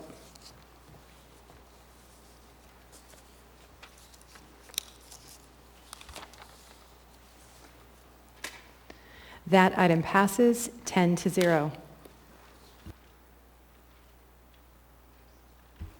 We now have before us item 14E, resolution number AR 2021-204, a resolution of the municipality of Anchorage appropriating fund balance in an amount not to exceed $8,250,000 to continue programs approved in the priority areas and framework for allocations of the COVID-19 relief funds programs. Public hearing on this item is now open. Are there any members of the public who wish to speak? Anyone at all? Seeing and hearing no one, public testimony on this item is now closed. What is the will of the body? Move to approve. Second. Moved and seconded. Is there any discussion?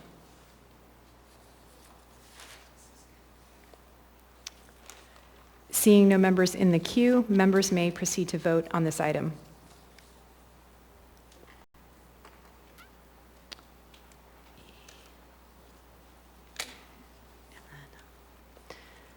That motion passes 10-0. We now have before us item 14F, resolution number AR 2021-205, a resolution of the municipality of Anchorage adopting substantial Amendment 5 to the 2019 Housing and Community Development Annual Action Plan, 2019 Action Plan. Waive reading. Thank you. Public hearing on this item is now open. Are there any members of the public who wish to testify? Anyone at all? Seeing and hearing no one, public hearing on this item is now closed. What is the will of the body? Move to approve. Second. Moved and seconded. Is there any discussion?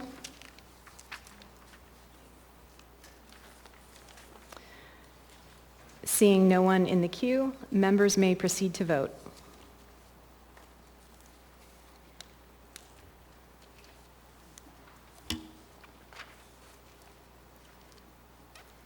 This item passes 10-0. We now have before us item 14I, resolution number AR 2021-206, a resolution of the Municipality of Anchorage appropriating an amount not to exceed $750,000 of contributions from the area-wide capital improvement fund to the area-wide fund Real Estate Services Department to contribute to Beans Cafe. Public hearing on this item is now open. Are there any members of the public who wish to testify?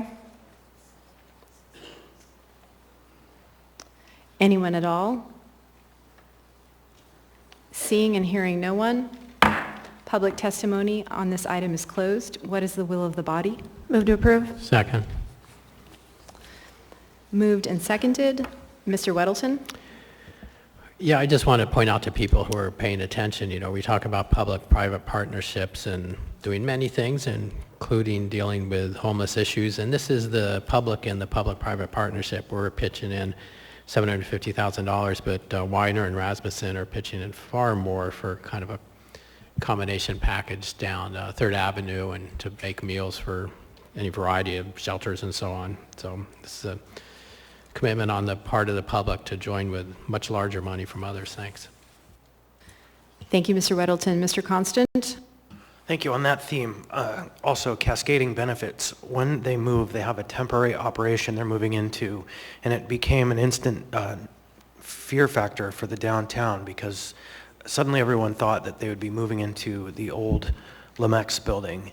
And then when they met with the neighbors and the downtown partnership and its folks and talked through the plan, suddenly it became an amazing opportunity that's going to transform a blighted block, that's going to provide jobs and people into the downtown, and that's going to remove a bar owner that has been a consistent nuisance for me for years. And so it's amazing the cascading benefits that can come when we finally set the task of fixing the challenges of homelessness in our community. Thank you, Mr. Constant. Seeing no other members in the queue, members may proceed to vote.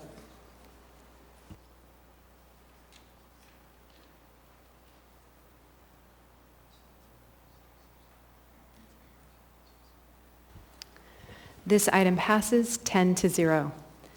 We now have before us item 14J, resolution number AR 2021-207, a resolution appropriating a contribution of $2,670,000 from the Heritage Land Bank Special Revenue Fund, fund balance as a contribution to the HLB Operating Fund, and appropriating said contribution to the HLB Capital Improvement Project Fund for a land exchange and associated site preparation projects, all within the Real Estate Department. Public hearing on this item is now open. Are there any members of the public who wish to testify? Anyone at all? Seeing and hearing no one, public testimony on this item is now closed. What is the will of the body? Move to approve. Second. Moved and seconded. Any discussion? I'd like to move Weddleton Amendment 1. I hope you have it. Do you guys get copies of this? Oh, well, just vote yes. I'll read it to you. Sorry about that. It was sort of a late minute, but I'll go ahead and read it. It's page 1. It's just a line and a half addition. Okay, and then we don't have a second? Oh, I- You have to hear it first. Right. Second. So we'll go ahead and, brave lady here.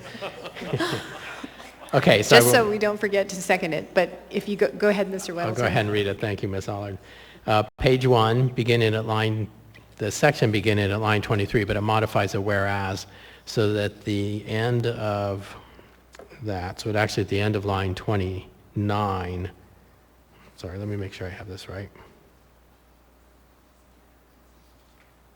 Right, okay, at the end of line 29, add, comma, enhancing landscape buffering and providing a space to accommodate multiple users of the trail easement on the western side.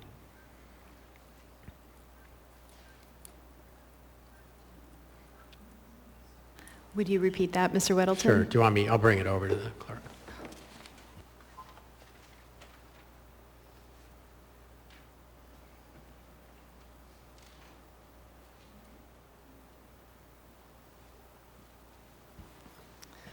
Ms. Allard, did you preemptively second that? I'm good with the second still. Okay. Moved and seconded. Ms. Kennedy? Thank you, Madam Chair. Just a question, and I don't really, well, I suppose it's going to be Ms. Ward that gets to answer this, but anyway, just a question in regard to the additional expenses, the $200,000 and then the $100,000 for moving the portion of the trail. Those were all agreed on in the initial contract negotiation. Is that correct? Or is this something new that's been added since we passed the initial contract? Thanks. Through the chair, Ms. Kennedy, the appropriation for the difference in value was. The $200,000 for the utility extension also was. But recently, as we negotiated the width and location of the Tour of Anchorage Trail for an easement to be able to protect it for users, because remember, this will be owned by a different entity. We wanted to make sure that that was protected. We thought we may have to relocate it, so that's why I put the $100,000 in there just in case. As we work through that, we have a reached agreement between HLB, Parks and Rec, ASDRA, and the Nordic Ski Club.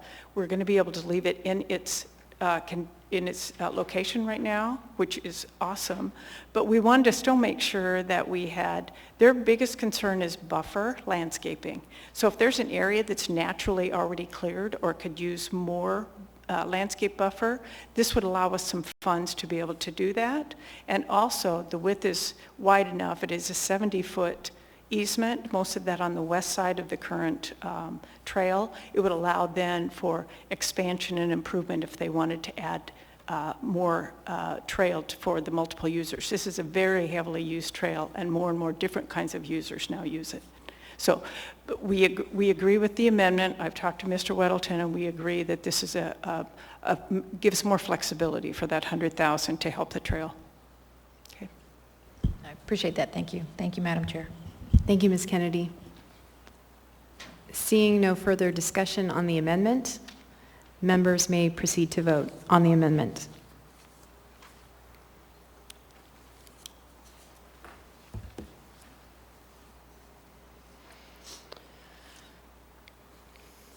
The amendment passes 10-0. We are now back on the main motion. Okay, seeing no further discussion on the main motion, members may proceed to vote.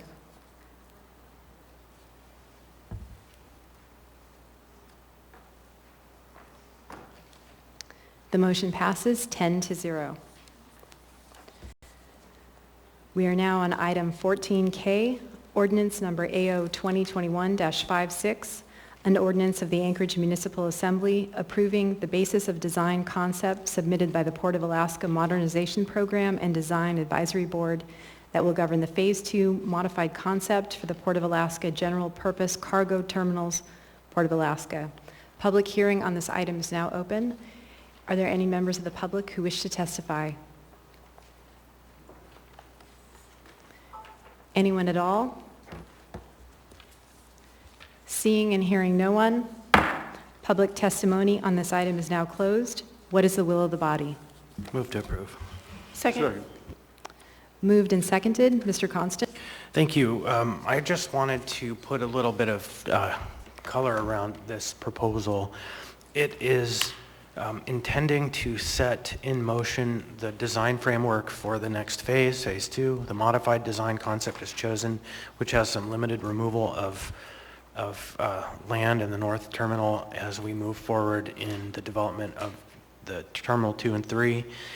And I will say that there was unanimous support by the Port User Group of this framework, but this framework is still early in the process, and there likely will be some very warm conversations to come forward as we move toward design and then implementation. So while this is a very significant and important moment, it's not the decision point that we're working towards. Thank you.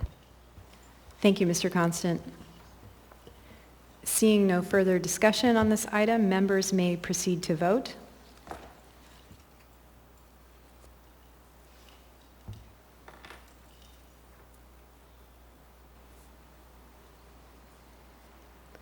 This item passes 10-0. We now have before us item 14P.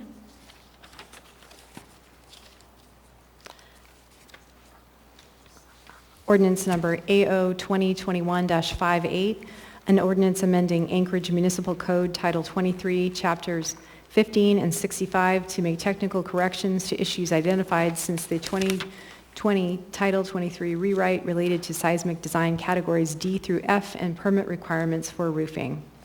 Public hearing on this item is now open. Are there any members of the public who wish to testify? Anyone at all? Seeing and hearing no one, public testimony on this item is closed. What is the will of the body? Move to approve. Second. Move to amend. Mr. Weddleton? Move to amend to delete section 2. Second. Moved and seconded. Mr. Weddleton? This comes from our discussions at the Community Economic Development Committee last week. We got general support from public on all of it, but in section 2, actually most of my communication has been in support, but there was a fair question to say, does this change any costs? And since this is not something that we need to do right now, administration, Mr. Dole said that he would send it to the building board and have them evaluate it and get back to us, and we'll bring it back. So section 2 will likely come back to us later.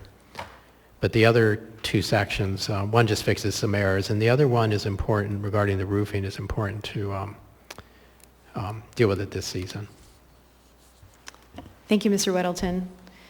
Is there any discussion on the amendment to delete section 2? Seeing no discussion, members may vote on the amendment to delete section 2.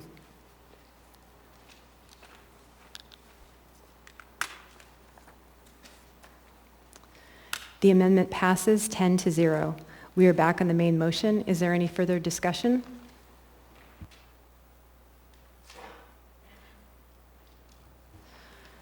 Seeing no one in the queue, members may proceed to vote on the main motion.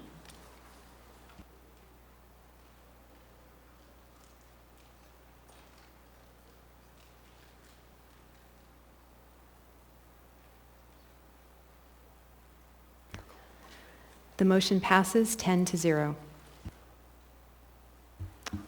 Mr. Vice Chair? Thank you. On behalf of the administration, we have one more opportunity to change the order of the day to please take up item 14L next. Second. Asking for unanimous consent. Is there any opposition to taking up 14L now?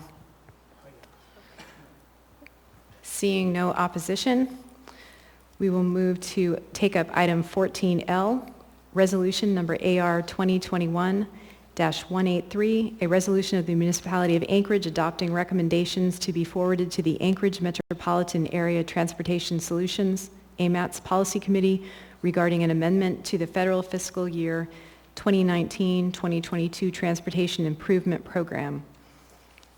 Public hearing on this item is now open. Are there any members of the public who wish to testify? Anyone at all? Seeing and hearing no one, public testimony on this item is now closed. What is the will of the body? Move to approve. Second. Moved and seconded. Is there any discussion? Mr. Weddleton? You know, lots of, the transportation infrastructure plan, the list of projects that, you know, are federally funded in Anchorage or in this TIP, and typically changes during the course of the year. This one is significant because it makes room for the project to rebuild Vanguard in response to the state project to build a tunnel under the highway leading into Academy Drive. So we want to get that rolling pretty quick to get it in sync with the state project. Thank you, Mr. Weddleton. Mr. Constant? Yeah, and I think the most significant part of that conversation is that A number of years ago, this body rejected the idea that the municipality should be paying for, through a bond, a major construction of Vanguard that had been agreed upon when the state provided capital funding. But instead the proposal, and it was amazing what happened when we rejected the proposal, all kinds of chaos erupted and how bad we were. But what we did was saved the municipal taxpayer $20 million plus this project would have cost us. And so to the folks who stood up and said we can't do this, I want to say thank you for saving the taxpayers' money. Thank you, Mr. Constant. Seeing no further discussion on this item, members may proceed to vote on the main motion.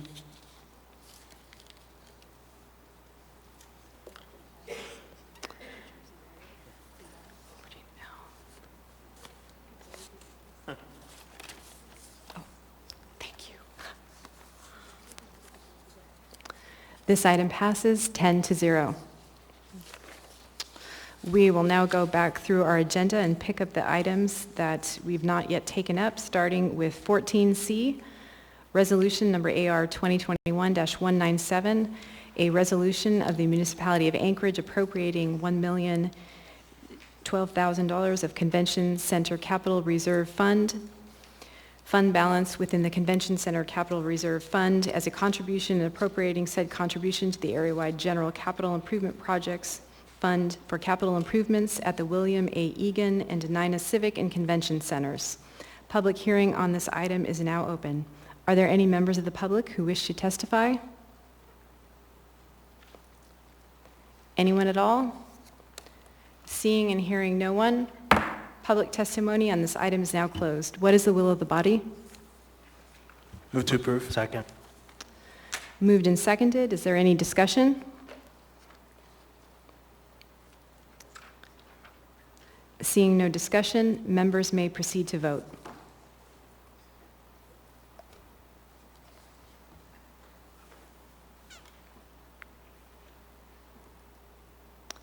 This item passes 10-0. We now have before us item 14D, resolution number AR 2021-203, a resolution of the Municipality of Anchorage appropriating $2,300,000 as a contribution from the 2021 Maintenance and Operations Department, Equipment Maintenance Internal Service Operating Fund, unrestricted net position to the 2021 Equipment Maintenance Internal Service Capital Fund to purchase replacement vehicles and equipment. Public hearing on this item is now open.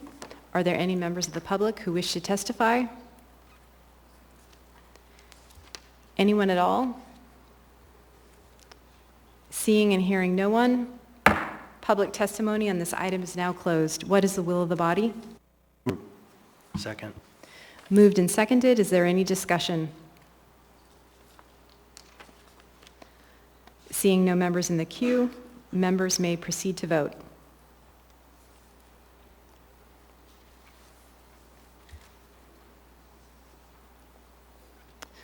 This item passes 10-0.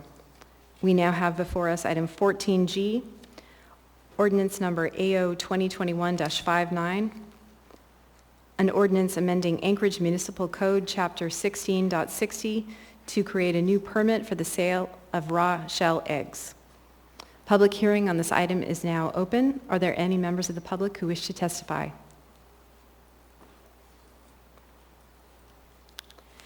Anyone at all? Seeing and hearing no one, public testimony on this item is now closed. What is the will of the body? Move to approve. Second. Moved and seconded. Mr. Weddleton? Well, thanks. We reviewed this at Community Economic Development Committee a couple weeks ago, but we didn't, I think, come forward with a recommendation beyond moving it forward. But, you know, this, you know, I can appreciate this coming from the department. You know, they saw a problem and said, this is nuts having them pay $150 for a few months, you know, permit.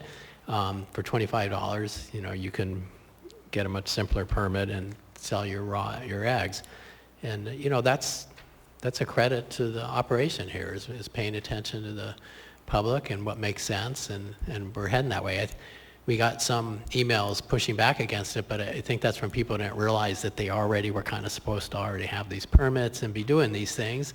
So now you know, and but you get a better deal. You're not paying $130, it's $25, and you know, we do have a responsibility, or the health department, carried by the health department, to keep people safe with what we eat, and this is just part of that process. So thanks for bringing this forward. Thank you, Mr. Weddleton. Ms. Zalatel? Thank you. I have a question for the health department. Particularly on section 2, it's a new section of the code requiring the permit, and then it specifies certain substantive requirements in terms of the handling of the eggs. Is this something that was already required elsewhere, or is this a new requirement put in place now due to shifting to a raw shell egg permit being required? Hi, I'm Jeffrey Hickman with the Health Department, the Food Safety Section, and through the chair. This has always been in our code, but we had no way to give it a fee that was reasonable. So we had to try to fit it in to the best category, which is a seasonal temporary permit, and that's $130 for 6 months per market that you sell at.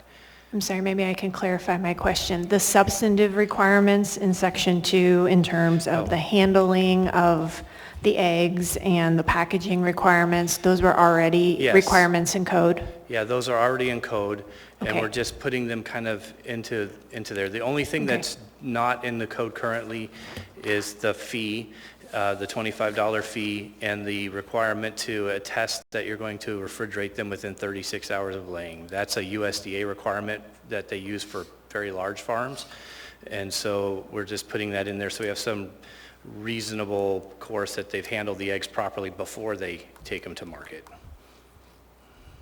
Okay, thank you. Thank you. Thank you, Ms. Zalatel. Is there any further discussion on this item? Ms. Allard? Thank you. So we've gotten so many inquiries about this.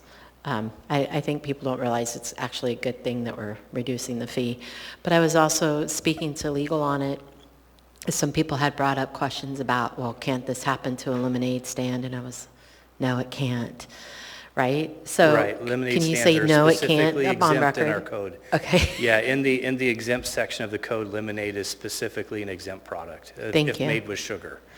The other thing was that they said that, I hope I don't get in trouble for saying this, but they're not going to go after the everyday person unless there's some sort of a complaint, so that if you are an individual that maybe you have, I don't know, 6 or 7 chickens, and you sell 5 to 10 dozen eggs a month, unless someone complains, we're not going to actually go after them and put them in jail or do anything crazy. That's correct. We don't see that as a practical enforcement capability of our section. Okay, thank you. Thank you, Ms. Allard. Okay, I don't see any other members in the queue. Thank you, sir. Oh, Mr. Dunbar. I just wanted to thank the health department for their work on this. Speaking as someone who helps run a farmer's market, eggs are always a very popular item for people to bring, and they sell out very quickly. But I appreciate you looking out for the little guy and helping reduce this fee. And I think while the misunderstandings about the ordinance ruffle some feathers, I think it's a good egg. So I urge people to vote yes. Thank you, Mr. Dunbar. That was an Eric Croft Memorial comment. Okay, seeing no other members in the queue, members may proceed to vote.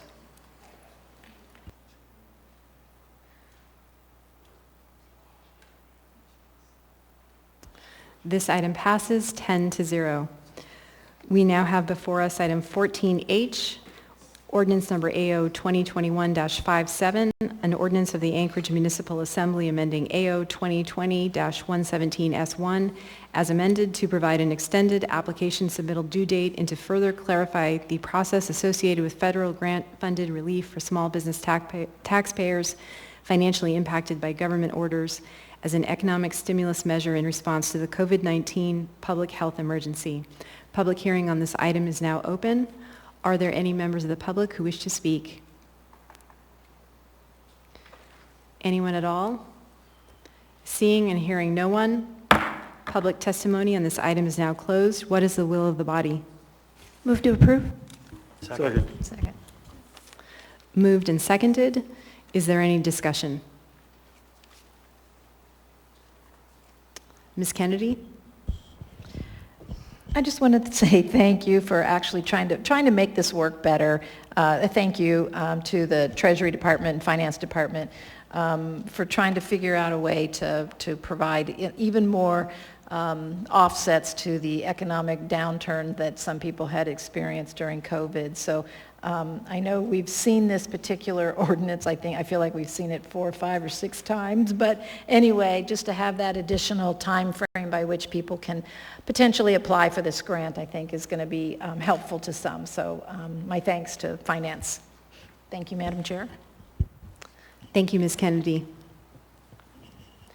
Seeing no other members in the queue, members may proceed. Oh, one more. Mr. Weddleton? Sorry, I'm having trouble getting my thing to work here. I heard an ad for this one earlier in the meeting. It's pretty excellent. I have a question for the, I don't know if this is Slivka or Schutte question, but we've got, you read line 23, that this may request grant funds not to exceed lesser of 2020 business personal property taxes paid or $5,000. So if you reading that, you go, okay, so I paid $10,000 in personal property taxes, I can get a $5,000 grant. That's the way that would read. Or if I paid $2,000 in business personal property taxes, I could get a $2,000 grant. Is that correct? To the chair, Alex Slivka, I believe that is correct. Okay, so let's move on. Let's move on to line 27. We start talking about a discount. So I think what we have is a mashup of 2 different programs. And I think this discount was an earlier one that we rejected. And I have to apologize, I did not go back to the program back in December. But here, if you have a discount, it's 8% for the first 30 days of closure. That's presumably 8% of what you owe. And the second one, 2% for each additional week. That doesn't add up. You would never be certainly at the amount you paid in taxes. So I believe our intent would be this without lines 27, 28, and 29. Ms. Kennedy, this originated with you. Though I think I had my hand in it at some point too. So you can blame the mess up on me, but I'm laying the answers towards you.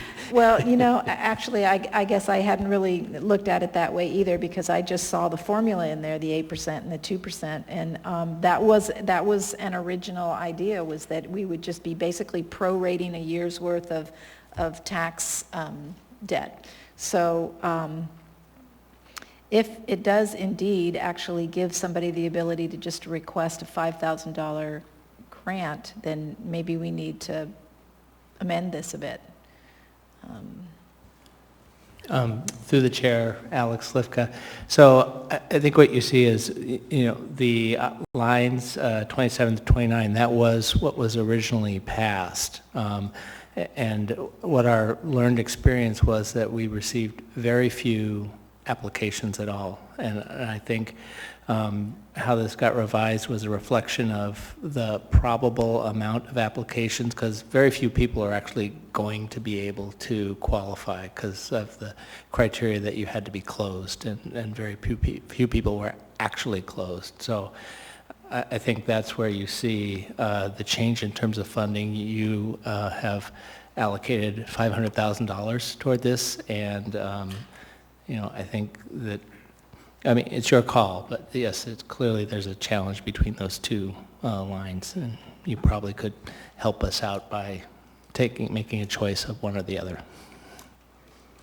I'll start that rolling then. I move to amend to delete lines 27, 28, and 29. In other words, that part A under section 1. Second. Mr. Weddleton, did you want to further speak to that? Fixes a problem. Is there any discussion on this amendment? Ms. Vogel? Thank Thank you. I just want to say, I think they can be read together, right? So the first line is a not to exceed amount, and then the formula is provided below. So there's not an, I think we can make, there's a policy decision for the assembly to make here that maybe the formula wasn't enough, but you can read section 1 as a whole and give it meaning. It's just, I think the one problem is maybe 16% maximum doesn't make as much sense because we're now, maybe part 2 has a little bit of a problem with that 16% maximum. But the original percentage was, I think, reflecting the amount, the percentage of time closed where that 8% came from. So anyway, I just want to share the not to exceed point, but I think there's maybe a policy decision in hand based on the amount of applications you had. Thank you, Ms. Vogel. Ms. Zalatel?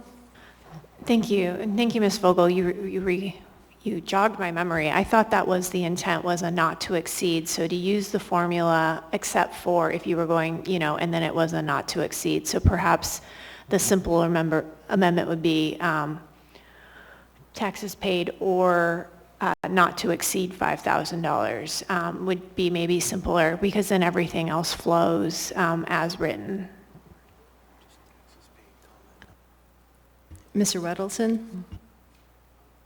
Yeah, I mean, that would work too. I'd be okay with that. We'd have to, but somehow that, for the lesser of 2020 business person, you would never hit that doing the percent. So if you, we have to make a choice, I think. So I'm willing to withdraw mine and scratch. So you're recommending on line 23 to delete the lesser of 2020 business personal property taxes paid, or? No, to at the end of property taxes paid, comma, or not to exceed $1,000.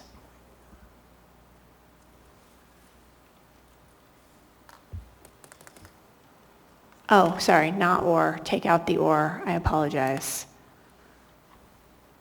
Well, can I? Go ahead, Mr. So Weddleton. is your point not more than $5,000, not to exceed $5,000? Yes, I believe that was the original policy intent of the item we had passed previously. Okay, so that would mean deleting the words, the lesser of 2020 business personal property taxes paid, right? So it just would read not to exceed $5,000.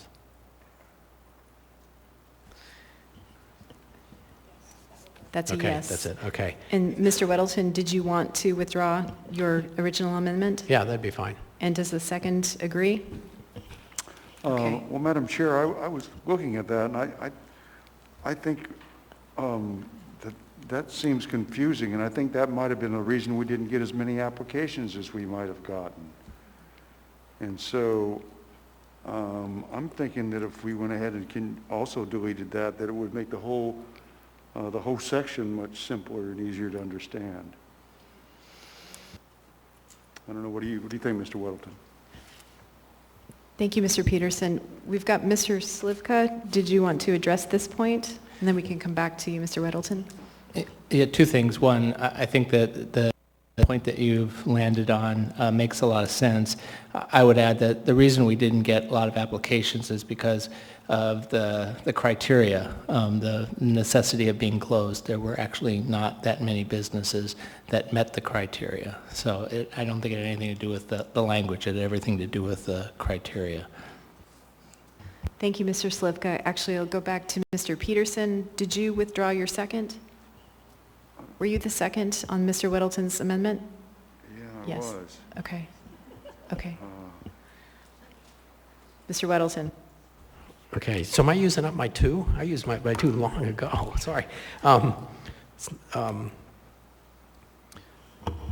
Mr. Peterson's point, if we made it not to exceed $5,000 and also deleted 27, 28, and 29, then it goes, how much do they get? We don't really say. So, I think we landed in a workable spot, if we just say not to exceed $5,000 and then have these discounts. And, I think, I don't know what the cause of not getting a lot of applicants before, but it may not have been advertised well. I mean, not many people are looking at the website to say, hey, what kind of discount do I get these days? But my understanding is we are putting in, or have put in every personal property tax bill a mention that, hey, there's this program. And I would challenge, I mean, I think virtually every retail store was closed down for 5 weeks. I was, and it, you have to be under $1 million. So small retail, but I mean, this is enough for a couple hundred businesses. So Mr. Slivka, in truth, not even that many were closed down, because it sure felt like a lot of businesses were closed. Restaurants, bars, salons, retail. Through the chair, I guess it's just speculation in terms of why we didn't get a lot of applications, but I believe that the version that you've landed on by not to exceed 5,000 and leaving the discount criteria in, I think that works well, and that the Treasury Department could comply with that easily. Okay, maybe one last point. I'll withdraw my second. Thank you. Okay, thank you, Mr. Peterson. And then we've got Mr. Dunbar in the queue. Let me just jump in. Thank you. This is actually in honor of Mr. Rivera. I'd like to move to extend the meeting by 15 minutes. I figured you might. I think I need a second. Is there a second? Second. Yeah, we can do it again. Seeking unanimous consent, is there any opposition to extending to 11:15? Okay, seeing no opposition, we are extended. Back to you, Mr. Weddleton. I just want to make clear, I think this will not affect my business. I would not qualify for it. So I'm just letting people know.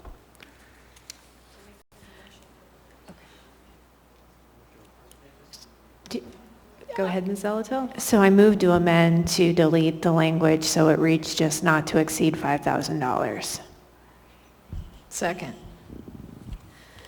Moved and seconded. Is there any further discussion on this amendment?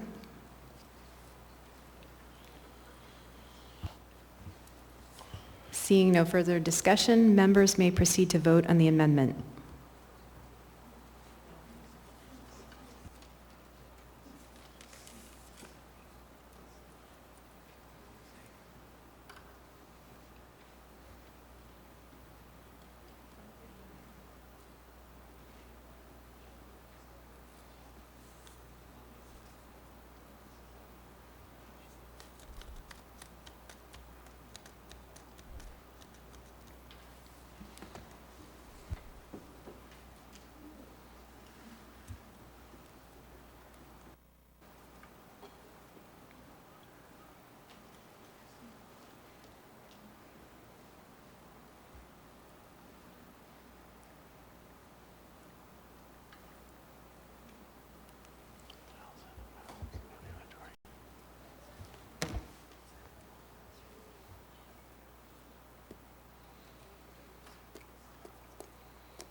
The amendment passes 10-0. We are back on the main motion. Is there any further discussion?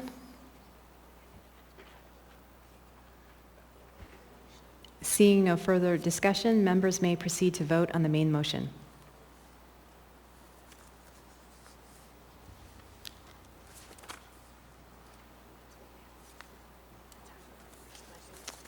The motion passes 10-0. We are now on item 14M, ordinance number AO 2021-45, an ordinance amending the zoning map and providing for the rezoning of dedicated municipal parks from R1. Waive reading. Thank you. Public hearing on this item is now open. Are there any members of the public who wish to testify? We have one person on the phone list. Mr. Turner, would you call Kathy Gleason?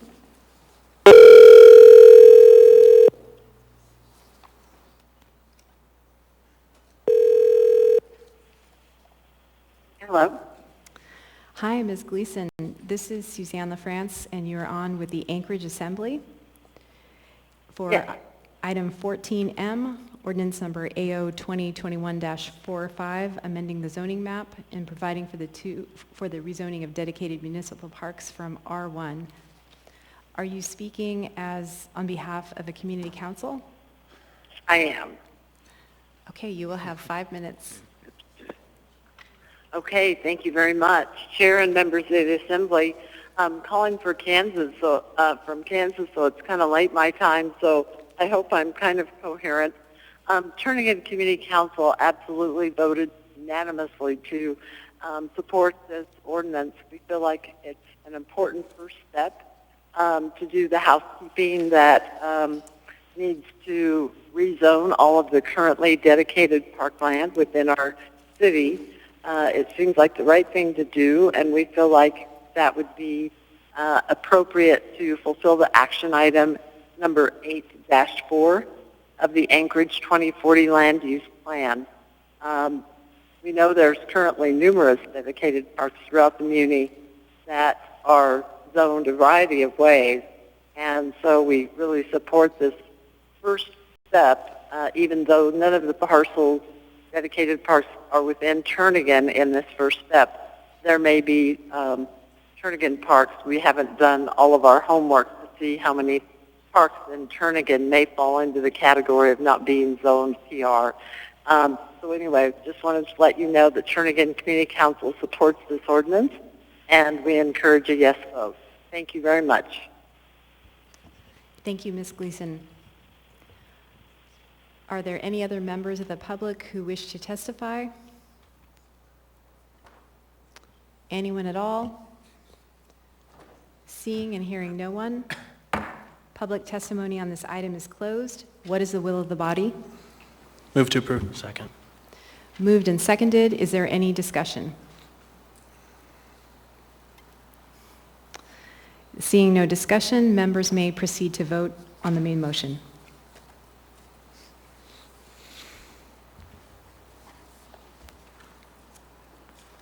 The motion passes 10-0. We now have before us item 14N, ordinance number AO 2021-47, an ordinance amending the zoning map and providing for the rezoning from R2M and B3, respectively, to R4A for Spenard Acres, Block C, Lots 1, 2, and 3, Block E, Lot 1. Waive reading. Thank you. Public hearing on this item is now open. Please come forward. You will have 3 minutes.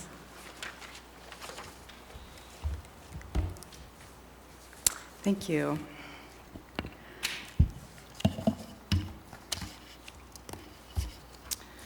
Greetings, everybody. I'm going to try to be coherent, although I cannot match Kathy Gleason on her time zone. My name is Karen Button, and besides being the board president for Friends of Fish Creek, I'm a lifetime resident of Spenard, residing on traditional lands of the Denina.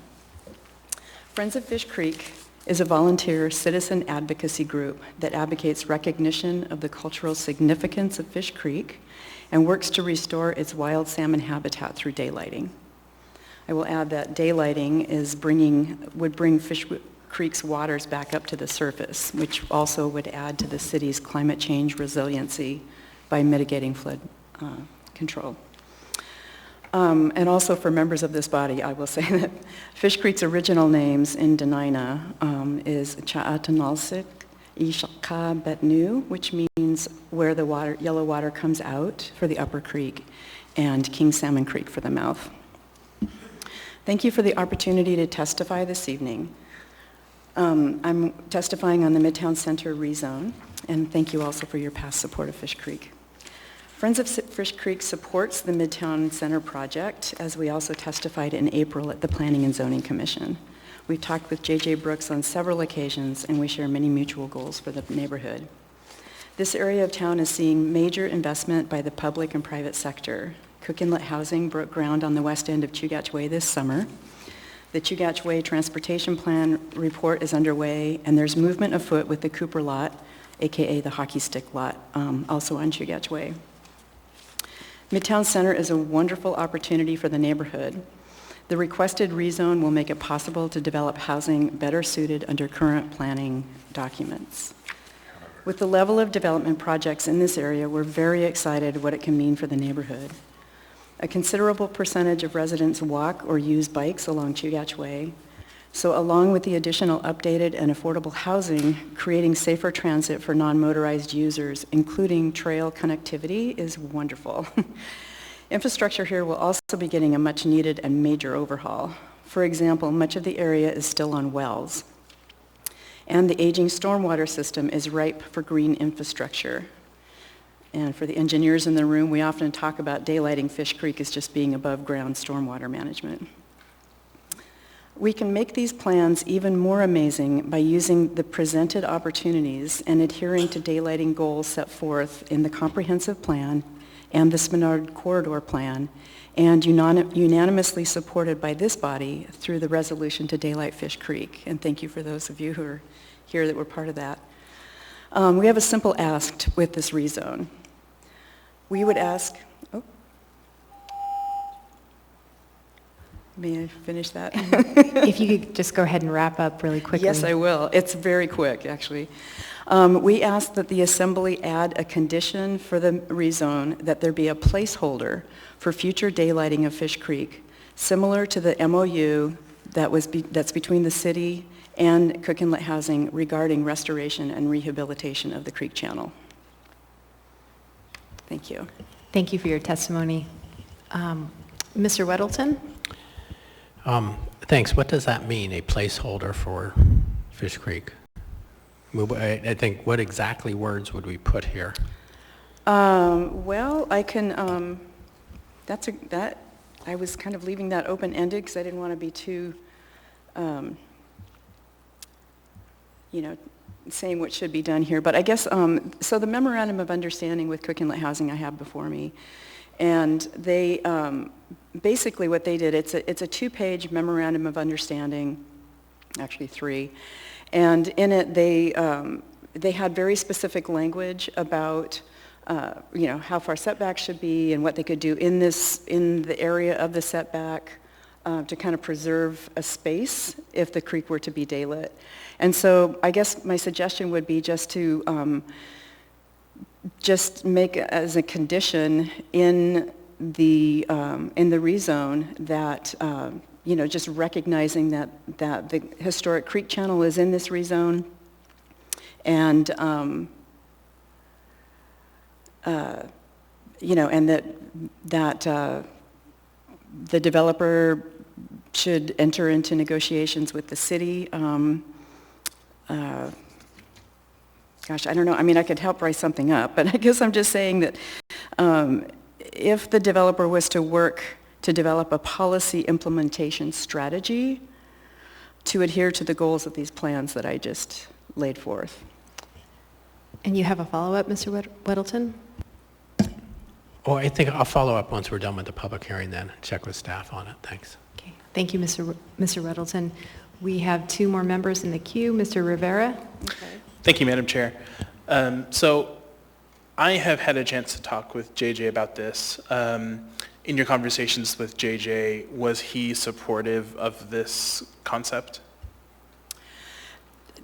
To be honest, JJ, I think he loves Fish Creek. He loves the idea of a trail. He's worried about cost. We've talked about, there can be this is a perfect opportunity for public-private partnerships, and for the public to get involved. Like, I guess basically I'm thinking like, each person grabs a bucket. The community wants this to happen. It's goals in these plans. JJ's not opposed to it. I think mostly he's worried about, just if he would be stuck with some costs about it. After the planning and zoning meeting, he and I talked for about an hour and a half about, what it could look like. And he invited us to the next design planning meeting that he would have. And then just a quick follow-up. Are there alternatives that your group would support outside of this particular parcel? I'm not sure I quite understand the question. So I think, so you're thinking of doing it within this boundary of these parcels. I think JJ, when I talked with him, there were some other alternatives, like doing it on West 40th as an example.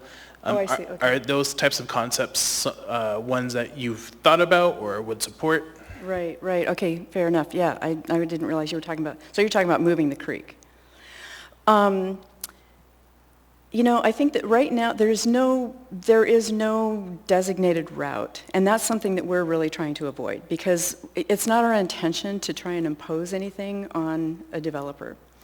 I will say that we also worked with Cook Inlet Housing on the west end of Chugach Way. And they've set aside, in addition to the 25 feet on both sides of the creek, they've set a 36-foot corridor, to plan for this. So the historic channel is in that section, with Cook Inlet Housing, and it continues into JJ's property. Several years ago, I think it was in 2018 or maybe 2017, the Army Corps of Engineers was invited in to determine whether or not Fish Creek, fell under their jurisdiction, and they determined that it did. So I think it would take, I don't know what it would take to actually move the creek, but I think it would be quite the process. Great. Thank you. Thank you, Madam Chair. Thank you, Mr. Rivera. Mr. Constant? Thank you. I have two things I need to do. One, I'm going to ask for another motion to extend for 15 minutes. Second. Moved and seconded. Is there any opposition? Asking for unanimous consent to extend to 11:30.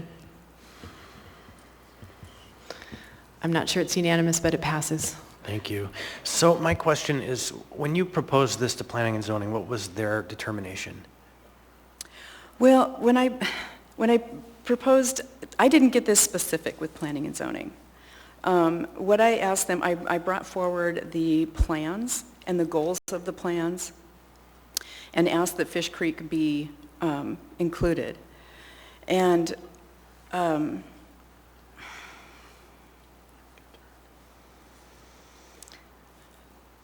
okay, this is, I'm hesitating because I don't want to mischaracterize anything, but at the time, the developer and I, J.J. Brooks and I, had not sat down and talked about he didn't expect me to be, anybody to be at Planning and Zoning. And so he reserved his time to rebut. And unfortunately, the way that it was presented was that Friends of Fish Creek was against the project. And so the nature of the conversation at Planning and Zoning ended up being about support of the project. And these details got lost. So that's one of the reasons that he and I talked for quite a while afterwards. And I think he better understood what, we've talked many times before that. But Planning and Zoning, and then I followed it up with a phone call to Ryan Yell, with planning, because he was present at that meeting. We had a long conversation, and he asked me to include the language from the different, from the comprehensive plan and the Spenard corridor plan, which I did. And I believe that was, forwarded on, but it was not, Planning and Zoning had already made their decision. Thank you. Yeah. Thank you. Thank you. Sorry, that was too much Mr. detail. Constant. Thank you for your testimony. Okay, I don't great. see any Thank you so further much. questions. And I also just want to say, Tani Zakaria, who was here, asked that I let you all know that she supports this consideration as well. Are there any other members of the public who wish to testify?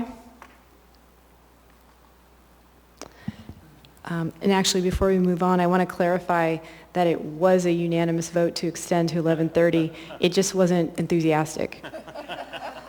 That was unanimous too. Seeing and hearing no one, public testimony on this item is closed. Public hearing is now closed. What is the will of the body? Move to approve. Second. Moved and seconded. Mr. Weddleton? So this might be a Shooty question, or Michelle McNulty, if she's, or Brian, someone from planning perhaps.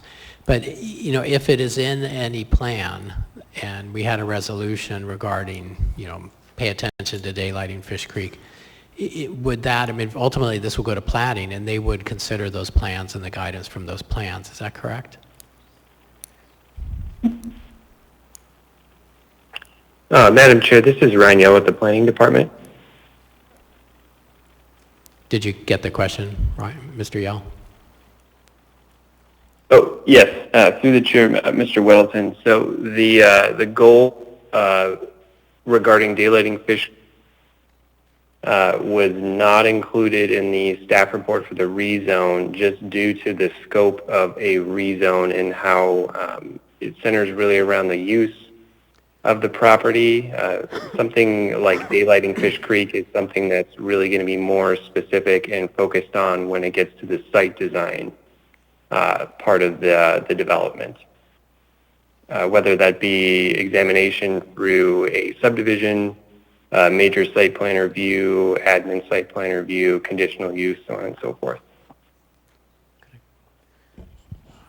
Okay, so this is going through a master site plan review, so would that be UDC or Planning Commission? Through the chair, it would depend on the size of development, number of buildings, and number of dwelling units, but it would either go to Urban Design Commission or Planning and Zoning Commission, yes.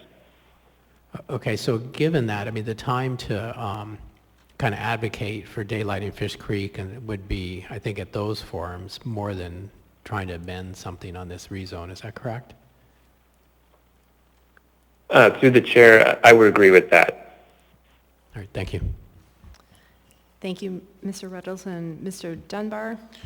Thank you, Madam Chair. I think many of us on this body, as the speaker mentioned, it passed unanimously when we passed a resolution putting out the aspiration that we daylight Fish Creek, and it's something I very much want to see. I'm hesitant to make an amendment as was suggested tonight to this, partly because of what Mr. Weddleton just said, but also because I want to hear from the developer, and I want to have a much more in-depth conversation. And I guess my first question is to Mr. Weddleton or anyone else. Perhaps there was a CED meeting that I missed where that conversation happened, and Mr. Weddleton's indicating no. So I suppose my two courses of action tonight are either I think we vote on this as is, or if someone wants to have this conversation about daylighting, I suggest we put this off until late July and have that kind of CED meeting where we can hear from the developer. And I'm willing to support either option. Thank you. Thank you, Mr. Dunbar. Mr. Constance? Thank you. I'm in the camp of Mr. Weddleton and his suggestion that the proper venue for these conversations with the Urban Design Commission, or again at the Planning and Zoning when they look at the actual lots in the conversation about the subdivisions. I did speak with Mr. Brooks on this item, and I heard from him he doesn't support being forced at this level of the process to do this kind of activity. He does support the idea of bringing Fish Creek to light, but the term he used was this is a bit of a taking. And I think that what we heard from the testimony is that at the Planning and Zoning Commission, she was not so specific as this presentation, but I don't see a specific presentation before us, and one could be developed, but this is not it. And to the point of should we wait a month or two, time is money in the world of development, and he has a plan he's working on, and he's gone through all the steps. And so this organization that is the spearhead of the daylighting of Fish Creek has a proper opportunity at the Urban Design Commission, Planning and Zoning in the next step. And I don't think it's fair for us to throw up a development hurdle arbitrarily when there is an opportunity coming forward for that to be addressed. Thank you, Mr. Constant. Mr. Rivera? Thank you, Madam Chair. Yeah, I have to agree with both Mr. Constant and Mr. Weddleton.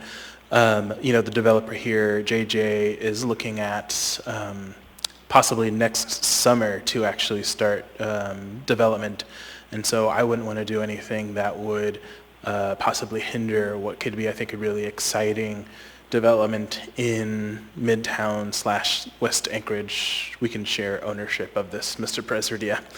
I would say, JJ is totally supportive of the idea of daylighting Fish Creek, and I think he would be happy to continue these conversations. So I don't think it necessarily means if we don't take action tonight that it's a moot or dead concept. It just means that there are other venues that we can have this, and he's willing to be at the table for it. Thank you. Thank you, Mr. Rivera. Are there any other comments by members? Further discussion on this item? Yeah, you can tell it's getting late. Okay, seeing no further discussion, members may proceed to vote.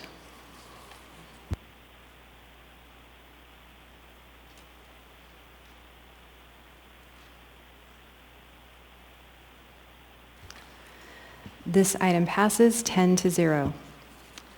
We now have before us item 14O, ordinance number AO 2021-48, an ordinance amending the zoning map and providing for the rezoning from I-1, Light Industrial District, and I-2, Heavy Industrial District, to an I-2 Heavy Industrial District to I-2 Heavy Industrial District for Track C1 of Municipal Industrial Subdivision, generally located north of East... Waive reading. Thank you. Public hearing on this item is now open. Are there any members of the public who wish to testify? Please come forward. Welcome. Good evening. My name is Laquita Chmielowski, and I'm with Dow Engineers.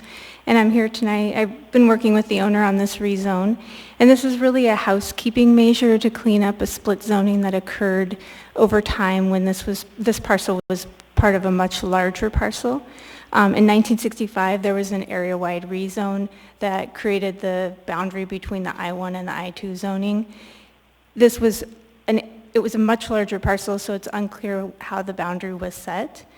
In 1985, there was a platting action that created track C, D, E, and F, and it appears that that's when the split zoning occurred.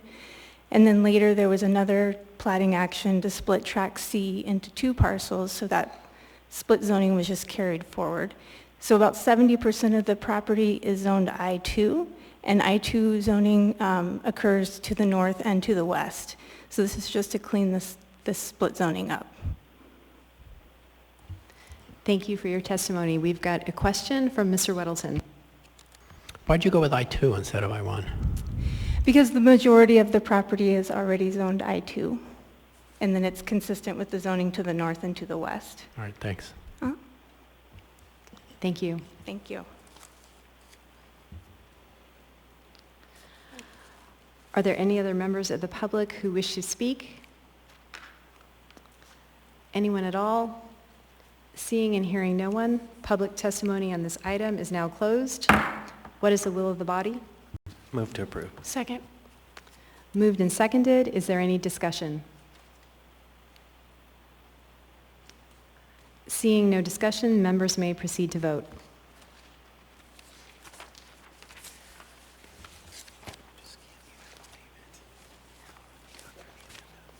That item passes 10-0.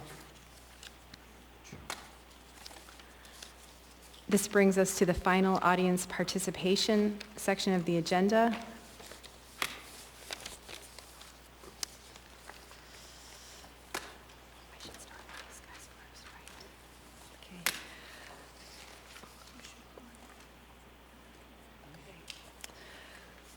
We have 5 people on the priority list, but we had 2 others who signed up for audience participation by phone, and we have about 7 minutes left, so we may not get through everyone.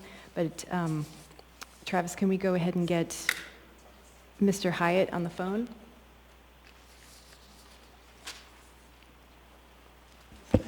Madam Chair. Yes. Thank you for recognizing me. I'd like to make a motion to extend the meeting till midnight. Moved and seconded. Asking for unanimous consent. Seeing no... No, I'd like to vote. Oh, okay. We will vote.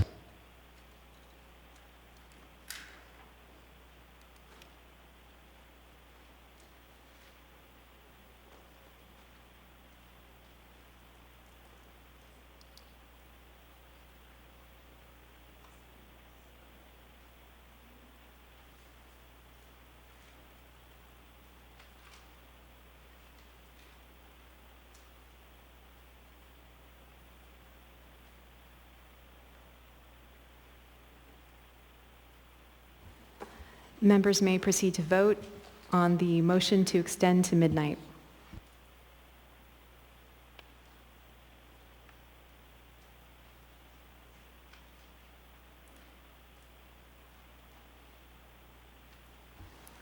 That motion fails 6-4 as it requires 8 votes. We'll go ahead and proceed. Travis, would you get Mr. Hyatt on the phone?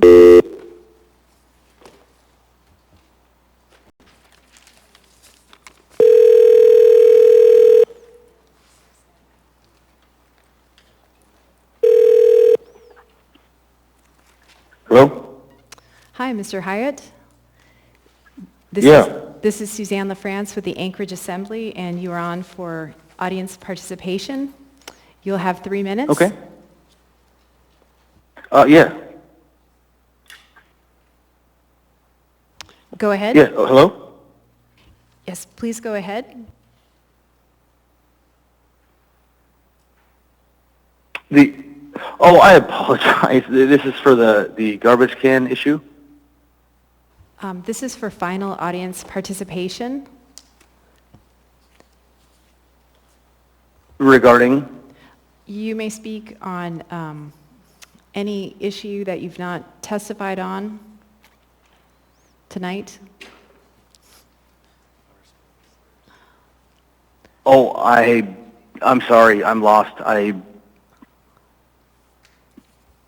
Okay. Thank you, Mr. Hyatt.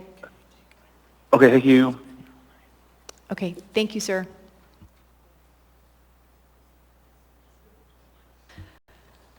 Travis, would you get Mr. James on the line, please?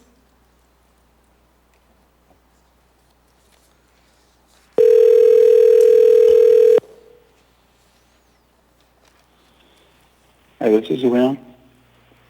Hi, Mr. James. This is Suzanne LaFrance with the Anchorage Assembly, and you are on for final audience participation. You will have 3 minutes. Hello. Thanks.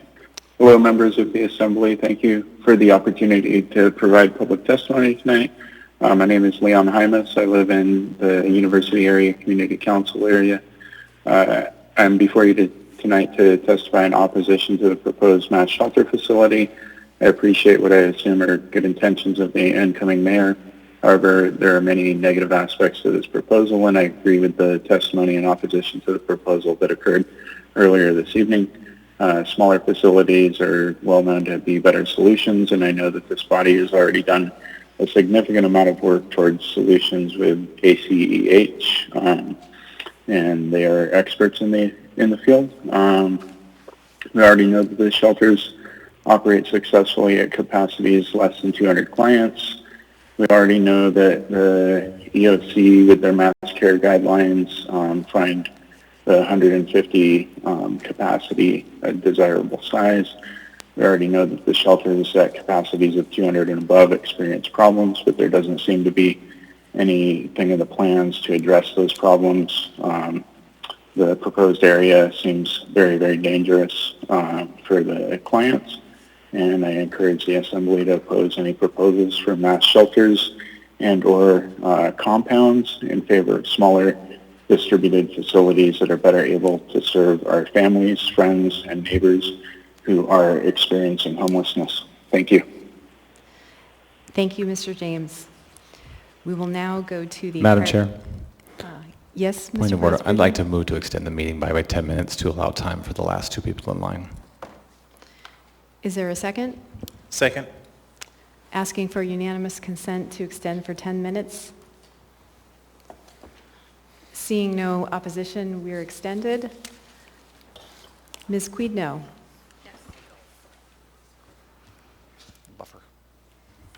Thank you for that. Irene Quidno. I have a couple points.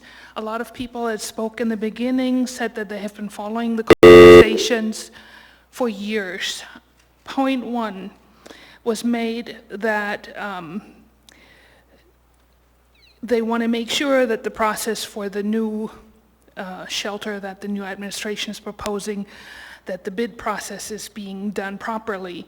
The unelected mayor has circumvented the bid process for a long time because of the emergency order on May 12th, 2021-33S. The AO was passed that she can continue to do so under certain circumstances.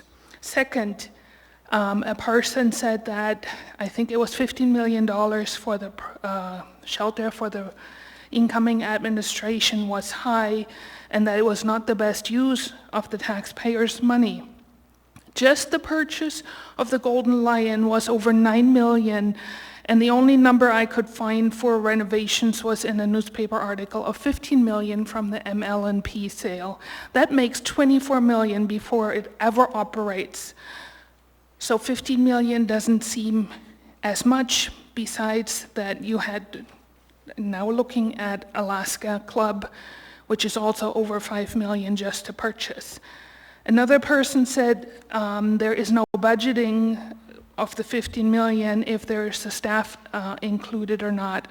I've testified this before, that there was no budget that I know of about the renovation costs of any of the properties that you guys have proposed. There was no estimated budget for operating those properties. And so yes, the question is very good about the budgeting. And I would really like if there is a budget out for the properties that you have proposed, would point me in the right direction, because that's a good question. The fourth thing the person said, one of the persons said that the proposed shelter from the incoming administration is on Tudor and Elmore Road, and that's a very dangerous road. Well, guess what? The Alaska Club is also on Tudor Road and very dangerous. So that is hardly a point. Thank you. Thank you for your participation. We do have a member in the queue, Mr. Dunbar. It's not a question, it's a comment, Madam Chair. 15 million was the total amount available for a drug treatment facility from the MLMP sale. It wasn't additional to the 9 million, so 9 million, if that was a number for the gold mine, had to fit within that 15 million. Thank you, Madam Chair. Thank you, Mr. Dunbar. Thanks for the clarification. Thank you. Next on the list, we have Lauren Turnell.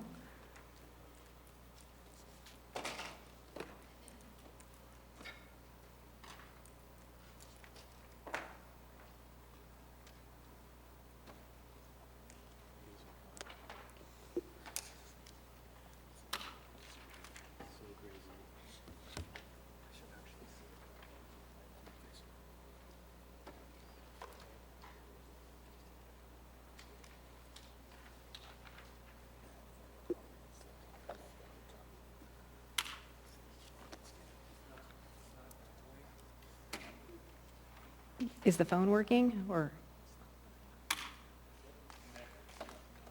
Okay. Okay, we'll go back to in person. Rosemary Borchert. Okay, and we have two more who signed up for prioritization by phone. Niall Williams. Do you want to give that a try? Okay.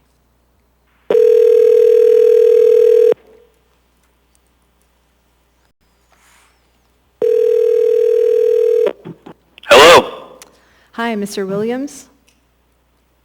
Yes, this is he. This is Suzanne LaFrance, and you're on with the Anchorage Assembly for final audience participation. You'll have 3 minutes. Yes, Niall Williams, resident of West Anchorage, underrepresented with the unlawful acting mayor, Austin Quinn Davidson. We're happy to see your departure. We're very thankful to see you leaving office. The citizens of Anchorage, the patriots of America, are rising up against the tyrannies that are being installed by the socialist administrations here in our local municipalities, especially here in Anchorage. And it's time that we as citizens begin to rise up against this with a righteous indignation against the re-education of our children, the reteaching of history, the rewriting of history.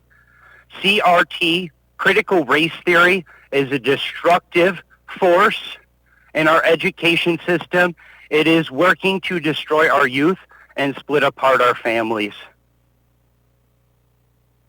Everything involved in the women wearing jeans and the men wearing skirts campaign of the far left, socialist, Maoist, destructivist KKK members of the Democrat Party, it is a very destructive force. And I have no desire to call a man that needs to wear a skirt to feel good a woman, just because that's his pronoun that he chooses of that day. You use the bathroom of the genitalia of your birth. And to silence people who are speaking out against their local government, it's good that we have a new chair that's running the Anchorage Assembly, who's able to get through the docket a little bit faster, and who doesn't silence members of the public for speaking out. I would like to speak to the zoning use and the fact that there are 5 zoning categories within the municipality of Anchorage that explicitly do not allow for religious assembly. That's a violation of my First Amendment rights. So I will be putting together a team within the community that will be finding those zoning parcels within the municipality of Anchorage, and we will be suing the municipality for discrimination against our First Amendment rights and unconstitutional laws and zoning that restricts the rights of the many. And another thing, if you got the double COVID jab, the double death blow, you don't need to wear the mask anymore. Take the face diaper off. Get your oxygen. The COVID jab is a communist bioweapon that's meant to make the males so they cannot reproduce. So it takes your testicles and it makes them so they're essentially snipped. It makes the women so they can't hold babies in their uterus. Don't take the... Your time is up.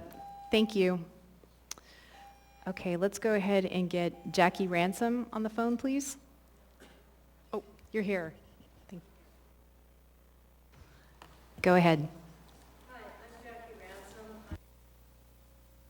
Ransom. Would you turn on the mic, please? Thank you. Is it on now? Oh. Hi, I'm Jackie Ransom. I'm here to request that the Assembly finishes what it started last year. We would like the Assembly to delete the language in Title 11 relating to the Certificate of Ownership, and we are also asking for additional waiver of fees for 2022. We are speaking in speaking to some Assembly members, we are seeking some Assembly members to sponsor the legislation to delete that portion of Title 11 and get it on the right side of the calendar so we can achieve that. We are under a deadline again of September 1st. We've taken several months to go through and do background research. We've talked to several members, and we can find no history or nothing that solves that kind of language in Title 11. It's a taking of our businesses. We have over 200 to 500 individual small business people in Anchorage that covers, and it's hurt our industry dearly. You have a letter that was passed out earlier from the Transportation Commission that fully supports this position. They find no reason for this to be harming our industry. They also fully supports the waiver of fees. But we need some Assembly people to sponsor that and get it on the calendar so we can accomplish that before September 1st.